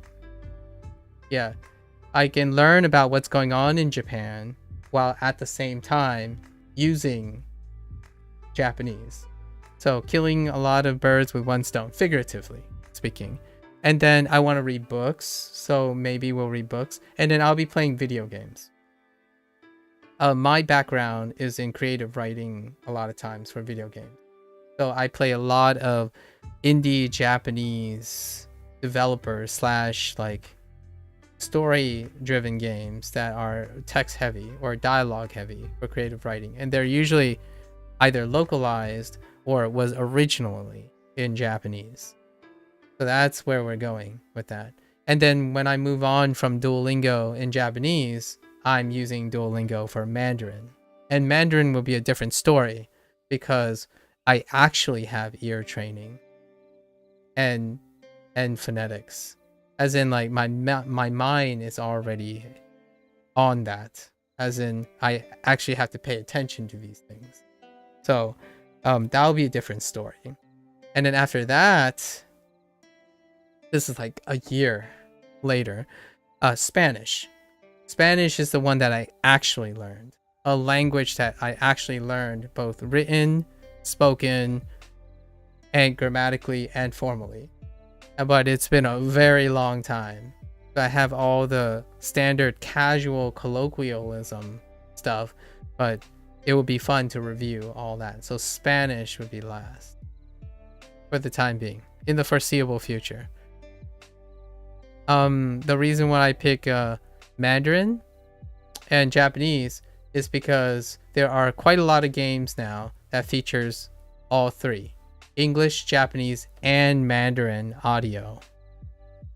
Especially the game series that I've been following the last year. 2023 was the year of Like a Dragon, and the most recent existing Like a Dragon game exists in all three audio: Mandarin, Japanese, and English. And their language, I believe, might I think I don't know if I can get a mod for that, but we'll see. But generally all the audio is there, so it'll be really cool to be able to hit up those games again with a new lens. Mandarin games are on the rise and on the trending, so that might give me a motivation to play certain very popular types of Mandarin games that are coming out that a lot of people are interested in. So I might dip back into like your action RPG game, like maybe like Black Myth Wukong or something, or Black Myth Wukong, right? Wukong. I'm a sucker for Journey to the West, so if there's anything that's gonna give me back to another Souls game, would probably be a Journey to the West thing. So maybe, perhaps. I mean, Pinocchio wasn't enough with, you know, Liza P, but I do have a really soft spot for Journey to the West. Anyways, just thought to share a little bit. Tomorrow I'm gonna be like doing my Neverwinter thing for half the day. All right, I really appreciate it. Thanks for hanging out, guys. I hope, man, have a great time. Learn a language, consuming material, you know. Also, don't forget to rest. Take care of yourself, right? Meet your needs. Get life obligations. Your learning techniques and stuff can really help and go a long way to developing life skills. I'm usually in the area of focusing on life skills because I have no concern with the aptitude of people online. If you're online and you're actively consuming material, you have the potential to acquire any type of specialized skills, in my opinion. Specialized skills voluntarily. However, my experience is that when I connect with such people with specialized skills, their life skills are underdeveloped. And it's not because they don't know how to do it. Rarely is it that they adapt whatever they use to develop specialized skills. They don't readapt it and use it to develop their life skills. That would be like things like time management, communication skills, right? Communication skills. You might think that's ironic. Language learners actually do not develop, in my opinion. So far, my experience is that they're not much that dramatically different from video gamers and whatnot. They're very specialized in what they know about the language and stuff, but their communication skills are different. That's like connecting, resonating with someone, using emotional intelligence, reading nonverbal cues and whatnot. So being a charismatic person, you can be a person with an enormous lexicon and enormous mechanical acuity, but you can come off as non-charismatic, right? Because charisma and emotional intelligence is a great component, a dramatic, significant component that drives in communication between two people. You can be a bumbling idiot and still people can see you as competent because you know how to resonate with that person, right? Being able to ask questions, retort, read, and subtextually understand, right? So that's kind of the thing that I focus on a lot of times. If anyone approaches me, usually it's a question about overcoming a pitfall or just really needing affirmation.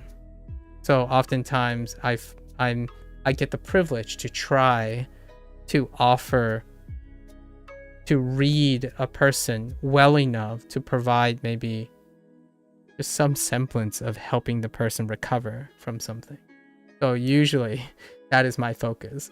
So I'm always motivated in what I'm doing is because, well, I spend most of my time solving that problem. So if I become demotivated, it would be really ironic and weird if I'm the person that's struggling with motivation when I say I like to motivate others, right?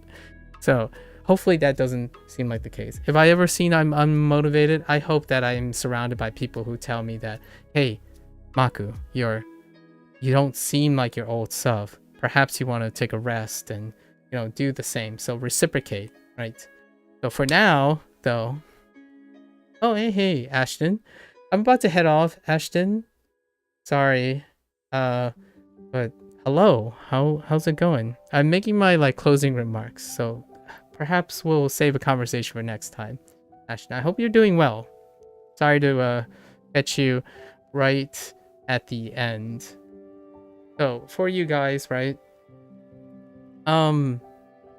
Honestly, if you guys are great and motivated and know a lot about know a lot about sharing, motivating other people, definitely don't be shy to express it, in my opinion.